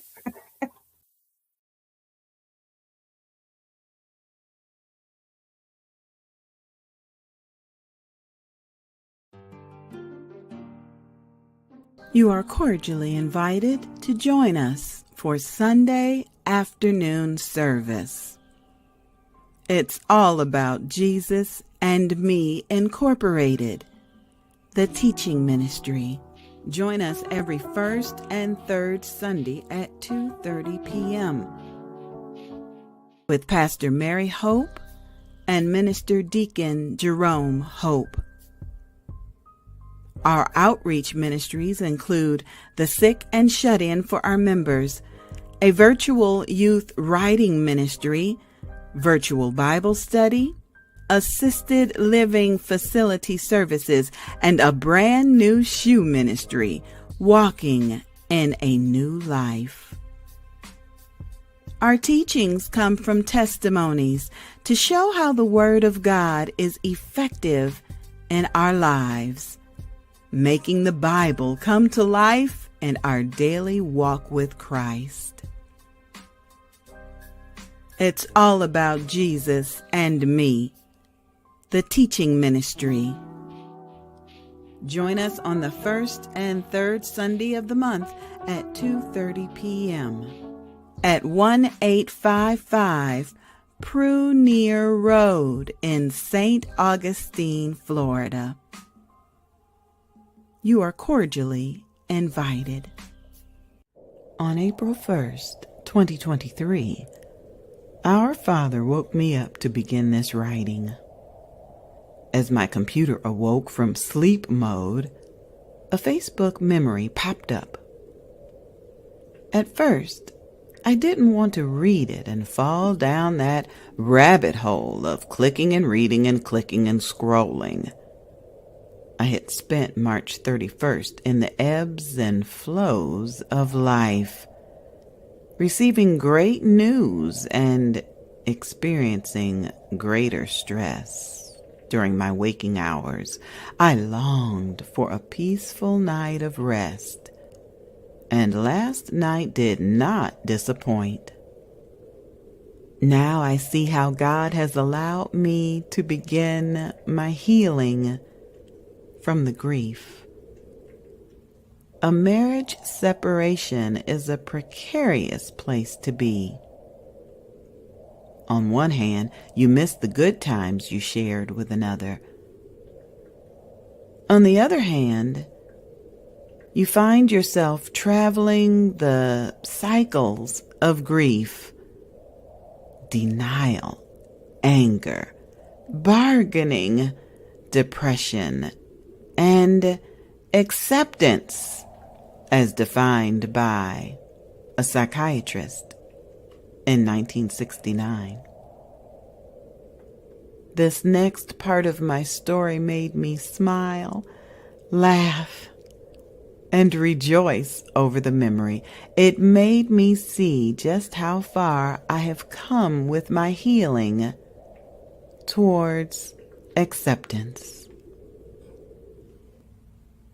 The Winds of Change by Evangelist Angie B.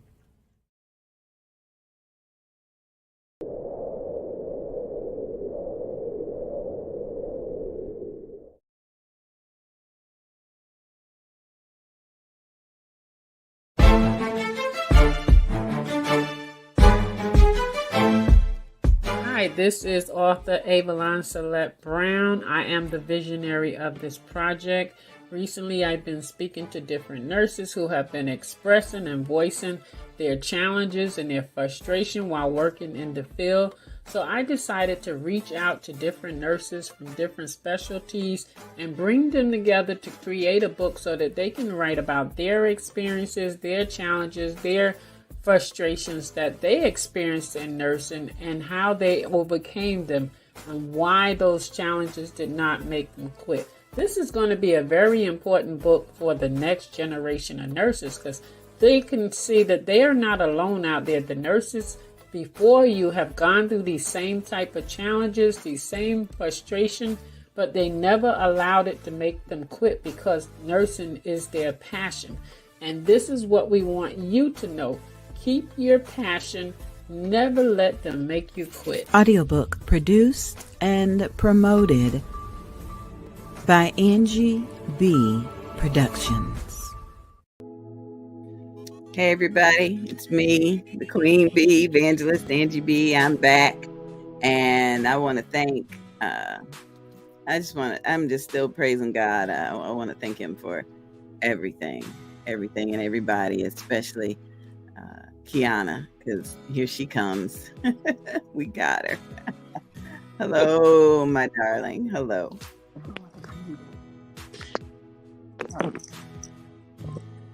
Okay, good morning to you. I thought I was muted. Oh, good morning. Good morning. You Good look so morning. beautiful with your hat I'm still. on. Thank you. Giving God praise over here. Yes, yes. Oh my goodness. This month has really been an awesome month. An awesome month to me. And I know to you all as well. With you still rocking your blue alopecia fingernails, and that's just something that's that's just a part of you, just like sickle cell is a part of me. It's just a part of us. It doesn't have to have an actual month or a particular day. It just is what it is. Every day you represent alopecia. Every day I represent sickle cell, and we represent it mightily with the strength that the Lord gives us to do so. Yes, we do. I greatly appreciate so many people, so many auxiliaries, so many organizations that really just blessed me in this season during Sickle Cell Awareness Month. I didn't write down any speech. I always just come from my heart, and if I start naming someone, because my heart and my mind are totally different, I will forget. So, and I'm so glad even in this month, which is so special. My birthday is in the month of Sickle Cell Awareness, so it's like it's a double win for me. And so I turned 47. I'm closer to half 100, which is 50. And I literally have to write more things down than I have in my life, which is fine. Thank God I have the ability in my hands and my fingers and the mobility to write. So thank you to everyone that gave, everyone that donated, everyone that heard us say alopecia sickle cell for this entire month. Those that traveled here, those that gave out of their hearts, those that gave out of their mindset, their pocketbooks, their just everything that you did to give and contribute to these two awarenesses. We are grateful to you and for you. We're looking forward to bigger and better things next year in September 2024. And so I appreciate you kindly for even waking up and listening to this telethon for 2 weekends straight. I won't bother you until January when I come back. We will be coming back in January, yes. And when I come back, I have my book done. And so I'm excited about that. I'm very excited about that. Well, both of my books should be done by then. Let's claim one at a time. We don't want to overwhelm the people, The second annual event is January 21st and the 22nd, 10 a.m. to 10 a.m. So I truly want to encourage people to record their selfie videos. Just put your camera up and record a video asking your sickle cell questions, sharing your story, sharing your testimony, and submit it to Kiana, and we'll air it during the broadcast. Yes. There's always questions. There's always an answer to a question. So, Kiana, what you got planned for today? Well, I'm already dressed for church. I'm waiting on Spectrum because my internet has been out for 4 days since the storm we had. So that's why I could hear better when I was in the car, because my internet is out. And when I try to use my mobile internet, so it goes in and out sometimes. So I'm waiting for them to come so they can do what they need to do, go to church. And then today is October 1st. Today is the beginning of a new awareness, which is breast cancer awareness. And so this afternoon at 1 o'clock, CNN Entertainment will be having their annual breast cancer awareness rooftop celebration in honor of Selena. I don't remember her last name, but in honor of Selena, we called her Cookie growing up. So it's been going on for years, and her name every year, October, the beginning of October. So today is the day at Rooftop. If you need tickets, please reach out to Keisha Harris or Cedric. That's good. Well, my plan for today is to rest my eyes and my voice I praise God for Pastor Mary Hope, who has Sunday afternoon services in St. Augustine. So service doesn't start till 2:30. And she actually called and said, Evangelist, why don't you just stay at home and get some rest, watch the stream, and then you can request to come on Facebook and you can share your testimony there. And I said, oh, Bedside Baptist, here I come. Thank you, Jesus. Thank you, Jesus. So I can share what thus saith the Lord without having to get completely up and at 'em. So technology is wonderful, isn't it? Wonderful, wonderful, wonderful. Pastor Mary wanted me to remind you about the Blood, Sweat, and Tears Conference. It's all about Jesus and me, the teaching ministry.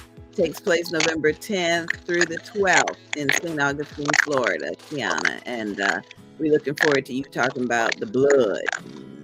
The blood, the blood. Thank you, thank you, thank you for that. Thank you. Thank you for that opportunity. Okay, I don't remember if we got a chance to finish this, but can you please give us some background on these lovely pictures from your Night to Remember program? Tell us about this beautiful woman right here, what she had to say. Sound scratchy? Say that again. I sound scratchy. Yeah. You sound a little scratchy. When you talk, I don't know I don't know what that is. Oh, okay. If you're typing, are you typing or anything? No. Okay. Well, can you tell us about this author, doctor, and professor? Yes. This beautiful lady you see in the middle between us is Dr. Simone Onwar. I love her. She's partnered with me. She has over 194 advocates that she has financial training. She wrote the book of the training to advocate for sickle cell individuals and families. And this training is so easy that even doctors can use it to learn from it, to have compassion, to know exactly how to treat sickle cell clients. She went to school. She's an actual MD. She's living with sickle cell disease. And so she knows not only from the doctor's perspective, but she knows from living in the body of someone that has pain like this. She goes through treatment. She knows what it feels like to be looked upon as a drug seeker. So when she goes on behalf of her patients or people that she's been referred to, she knows what they're feeling. Not from hearsay, but from how she feels her own body from time to time. That is wonderful. Tell me about this picture, you and your buddy. So this is my good friend Shanita. I love her so much. She's so talented. She is doing great things, and she's always been right there for me since high school. And so she's a cancer survivor. This is her month. I'm going to celebrate her this month. She's a breast cancer survivor. She's healed from stage 4 cancer. And when you see her right now, you could never believe looking at her right now. She's walking around with stage 4 cancer. You know, healing is trusting God for no cancer at all. She's a movie producer, a movie writer. She's an actress. She's an attorney. She's a tax preparer. She's a mother. She's a grandmother. She's a wife. She does it all, and I love her so much for who she is. Wonderful. Okay. I know this lovely lady, but why don't you tell everybody, who are you with here? Yeah, so this is a good friend. I love her very much. This is a doctor. And so I met her this year. She's an actual chiropractor, and she has a heart of a servant. Every time I see her, she's trying to give, or she's trying to donate her time, her method, everything she can. She's always trying to give, and I appreciate just for knowing her. That is wonderful. What about these folks right here? So these also people were people that entertained us at my banquet this year. Oh my goodness. Yep. And so the man on to my left, maybe your right, is Chuck. Chuck's father used to sing with a group called the Spinners when he was a boy. Yep. There he is in the middle. That group. Oh my goodness. Don't they look awesome? They Yes. sang songs from the 60s, 70s era. Could it be on Falling in Love? Rubber Band Man. They brought the audience like brought back memories probably of those in the audience that were in that era. And then Paul so close. Wonderful, wonderful, wonderful. Who is this wise woman guiding you with her hand on your shoulder? So this beautiful lady is Miss Rosalind Wayne. And she's such a beautiful one. She flew in from Atlanta to come and support me because her son was my very first client. And I remembered him on this year because I didn't get a chance to tell him when he was in the hospital the last time that I received my 501c3 and I was moving forward with my organization. And he passed before I got to tell him. And so because I wanted to remember him this year, she definitely had to come to say it. Wonderful, wonderful, wonderful, wonderful. Who is this handsome young man? This is Stacy. He is a living testimony, living with disability, and he's 51, I believe. 51 or 52. He shared his testimony at the banquet of how, he's been looked down upon so many times, even giving up for dead. And the doctors, said he wasn't going to make it to a certain age. And he proudly passed the age that the doctors gave him as a chance to live living with sickle cell. Wonderful, wonderful, wonderful. Just a couple more pictures. I love this one of the two of you together. I love this one. And this is regal royalty right here. Right here. Yes. So the lady with the dress that's sleeveless, she's my treasurer. Yeah, she's the treasurer of the Levi Sickle Cell Association. She's a very known lady in Edenville because I have 10 counties, and Osceola, Orange, and Kissimmee are 3 of my counties, and so she's in Orange County. And she's on the board in Edenville. She's a part of, she sits on different boards in Edenville. And so she's my treasurer. She just play the game. She keeps the record. She keeps not one piece forward that she don't know about it. She'll say, okay, what is this right here? And so I greatly appreciate Miss Lewis. And then to my, looking at me to my right, but then get a picture to my left, the beautiful lady with the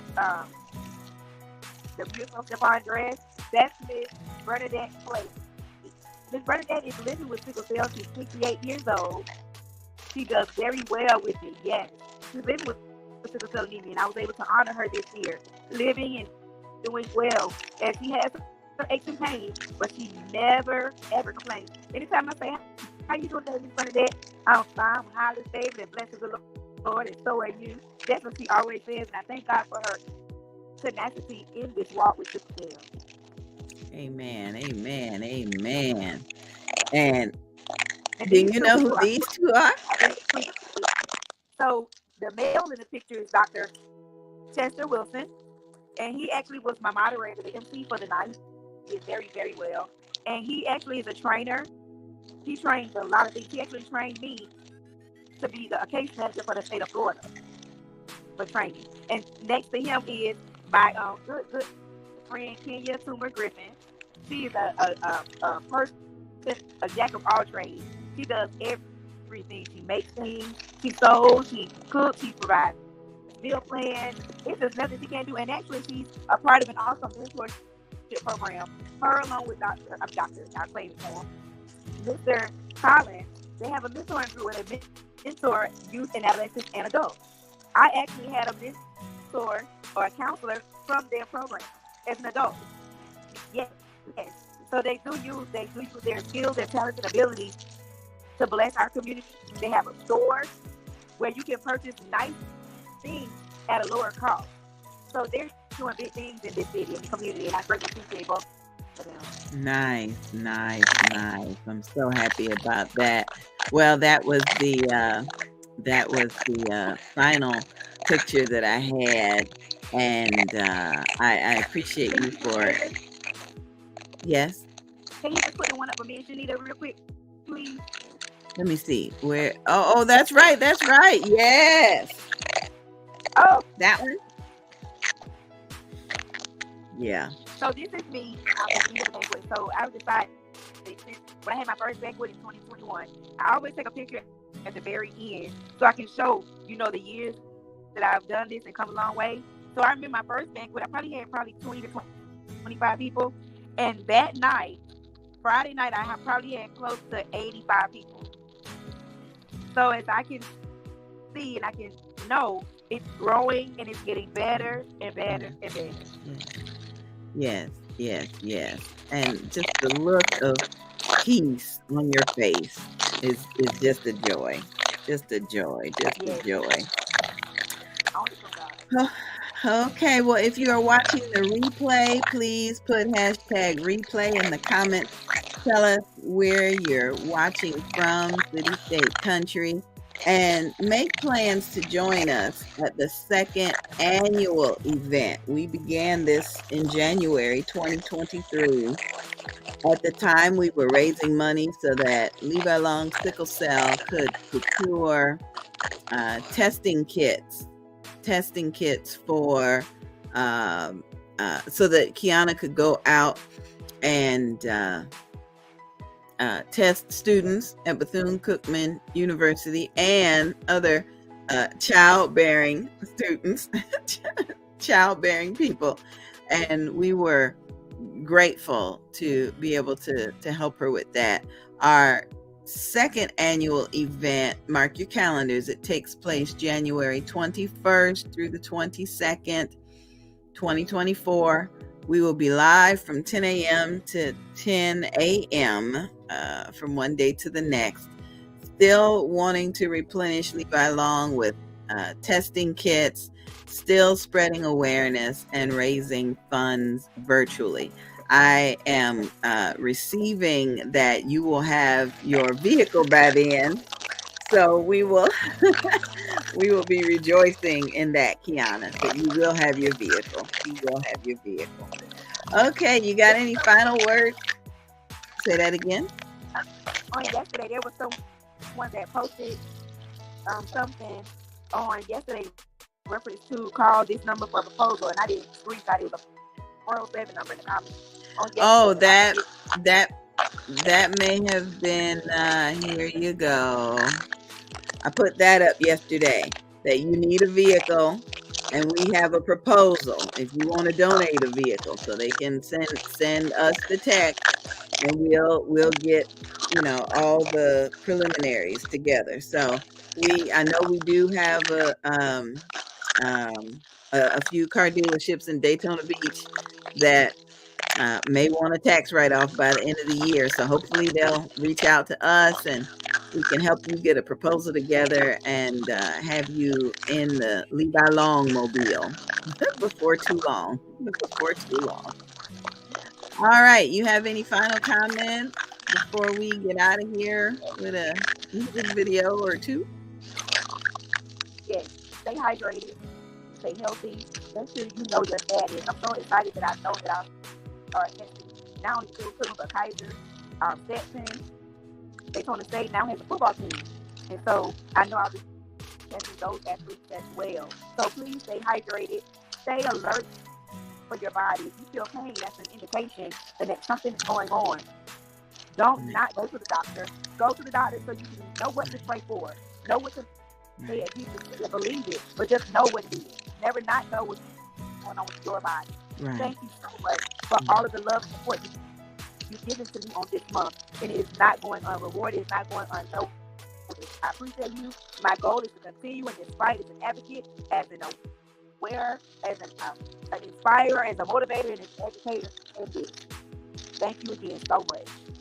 That is wonderful, dear. All right, we're going to end up with our final video for Alopecia Awareness Month and probably end up with Eddie Puya's music video. It's over as we close out today. Father God, we thank you, we praise you, we honor and we appreciate and we respect you. And I ask that you empower my sister to continue on the path that you have set her footsteps on. I thank each and every person that gave, those that wanted to give, those that will continue to give. And Lord, I thank you for life, health, and strength. We ask that territories be enlarged and that we all be kept safe from harm. In the mighty name of Jesus, I pray. Amen. Amen, sweetie. All right. Have a good one. Love you much. Love you. Thank you so much for everything. Have a great day today. You're welcome.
sharp.